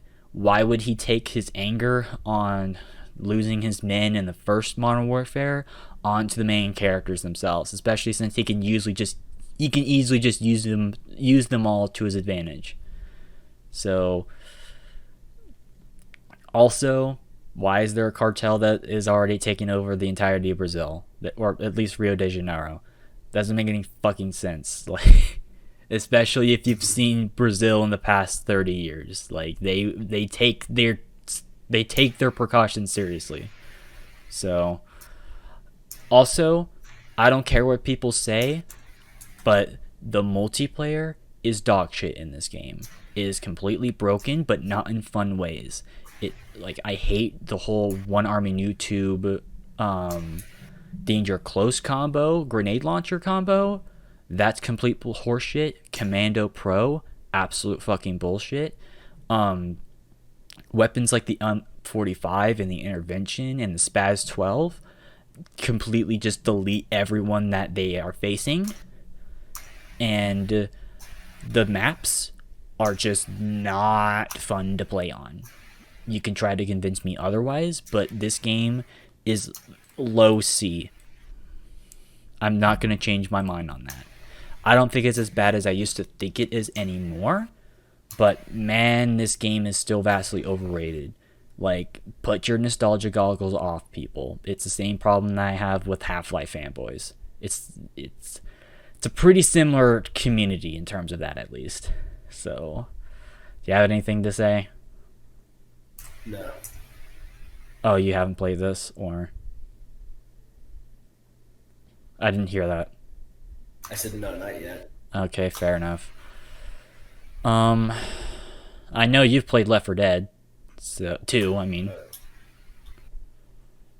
So, like I said earlier, this game, honestly, if you want to play Left 4 Dead, this is the one to go with because it takes all the stuff from the first game and just puts it all together in one big glorious package. I'll never forgive them for killing Bill. I still haven't recovered from that. But They added a bunch of new special infected. They added a couple of new weapons. Some of them aren't great. Like I'm not a big fan of the burst rifle or the grenade launcher, but the katana is really good. I know you said you don't like the katana very much, do you? I didn't say I didn't like the katana. I just never really get it. Yeah. The chainsaw is also pretty good. But That I don't like. How dare you? Katana better. I mean, yeah, but Also, this sorry. is going an A for me. I'm gonna put this one at B.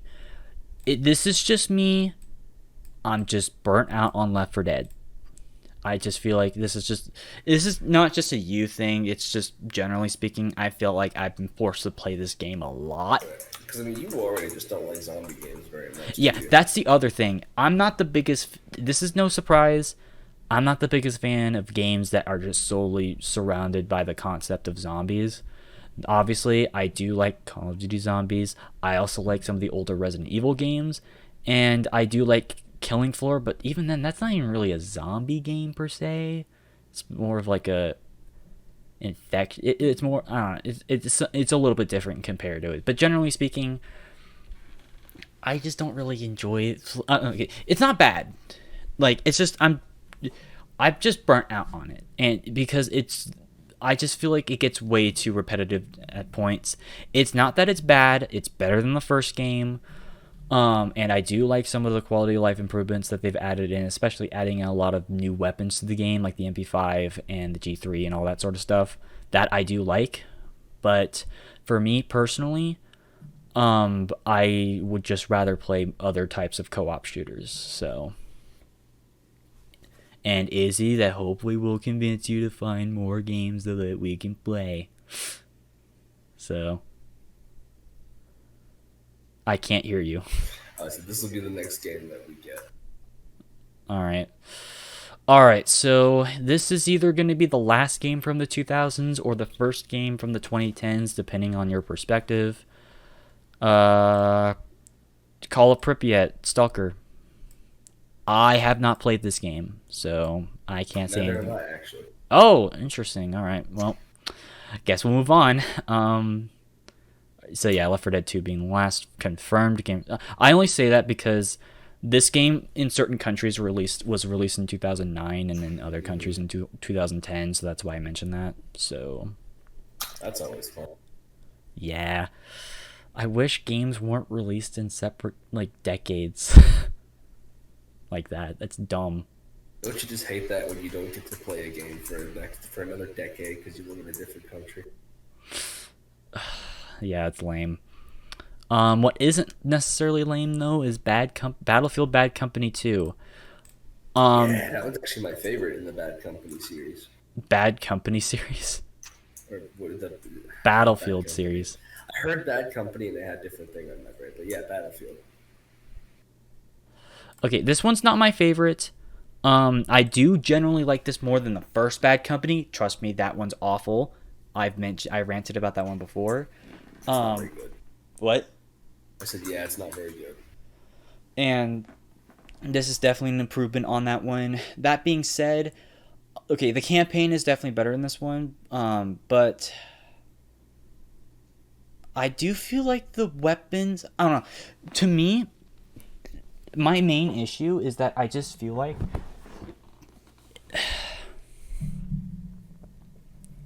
this is mostly for the PC version. It feels like a console port. Because the thing about Battlefield is that for Bad Company 1, that was the first game where they really dived into making it try to be a console shooter. And then with Bad Company 2, they brought it back to PC. Thank you. And while it's not a bad game, I just think objectively speaking, if you've played Battlefield 2 and other Battlefield games such as Battlefield 3 and 4, I just think that it does fall short on just a lot of those same mechanics. I do feel like just the variety of play styles and weapons and just overall customization, it hasn't necessarily aged all that great. Because of that, I am going to put it at a B. But that's just me personally. I know a lot of people would put this in S tier, but I just prefer other games in the franchise. So, you want my full opinion, go once again rewatch the Battlefield series thing, whatever. Mm-hmm. So yeah, I know you said S tier, but do you want to talk about this anymore? Or Nah. fair enough. Want to talk about Metro 2033? Yeah. So, to be fair, I barely got to play this game because I just didn't really have enough time. I only got to play like the first hour or so. But for me, I'm going to put this one at a C tier because for me, I do feel like in comparison to Stalker, it's just a bit too linear for me. Because this, from what I can tell, this is just a corridor shooter for the most part. Yeah, for the most part, that's basically what it is. And because of just, that, I don't know. To be fair, once again, I haven't played too much of it, so that's why it's at C. But I'm just hoping that it actually gets pretty good. So, On that, I think you should definitely play more of it because I promise you it does get better. In fact, it gets so much better that I'm going to rank it at an A. But it's based off of an old book that was written by some Russian guy whose name I'm not even going to. yeah, I've heard about the Metro books. So, But this is actually another game it's got branching paths. There are two different endings, depending on different choices that you can make in the game. But no, yeah, the farther you get into the game, like you start to learn more about both what happened leading up to the war and like after the war. You learn a bit more about Artyom, and you learn more about the creatures hunting you as well. It's you should play more of it. You definitely should play more of it. all right, I'll definitely try to. I probably won't stream it because of just what I've heard about certain parts, but whatever. All right. Halo Reach. This is the last Halo game on the list, and honestly, once again, I'm a huge Halo fan.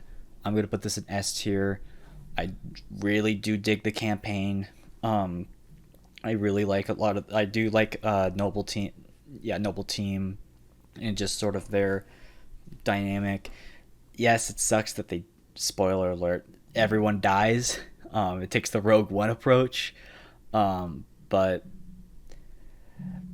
I guess it is sort of fitting for that tragic war story sort of thing. I like it because going into the story, you already know the game is about the fall of Reach. So going into it, you already know that they're all probably going to end up dying at the end, and that's just it makes the ending so much more impactful. Mm-hmm. And I like how if you pay attention, each of the members of the Noble Team, they end up dying in a way that reflects their personalities. So like June was the sniper, and he stayed away from the conflict and survived. Kat was the brains of the operation, and she died from a gunshot to the head. Stuff like that, and I don't know, it's really cool. So this is actually my favorite game in the Halo series as a whole. Oh, I didn't know that. Wait, I thought you said that about Halo 1. No, that was my favorite out of the original trilogy. Oh, fair enough. I will say this though, this is my favorite Halo multiplayer.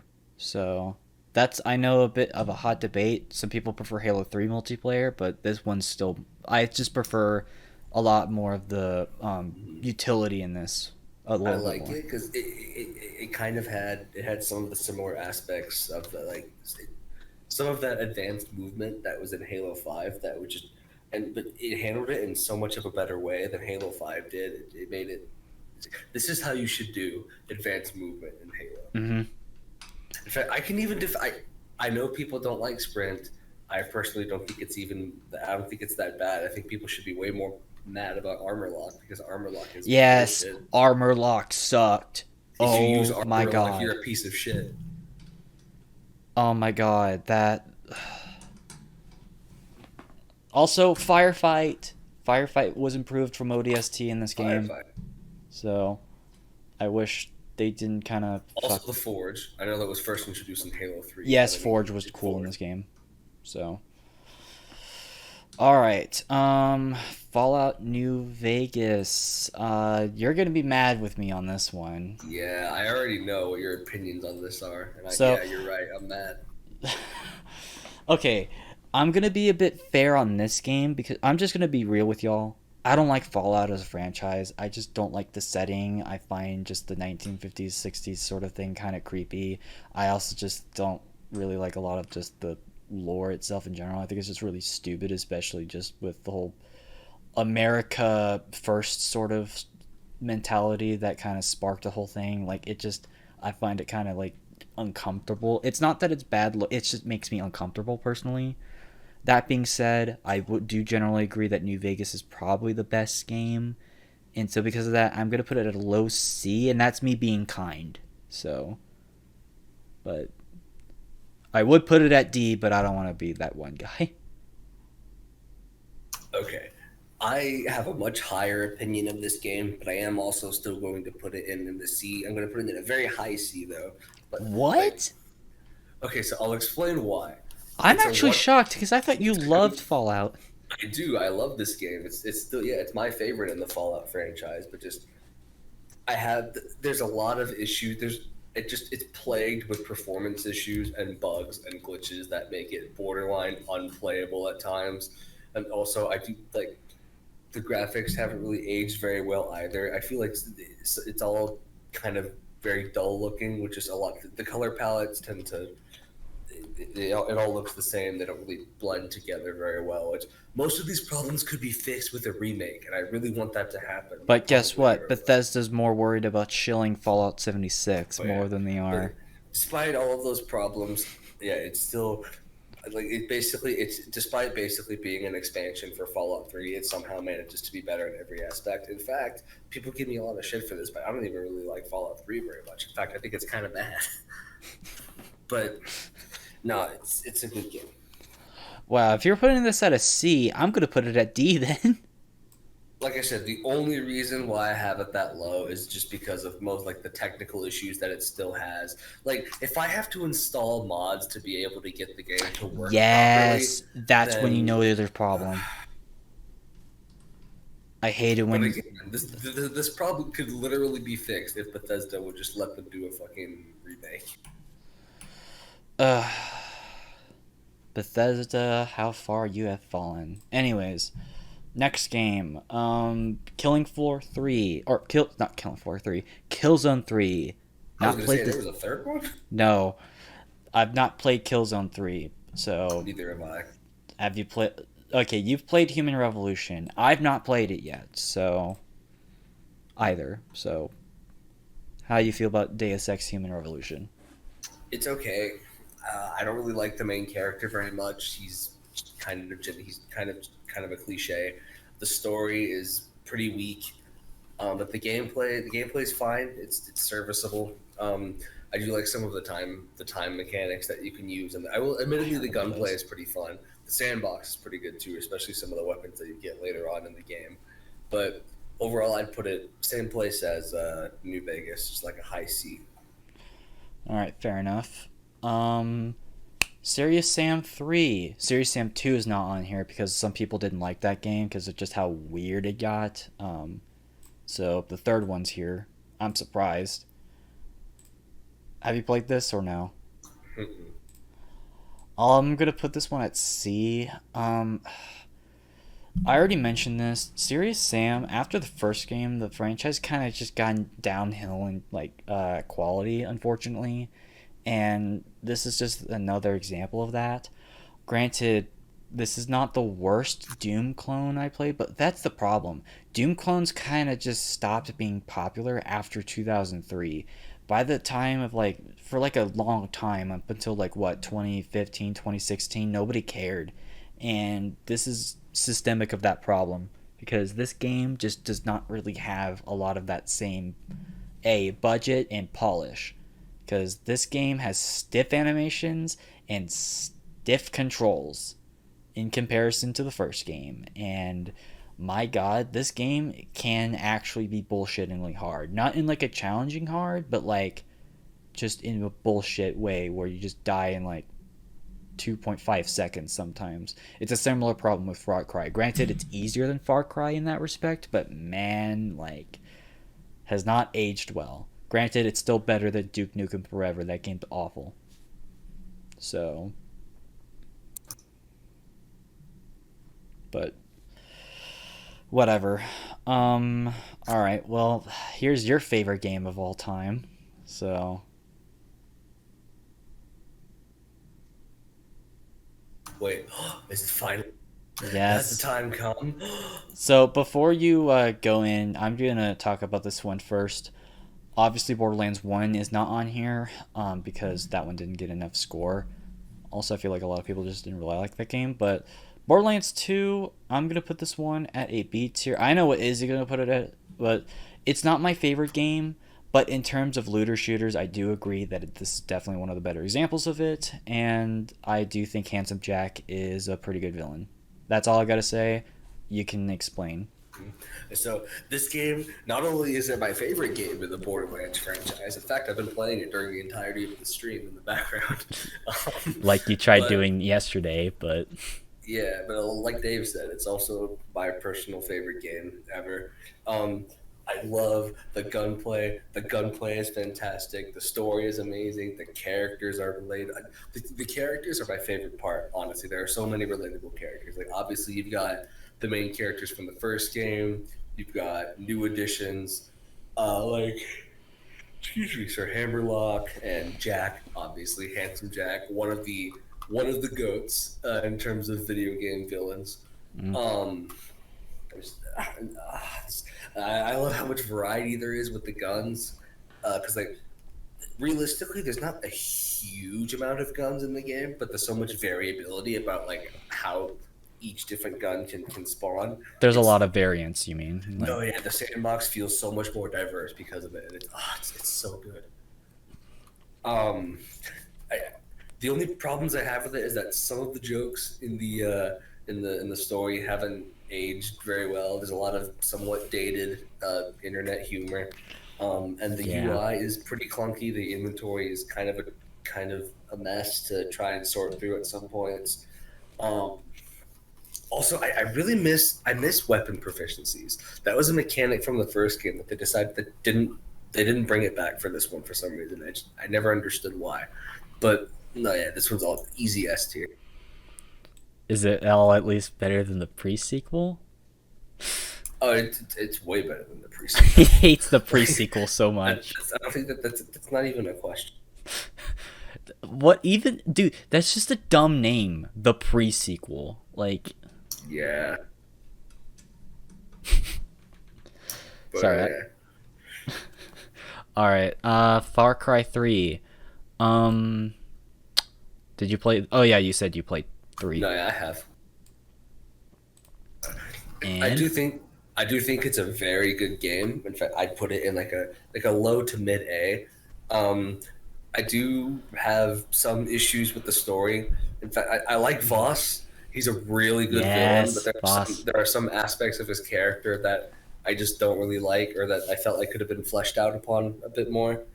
Also, character. I mean, I guess Far Cry games haven't really been known for their memorable protagonists, but this one just Jack felt Harper especially sucks. bland. Yeah.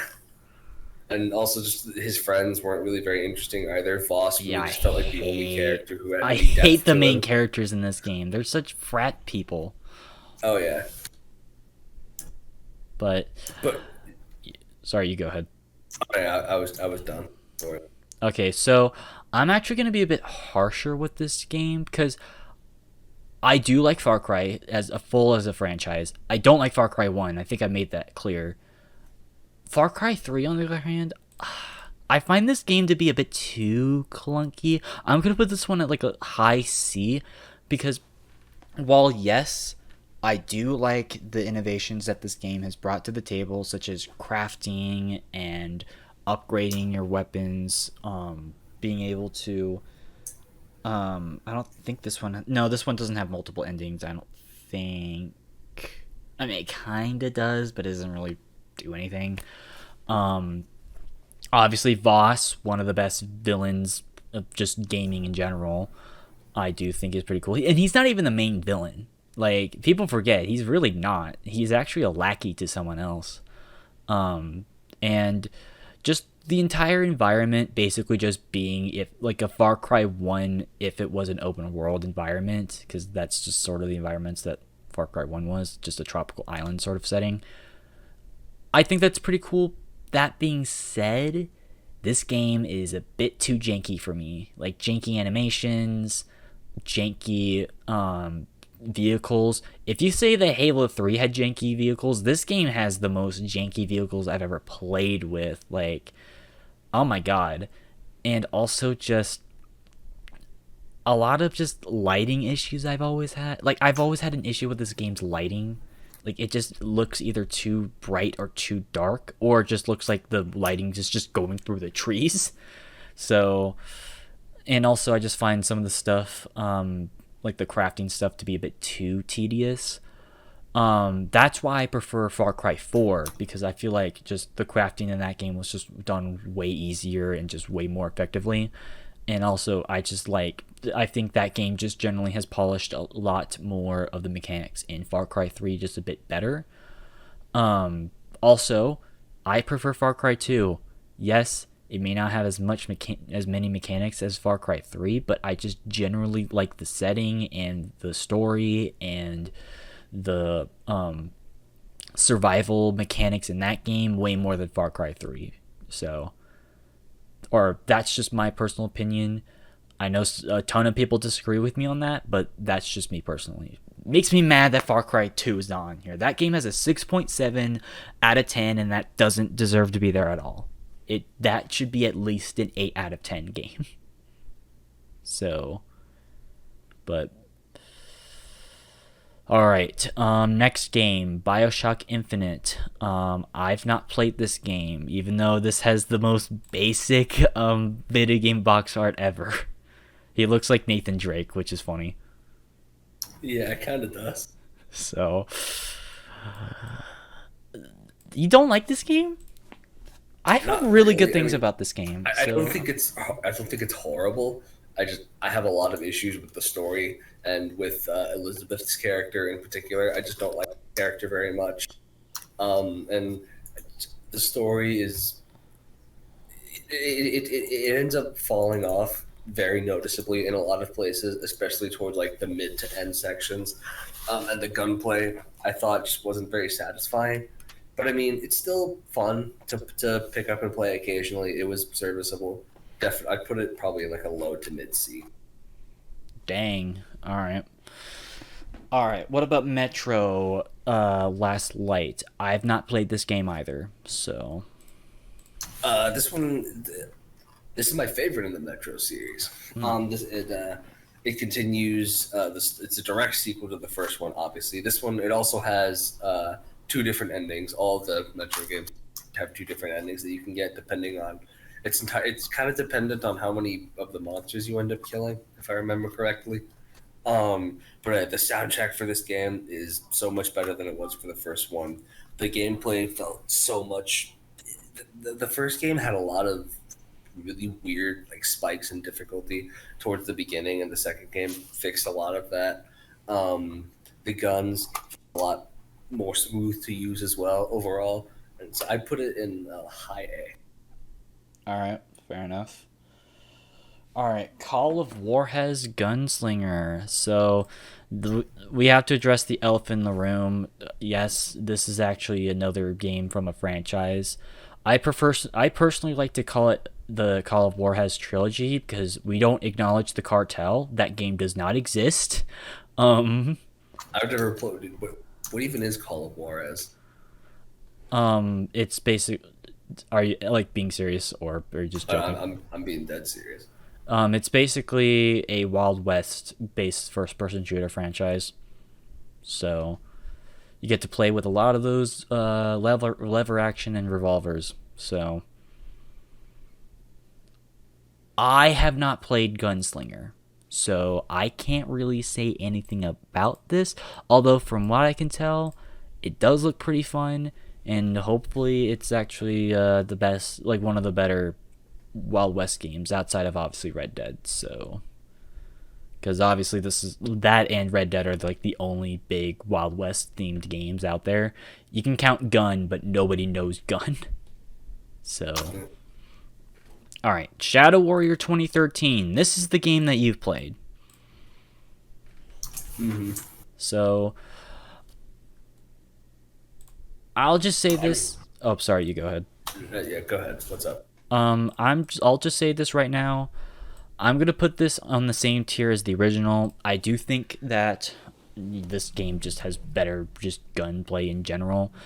That's personal because because the first freaking game has horrible gunplay, even though the katana and all that stuff is actually really fun to play with. I do generally think that this game, in terms of just the weapons, it does play a bit better. However, it does change itself from being a katana Doom clone to just a more generalized Doom clone after a while. That being said, it's still fun to play, especially if you're just trying to like waste time in like the horde arena sort of game mode. I think that is pretty fun to play at times, but generally speaking, it's okay. I wouldn't say it's amazing, it's just serviceable for the most part. So still better than the first game in my opinion, but No, yeah, I'd say you pretty much hit the nail on the head. Honestly, I was basically gonna say the same thing. you didn't play the 1997 game though. Well, I mean, yeah, but I mean, in terms of what you said about the original game, yeah, it being not great but serviceable. So all right, fair enough. What about Insurgency? I've never heard of that one. So me, Dylan, and Austin have played this game a lot. It's another tactical shooter. Basically, it takes a lot of. Or what's going on? What? Sorry, I saw you look off in distance or whatever. I don't know, I was just looking. I was just checking your stuff. What's up? Sorry. All right. Sorry. So yeah, me, Dylan, and Austin have been playing a lot of this. It's a tactical shooter. It actually is kind of more in vein to like Battlefield in a lot of ways, but like taking it up to the tactical level with like the working with a team and one-shot deaths. And so because of that, it's a pretty intense game.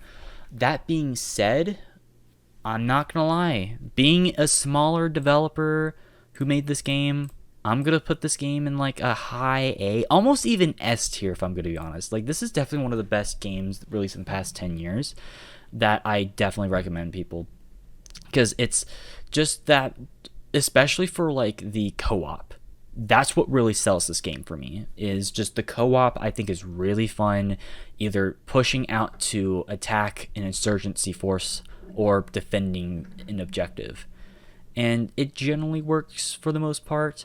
I've barely okay, sorry, yeah, so yeah, I don't know. Generally speaking, I would recommend this game. So it's also very cheap. It goes on sale all the time, so highly recommend. And if you can't get this, get Day of Infamy. It's basically the World War II version of the game. So look it up right now. All right. So while you look that up right now, the third reboot of Wolfenstein with the New Order, because people forget about the 2009 game, but whatever. So I'm not gonna lie, this game is dope as hell. A tier, almost. Like, I don't know if this game is that. It's debatable on whether Return to Castle Wolfenstein or this game is better, but man, this game near the end made me cry also. Like, Yeah. oh my, like, okay, so I'm just gonna give the context once again, spoilers once again. If you don't want to hear this, go out. But basically near the end, like, there's this character, these two characters. One of them pretty much has like a head injury, and because of that, like, their brain, like, because like they have like part of their brain removed, like they're kind of ablib or whatever it's called. And basically the other guy is pretty much a caretaker for them, who used to be a former German soldier, and he then gets shot and killed. Why are you laughing? I'm sorry. I know I shouldn't be laughing while you're talking about this story. I was doing something funny in game I was playing. It's making me giggle. I'm sorry. But like, anyways, so basically, the caretaker gets shot near the end of the game, and throughout the whole level, you have to make sure that he's alive. But he ends up dying near the end of the level, and it's just it makes me sad, you know, because like, so, and the thing is that like the person who's like having personal issues, they are a pacifist. Like they refuse to do violence, and unfortunately, or no, not unfortunately, but they learned that in the time of struggle during this game's events, they learn that they have to own up and defend themselves, and that it's just a lot of the themes in this game are just so just interesting to learn about. It's not at the same level as BioShock, but like definitely just makes you just think about just a lot of, you know, horrible things that, you know, World War II Germany was like, and if they did win the war. Granted, it's over exaggerated because it's theorized that they would have never won the war, but if they actually were at that level, it's kind of scary to think about a world that would have been like that. And it's just, I don't know. And also just the gunplay, like just besides the story, which is amazing in my opinion, like the gunplay is so damn good. The reason why it's not an S tier for me is I do feel like I don't like the boss fights personally. Like I do feel like they do tend to drag on just a bit too much and don't really add too much to the game. Also, well, definitely not, you know, the shortest game I ever played. For a game that's like single player only, I do feel like it should have been a bit longer. Like if you don't want to release a multiplayer for the game, that's fine. I don't really care about that. I do wish it would have been at minimum like 15 hours, because it's still like an 8-hour game. But I don't know. Generally speaking, go check this game out. You will not regret this. So, have anything else to say? Nah, I think you hit the nail on the head. In terms of my ranking, I would also put this in the really high A. Like he was saying, that thing towards the end. I know I was giggling earlier. I'm sorry. Again, I'm sorry about that. Different reason. But I'll be the first to admit I cried like a little baby. It hurts. Yeah, like, so, alright, well, speaking of huge tragedies, Dying Light. So, I don't know why this game just shot in popularity. I know they did a bunch of updates to this game, but like, man, the launch version of this game was just not good. Like, this is like and it's also because I'm not the biggest zombie fan anyways, but like the story, it's the most cliche story I've ever seen in my goddamn life. It's basically just Resident Evil again. Like, it's not too different from a lot of those themes that we've seen over and over again. Parkour. Like, yeah, like it's not anything that's like unique or special. Maybe they've done that with the updates, but and to be fair, I've not played the game since, because I played it years ago when it came out, but man, it's still like a low D, almost F tier. Like, I'm sorry, like this is just definitely a low D. This game's not very good. Like, I just don't know why like these developers get a lot of praise too, because it's like it's not anything that's like unique either. I mean, if you're excited for like Dying Light 2, fine. Hopefully they at least improve in that game. But from what I've seen, nah fam, this ain't it. Just ain't it. So, I mean, I do like the setting because this takes place in Turkey, which that's kind of weird that there's not a lot of. Okay, I don't want to say weird, but it's interesting that there's not many like zombie games that take place in the Middle East. I guess that's unique. I guess, but I don't know. Yeah, you already said D, but like, you want to explain other reasons why, or? And the reason why this game sucks is because it sucks, and I said so, and nobody can question otherwise. All right, fair enough. All right. What about a game that doesn't suck? The reboot of Doom.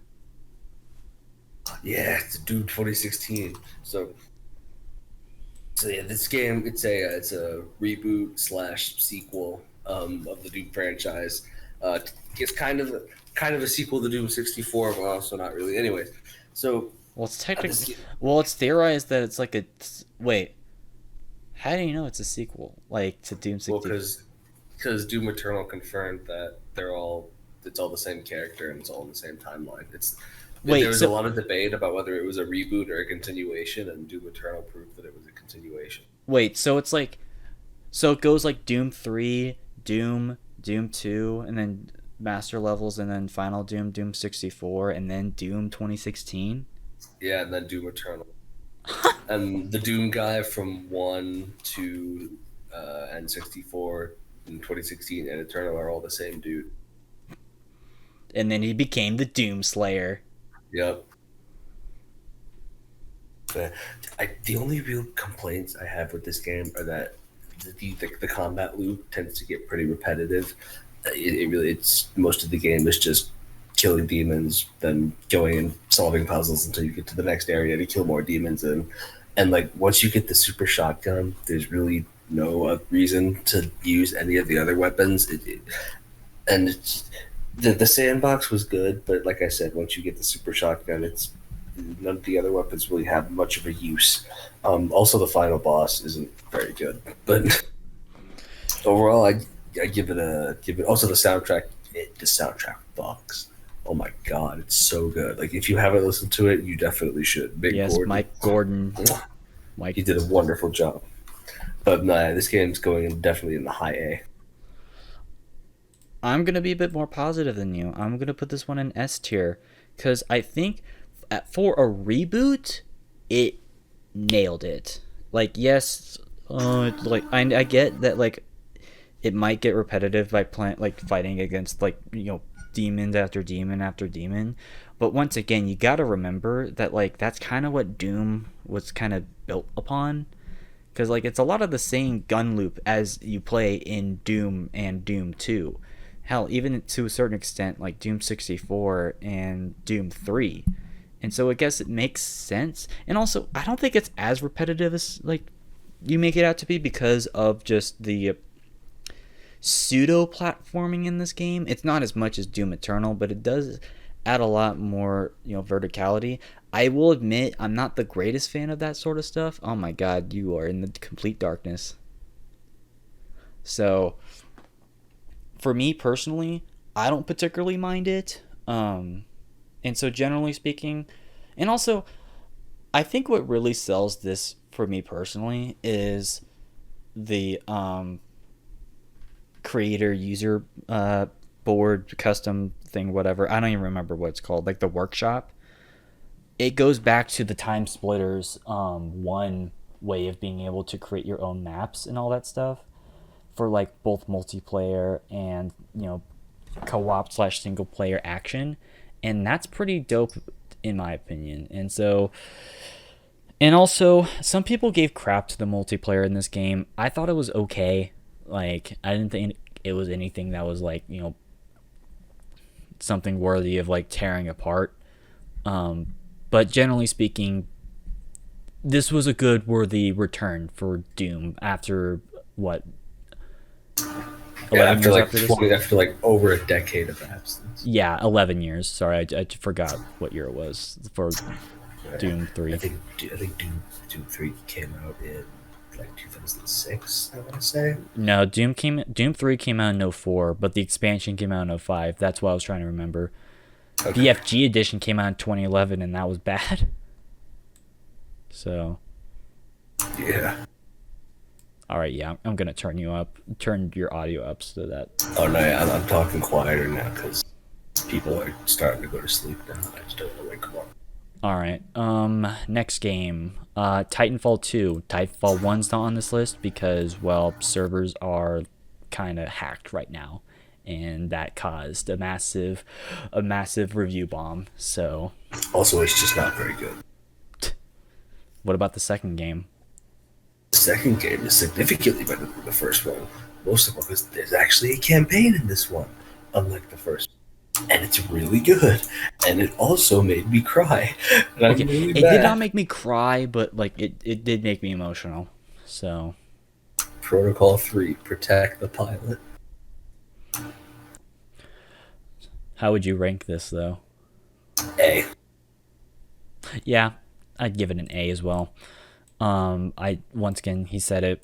It's better than the first game in like every single way, and I think that generally speaking, the weapon variety is better.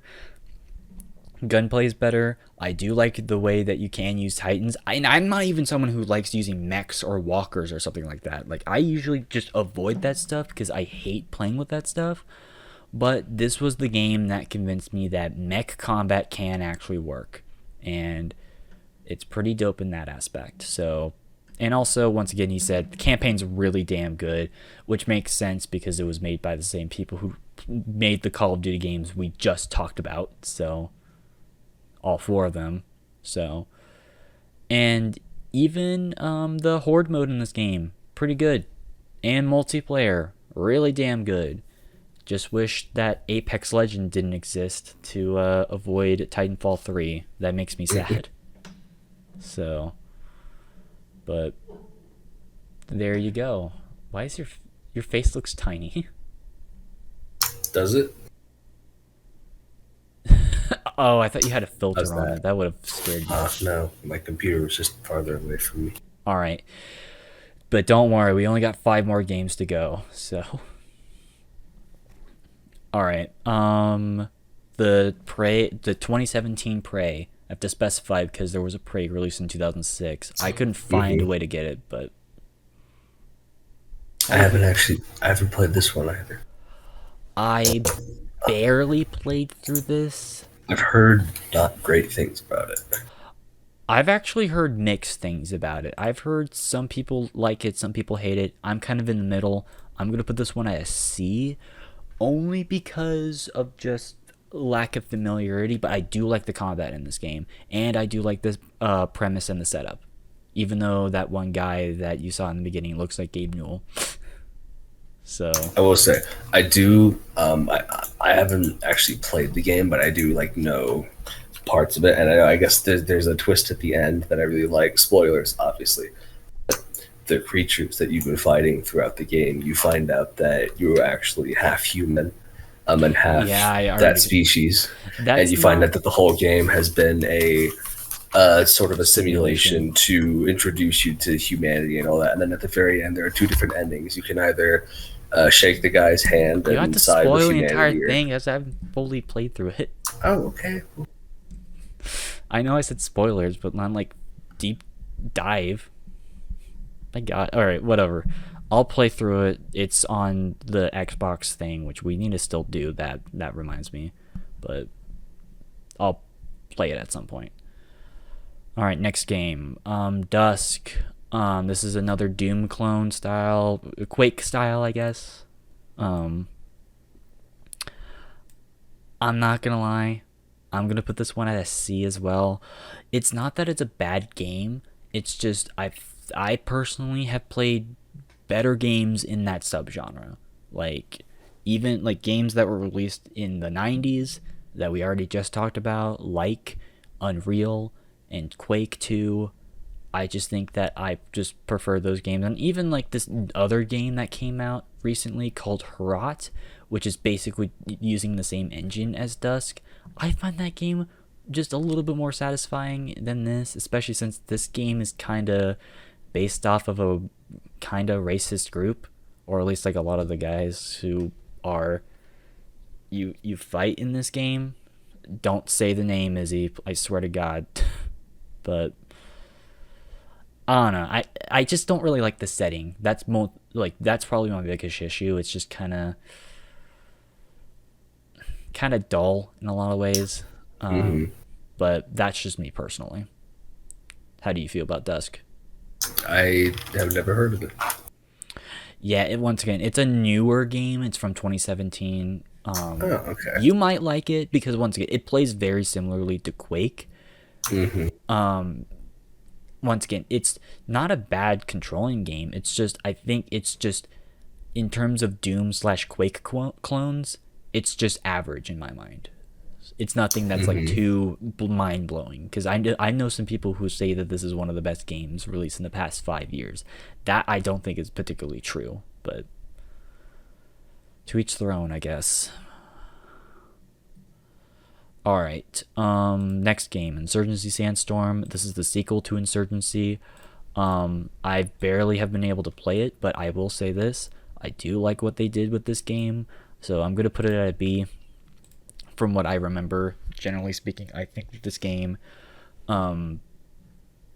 did help improve a lot of the features that were in Insurgency. That being said, I don't like some of the changes. I kind of don't like the fact that instead of limited supply, I can't even remember what they're called. Basically, supply. Basically, what's the pick 10 system from Black Ops, what Call of Duty games are. They kind of removed that. I don't know if I like that. Also, I don't like how they kind of removed the ability to play co-op. Like, they didn't remove it, but just kind of they changed it around. Basically, just the UI is my biggest issue. So, user interface is kind of not that great in this game, but I still recommend it though. It's still a pretty good game for its own right. I just haven't played too much of it. So, I'm assuming you haven't played it. All right. Next game, Outer Worlds. I didn't know if I really wanted to include this game on the list because, like, it's kind of a first-person shooter, but like it's kind of more in the Fallout. Oh, yeah, it's kind of iffy. So, I know this game already has a die-hard fan base because, like, I know a lot of people who really were digging with this game when it first came out, and obviously people are really excited about the sequel. Similar to Fallout, I'm just not a fan. I'm sorry. I'm gonna put this in like a D. It's just not for me.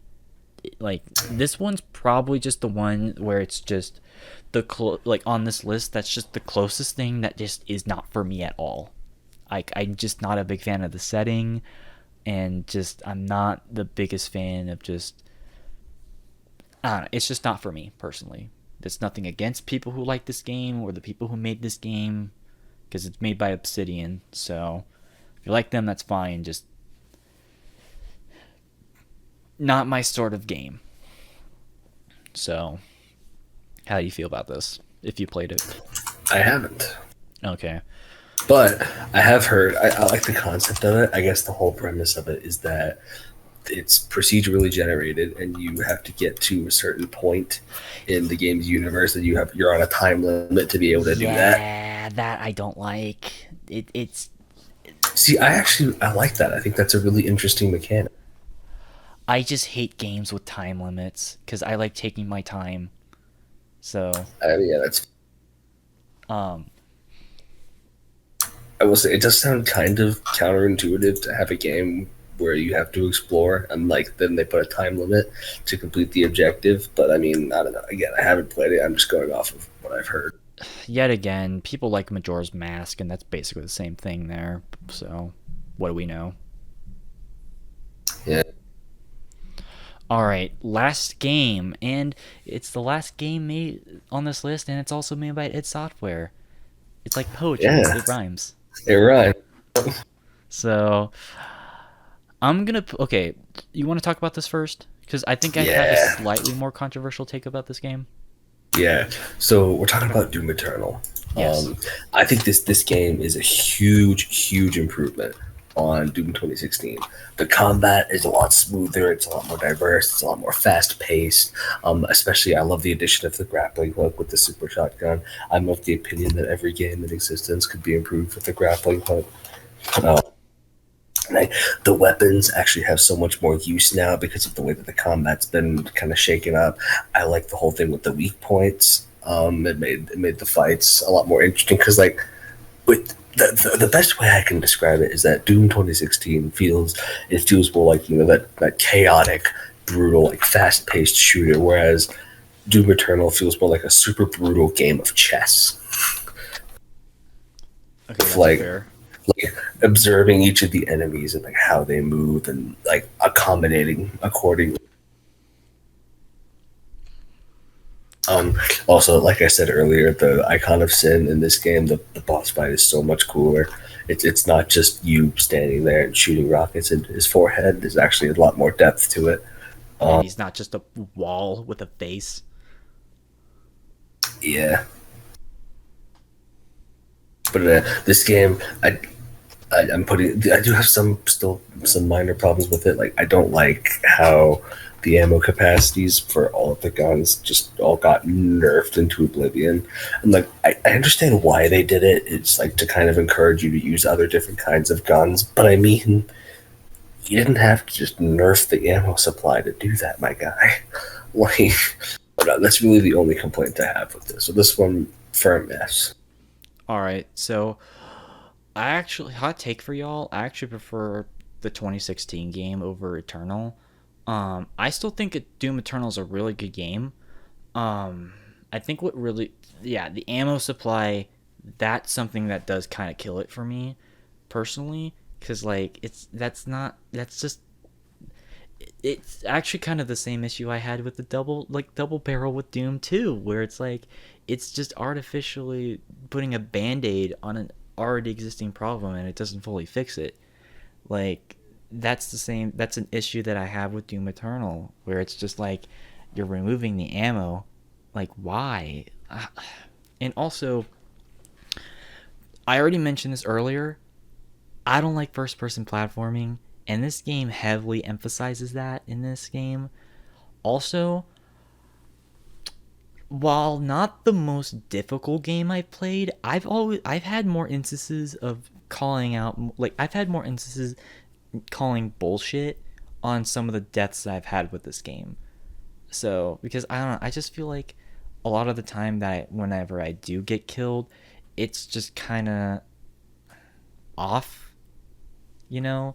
Whereas with other games, I felt like it has been a bit more fair. So, that being said, it's still, oh yeah, also, I don't entirely love the changes that they did with the multiplayer with this game. It's not bad. It's just I do really like battle mode. Battle mode was definitely my favorite part of the multiplayer. But yeah, I don't know. I don't think I entirely like all the changes. That being said, I'm still gonna put this game at an A. It's definitely the best first-person shooter from last year. Like I don't think anyone's denying that. And it's definitely one of the best games from 2020. So we're finally done with the list. I'm sorry to make you stay up. It's just time zones are No, different. dude, it's fine. Like, I wish we weren't in different time zones right now. That was kind of stupid. Yeah, that's probably the worst part about all this. It's just being stuck in different time zones. Because, yeah, we're usually in the same time zone, but guess what? I'm in a different part of just the continent, and it's stupid. Yeah, it's bullshit. I hate it. So, alright, I'm gonna slightly just adjust the list just to kind of do with my personal taste in all these games here. So, I don't know if you're gonna do something similar, but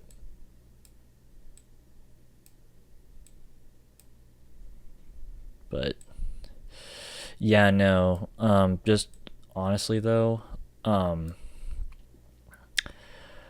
sorry to make you force, because yeah, sorry to make you like stay up this late. It's Nah, dude, like I said, you're totally fine.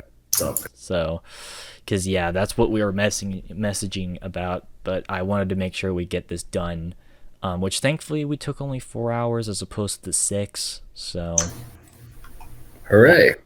So yeah, no, like in that aspect, that's pretty good. But yeah, no. Either way, thank you for joining in, because like, Yeah. like this is just has been an interesting ride in terms of all of this sort of stuff, but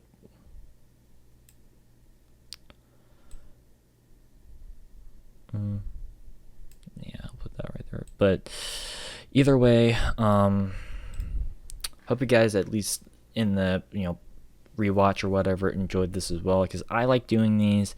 Yes, they do take a long time to do. We'll just have to make sure that we plan ahead. Again, I'll obviously contact Austin for the next tier list, so because next tier list is a music one. Yay! So I'm really excited for the next one. It's just we'll need to figure out exactly when we'll have to do that, because once again, I want to make sure that we get these done because we're really behind. But thankfully, we got one of the ones that we were behind with done and over with. So that's awesome. In any event, if you guys did enjoy watching this, make sure that follow button down below and turn on the bell icon so that you'll be notified exactly when we'll be streaming.